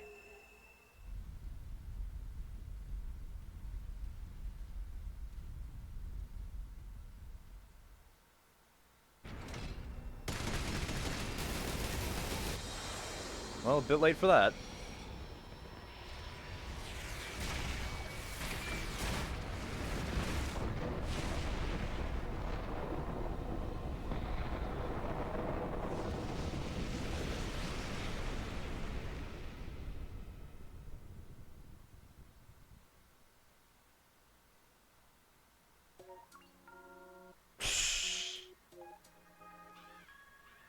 Huh.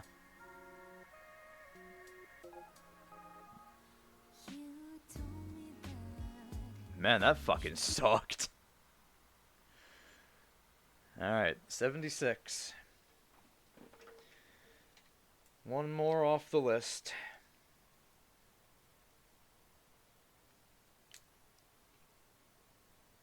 Hopefully the other side will not be as, horrible when we do that tomorrow.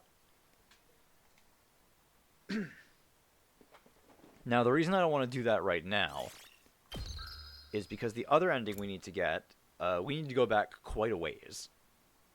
God, look at that. That's the worst one by far.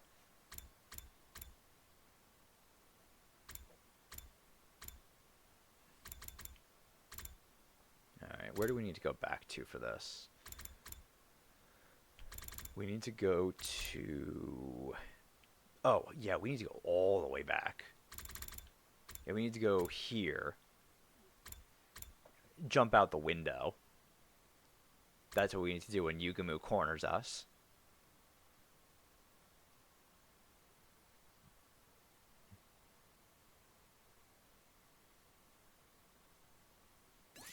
Alright, but we'll worry about that tomorrow, because... God, you know, I'm really glad I saved this for today. Holy shit. We needed the time to get through this fucking monster of an ending. And easily the most horrific, worst one we've gotten so far. I'm really hoping that when we get to the ending I'm aiming for, it makes up for some of this awfulness that's just in my mouth that I don't like. These awful feelings that I have of everyone suffering and dying. Really hoping this is a good, happy ending we get.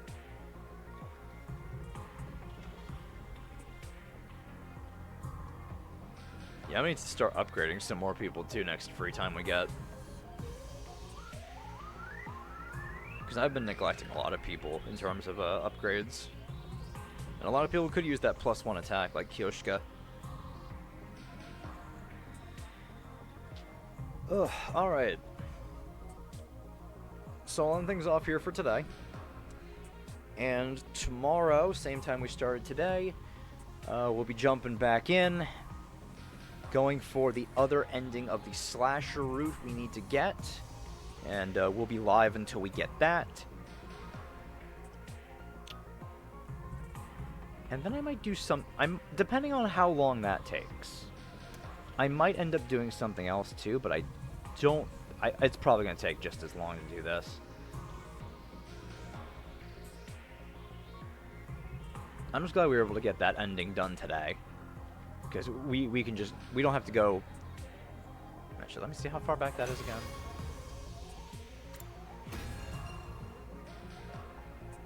What was that, like day...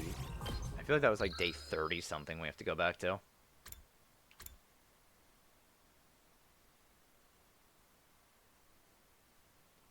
maybe not that far. Oh, 43. Okay, so it probably shouldn't take as long to get to where we were.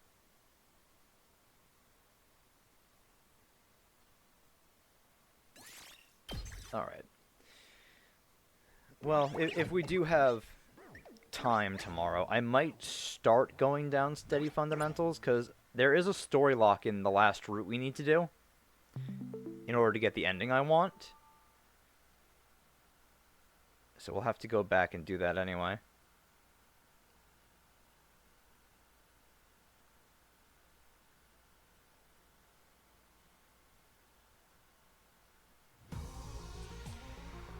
Alright. Well, I'll see you all tomorrow. Have a good night or rest of your day or whatever time it is for you all. I'll see you for some more later on. Yeah, hopefully we get... I really need to start seeing some more happy endings after what we went through tonight. Alright. See y'all tomorrow. Bye.